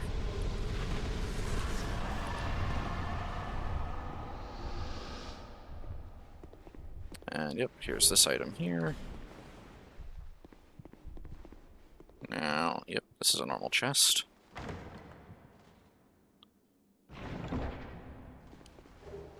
And the flower skirt. Yippee. That's it. It's the entirety of the caves. Okay.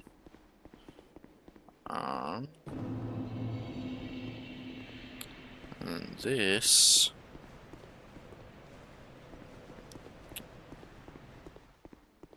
Oh, yeah. This is one of the little secret spots next to the elevator. And this, if you come around, leads to, yeah, this room. And then from here you can... Well, you can drop down. It's not a great plan, though. Okay. We used up almost all our Estus on that fight. And we used up almost 100 Crystal Soul Spheres going through the caves.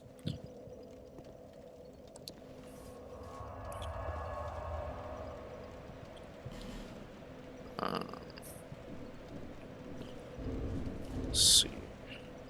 How much for our level? It's 120k. Only got 8k here. So we'd probably need another, hold on. So 120, leave us with about 70. A little over. Then we'll probably need another 125. So we'd want like another 50k, give or take, to get another level.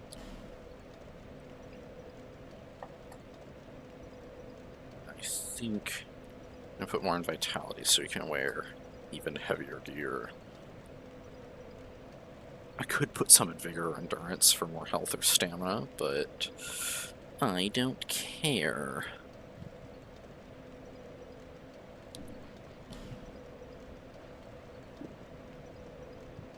Honestly, might pull out of Dex and put it into Faith so that we can use like hexes and miracles. Might be worth it.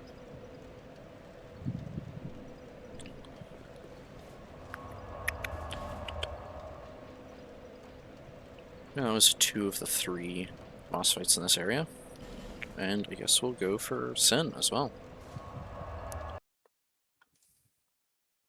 Now, if we were in Scholar, I think there's 4 different people you can summon for this fight, which makes it real worthwhile to have, whatchamacallit, the, why did I just summon them? I was gonna go... You know what? No, it's fine. We want the Bracing Knuckle Ring, because Sin It's full of acid. Technically, he's full of poison, but his poison happens to be quite acidic. You should see him. Oh. Where did you come from? Oh, he's behind that stuff. Got it. Oh, not the flames. Gah. Right, he is full of toxic. And so are his flames. Which makes this a very painful fight if you don't have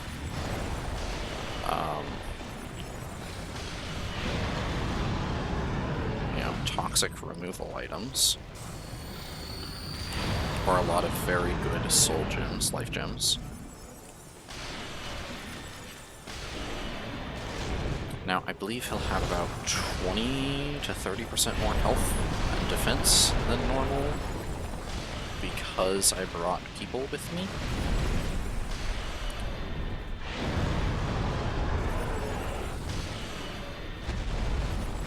Obviously, you know, he's a boss, you want to be careful of all of his attacks, but especially the flame ones.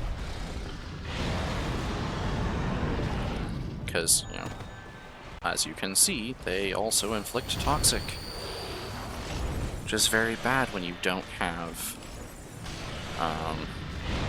you know, regeneration miracles and cleansing miracles, which may or may not actually exist in this game. No. Dang it. Okay. He's still targeting me. I realize I'm doing the most damage, but Eddie, you really need to get in there. He's still targeting me.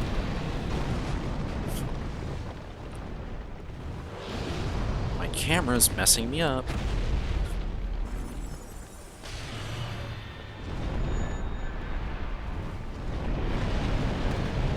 Okay. Almost got it. Oh, I'm dead. No. Somehow.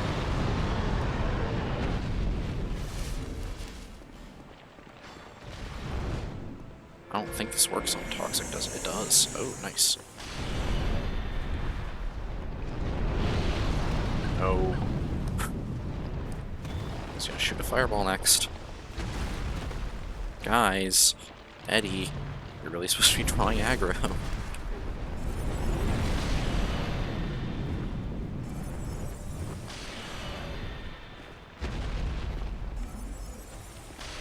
Doing like so little damage because of...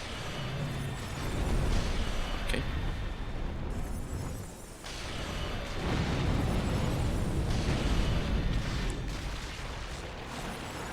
It is because I summoned 2 people. If I just summoned Eddie, he would be a pretty good tank, and I really wouldn't have to worry about aggro. Plus, he'd have less health and be taking more damage. The boss fight, I mean, Sen, not Eddie. And yes, Eddie would be a pretty good tank if he was all I summoned. Okay, and Phoebe's dead. She didn't do a lot. Really should have just gone with Eddie.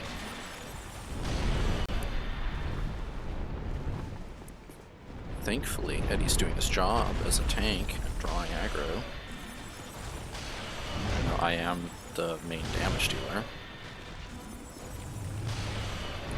With my 200 damage per spellcast. Okay. I tried. I did try to roll through that.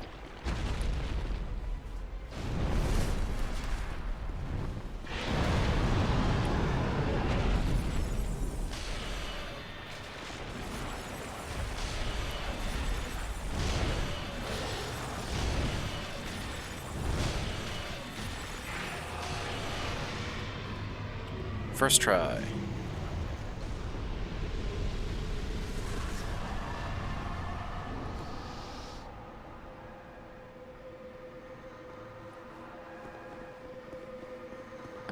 Let's see, there's an item over here.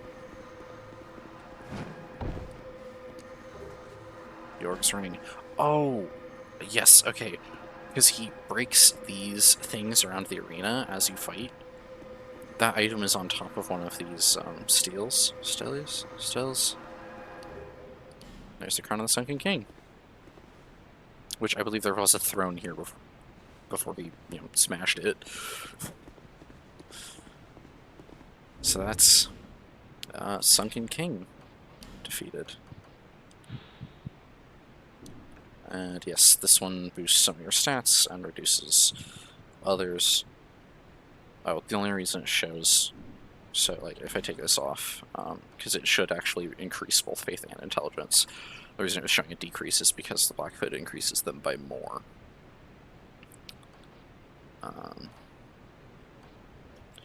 So yeah, with that, actually this would be also boost your cast speed. That's interesting. Like, yeah, this boosts it by more. That is interesting though, that these all boost your cast speed. I wonder. That's because they boost intelligence and faith. I wonder if those both affect it. This boosts it by more because it has a special bonus. But yeah, Sin, his stuff's full of acid, but he also has a special effect that whenever you hit him, your weapons take more durability damage than they otherwise would. You know, I would use the feather, but it's just literally right here.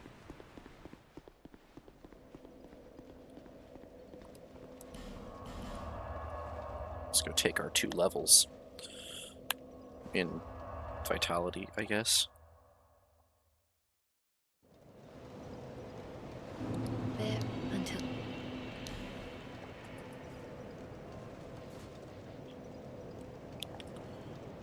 Let's...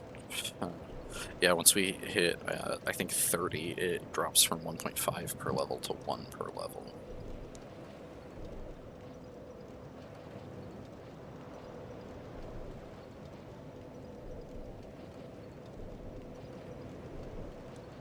Boost our resistance and our agility by a bit. Boost our cast speed by a couple points. And our agility.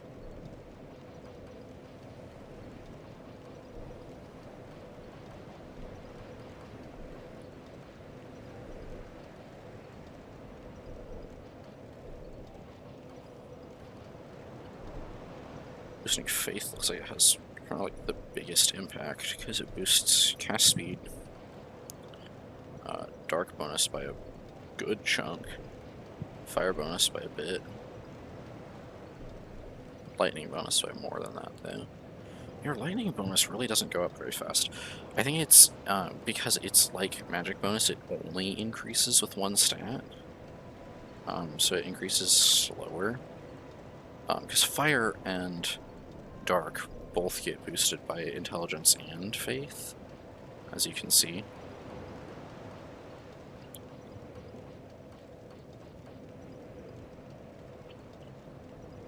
I don't know, adaptability affected your ability to poison things. That's interesting. So is Dex.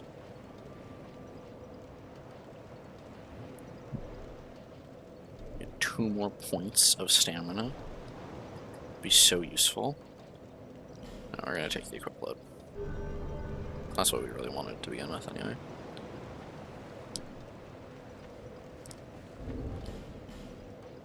I really wish I had another fire seed.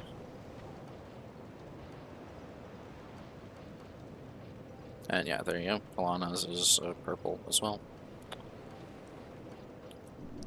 One of them might have also been capable of turning into a spell. No way to check now. That's not true, I can just go on the wiki and look at it.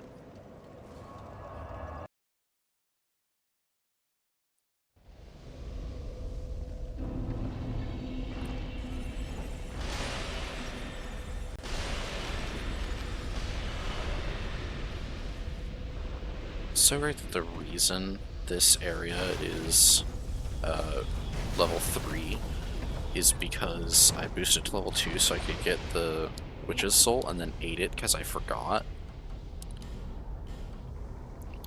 Yeah, we can get Yorg's Spear, which is just a, decent spear, honestly. It's pretty good. And the Wrathful Axe doesn't do dark damage. Interesting.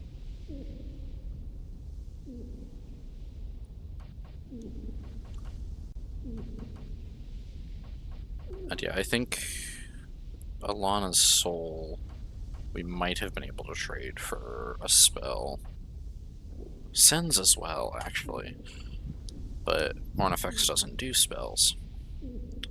And honestly, these are both decent weapons, to be perfectly honest. They're just not really my playstyle for the most part. So I think I'm going to eat both of their souls later. We can... Oh, yeah, we can max that out now. I'm going to put those two away, actually.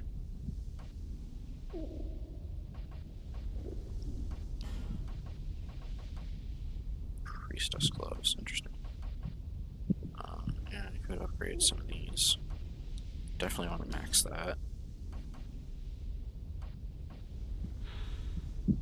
My durability decides its appearance. It's true, it has 80. That's higher than most armor. It's almost as high as the Drakeblood set.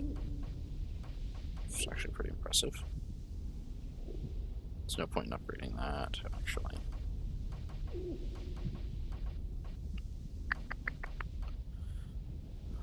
We wear this pretty much all the time, but...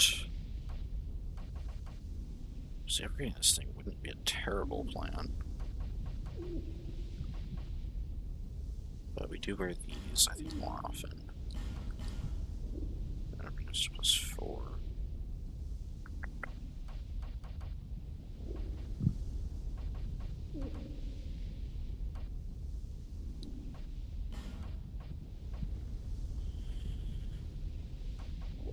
Alright, I think we can max out most of these things.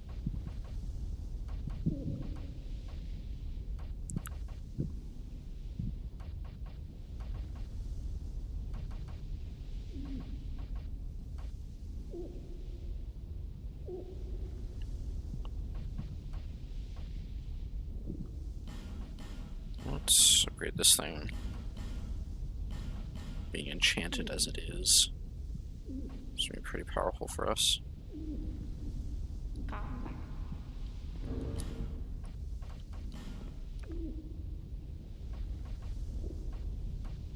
Let's do a 296, 305, 298, 281, 362. That one's fully upgraded though. I think Black Steel would probably benefit the most. Well, actually, let's get Dark Drift up to +8 and then check.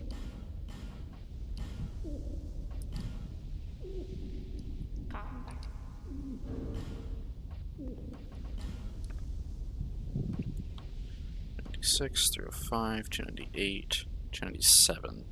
Oh. That's right in between this one and this one. But it also has the defense pierce, so actually I think, yeah. Or, well, shield pierce, technically. 247, 220. Oh, this one has really good scaling. That's the reason this one's really high. This one has really high base damage, but actually not great scaling. I think we'll go with this one then. 14 slabs, what in the world?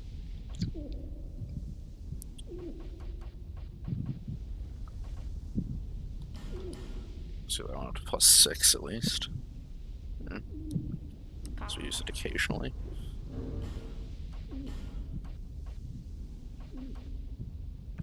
It's 190, but it's 330. That's almost as much as this thing. Only a bit more than these, but 36 on that, through 2 on that.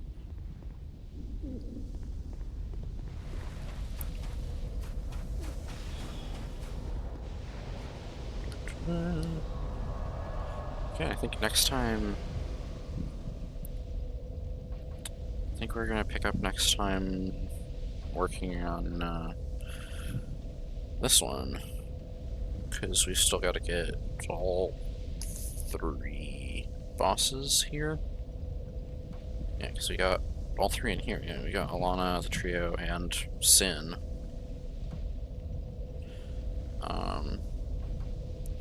We still have to get Fume, Alon, and Aged Smelter Demon. Ugh.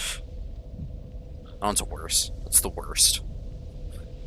Not even because of the boss itself, it's because of the run back. You have to run through like the entire cave system full of mages and archers, and specifically, not just any mages, they are mages that cast Tranquil Walk of Peace on you. I always notice, move like you're incredibly over-encumbered. And suck it. I hate them. Everyone hates them. It's not just me.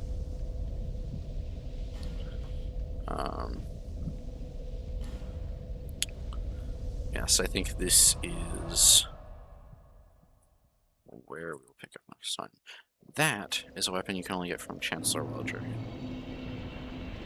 Pick up in this place. Yes. Yeah, these are the old knights in Hyde's Tower of Flame. This is the same guys, but these ones are much bigger.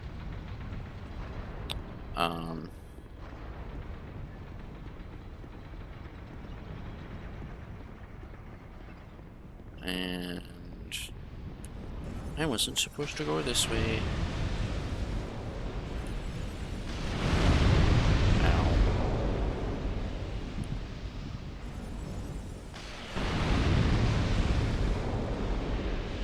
These guys are ready to drop black fire bombs, yeah.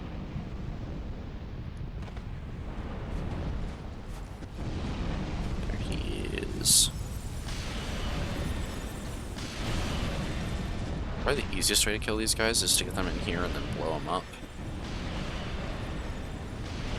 Which, honestly, probably that's the reason the barrel guys exist.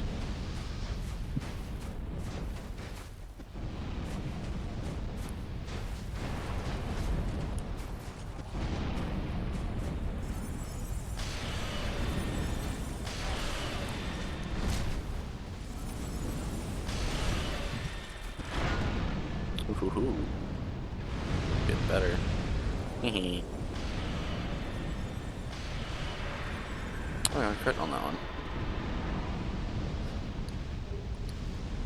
Another smelter hammer. Wow. That thing is genuinely like one of the rarest weapons in the game. Because it is a rare drop from exclusively those guys. This guy won't drop it, because that's not his weapon. I don't think. Oh. Ow. At least they're not one-shotting me anymore.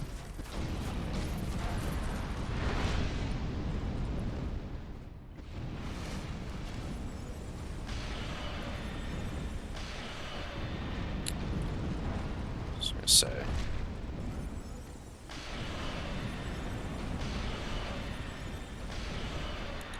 It's good to know that they actually can't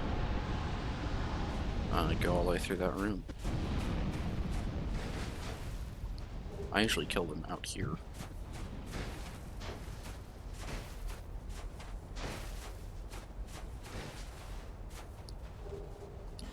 Tower key. That's what we need for several doors throughout the area.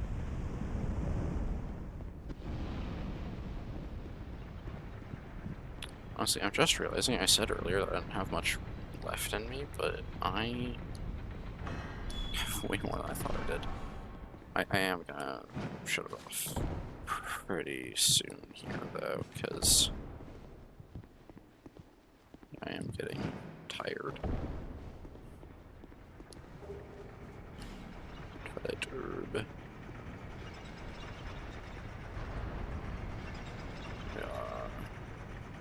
Here we are. This will bring us down to the Iron Passage. So here's the bonfire. And this is the cave that leads to a smelter demon. Steel-willed lorry. Oh, full Mastodon set. Is that... That's the regular Mastodon set. So there's two variants. There's that and the rusted one. Drifter Swordsman Idol. Ooh, he uses the Stone Twin Blade and the Engraved Gauntlets. Interesting.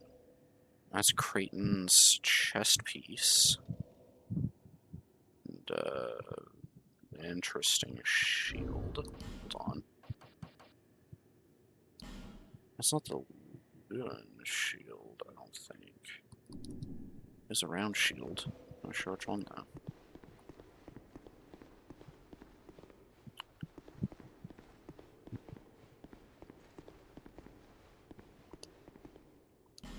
Yeah, okay. I can drop down. Oh, that's not a place you can get to.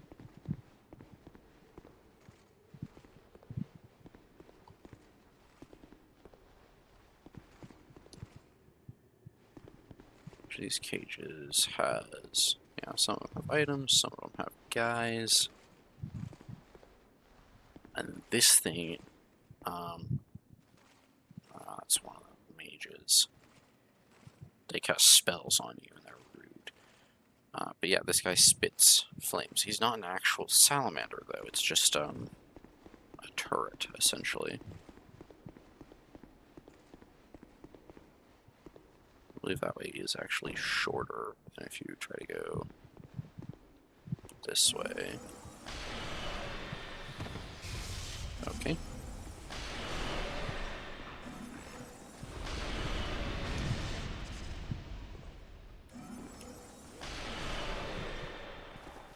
Oh! Why are you here?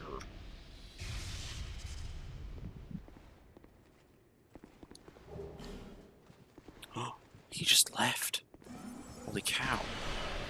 I didn't know you could get them to just leave. I guess it's because I ducked behind the wall fast enough.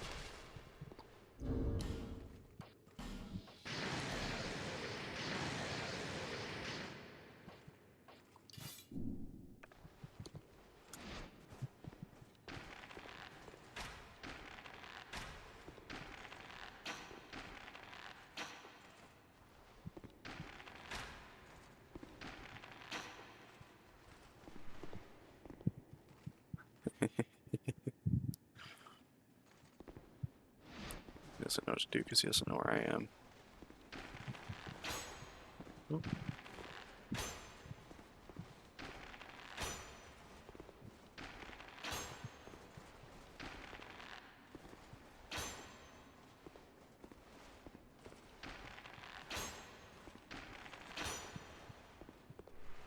Hold on.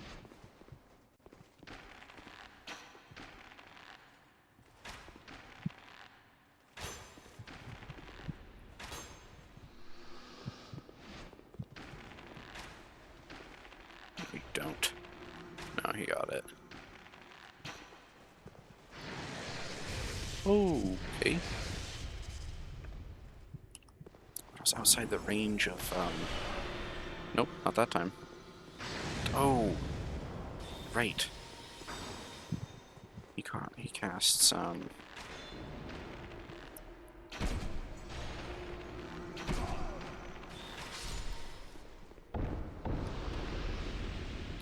Okay, yeah, he cast... whatever this one's called. It's not the, slowness one, it's... Well, no, he also cast the move slower one. That was the second one. The first one he did, though, was, the no more spells one. Oh, it's the same guy as up there, okay.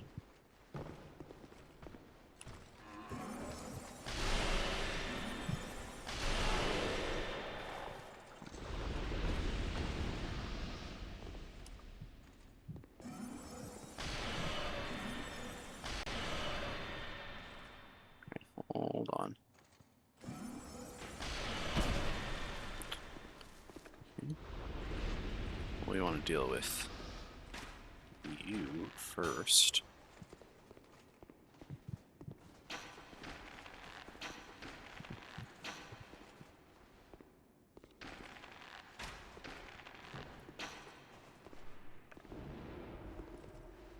He's gonna cast Silence. Didn't get me.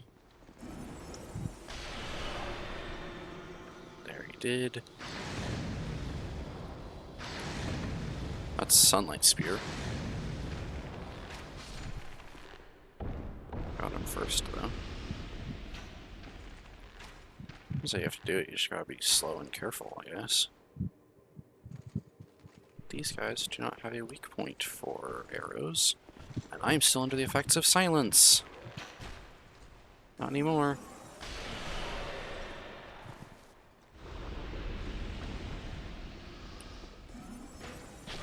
Okay. We're dead. No, okay. As long as we stay out of range. We got him.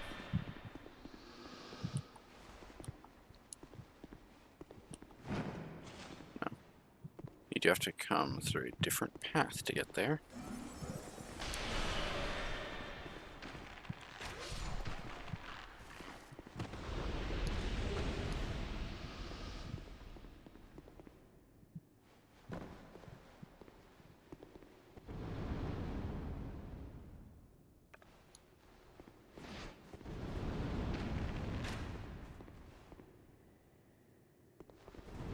I believe.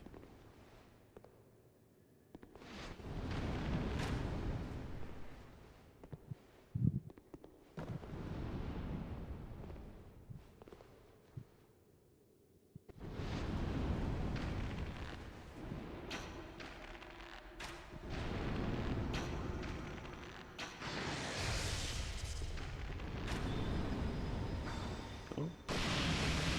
He got me with the move slow spell. And then he got me with silence.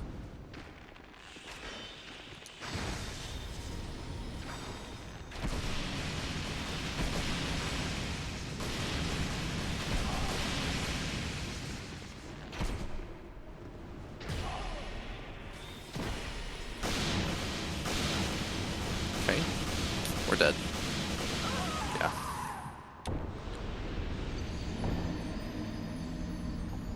They're mostly, I think, annoying for spellcasters because they can turn off your spells. They're annoying for everyone because they can make you slow.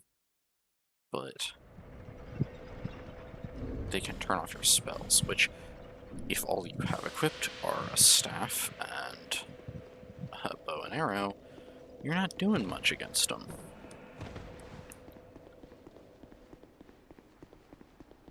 Of course, we can go this way, which is shorter and full of perils. Thankfully, some of those perils handle each other. Or themselves, I suppose.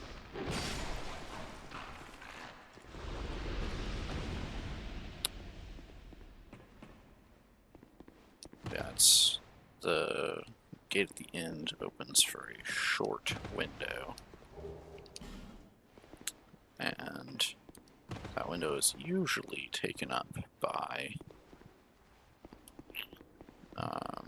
the soldiers and trying not to get blown up by fireballs. And you only have to open it once. Oh. But you can actually, if you're fast, you can actually make it through that gate.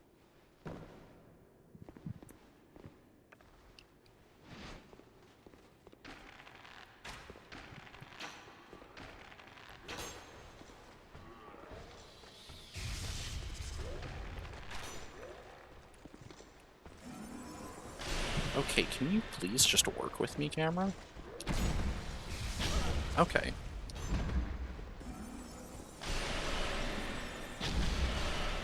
Okay. That second soul spear absolutely hit him in the head, though. Also, why does he use it like a spear when it's clearly a poleaxe?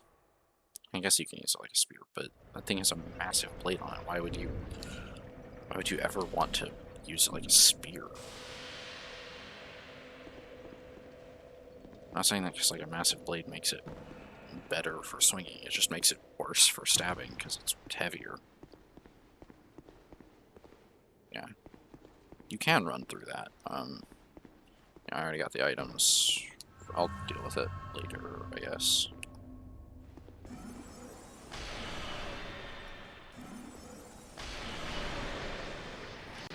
Because I do have to run through if I want some of the other items that are available in this zone. Dang it, he noticed me. I love having a tall staff.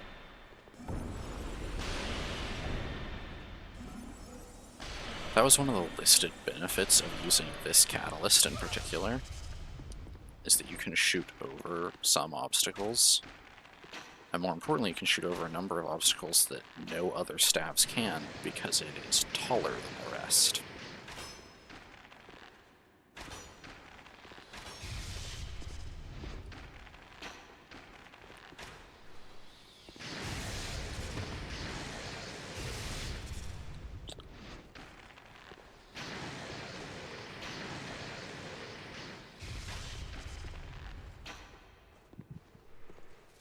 Fume sorcerers are hard to pin down.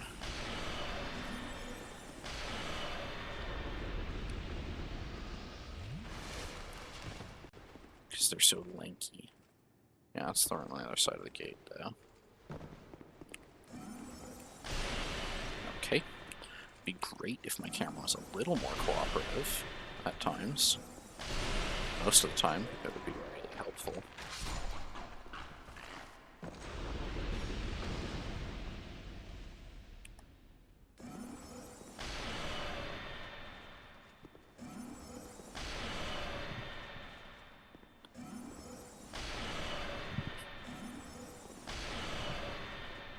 Okay, these soul spheres are just phasing straight through this guy.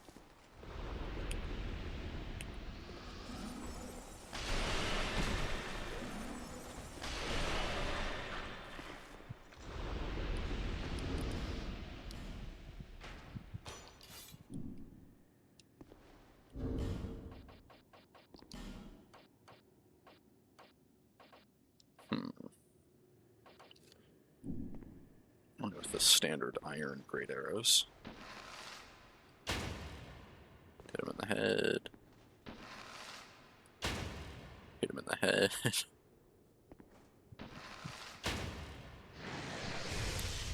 him in the chest that time, but it knocked him off his little zone. Wait, no, hold on.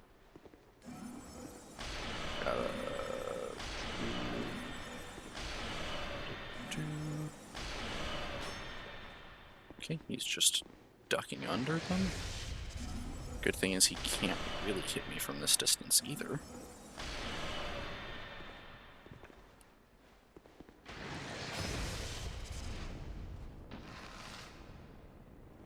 Do you wanna cast something? Poke your head out? No. Really? You're just no fun.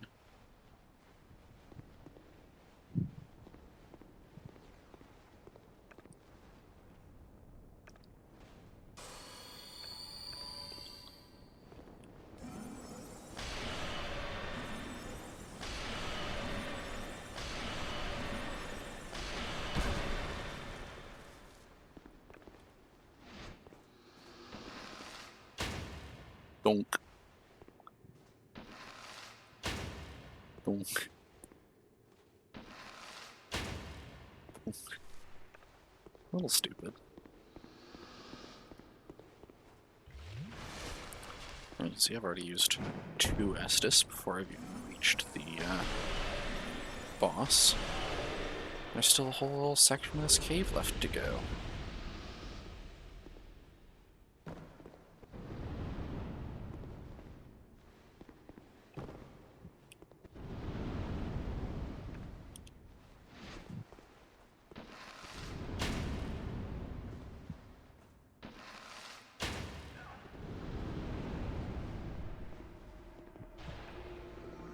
Okay, he went with the slow spell first, which is good, because that means Nope, never mind. I was saying I might have the chance to use a sorcery.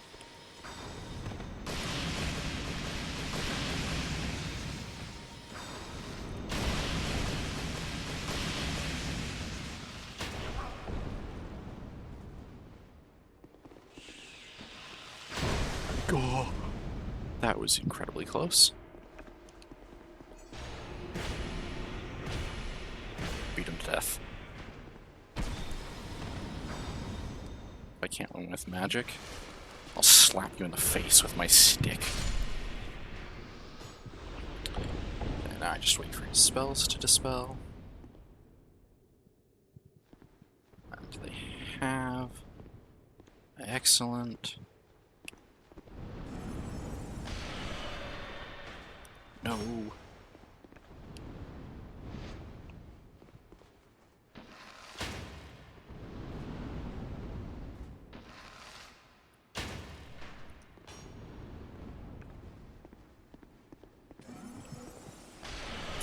Hello. Oh, you're gonna squish me, aren't you? I'm not really prepared for the Smelter Demon fight, but I'm not gonna survive out here for very long. I might be dead here. No, he backed off. Probably not gonna beat this, but you never know. I did spend, was it like 8 hours killing the regular Smelter Demon before. Might beat this one. First try, who knows?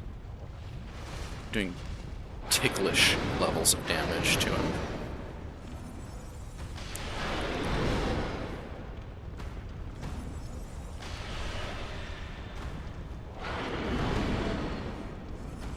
Could definitely up my survivability by boosting defenses.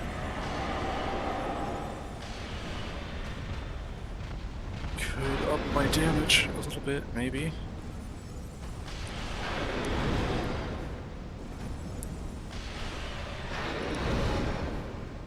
For whatever reason, he seems to really like trying to stab me when I do this. Stop stabbing. There we go. It's wonderful because a stab gives just enough time for a follow-up spear.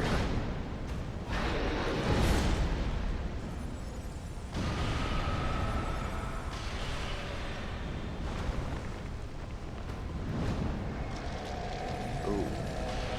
He's buffing his sword. Not even halfway done.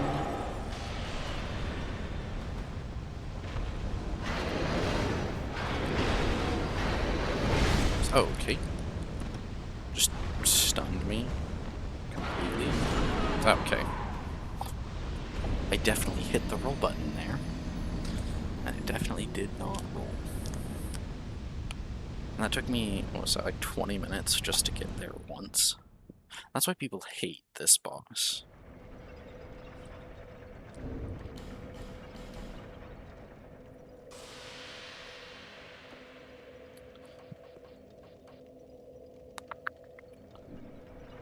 Right, well, I guess that's where we'll pick up next time.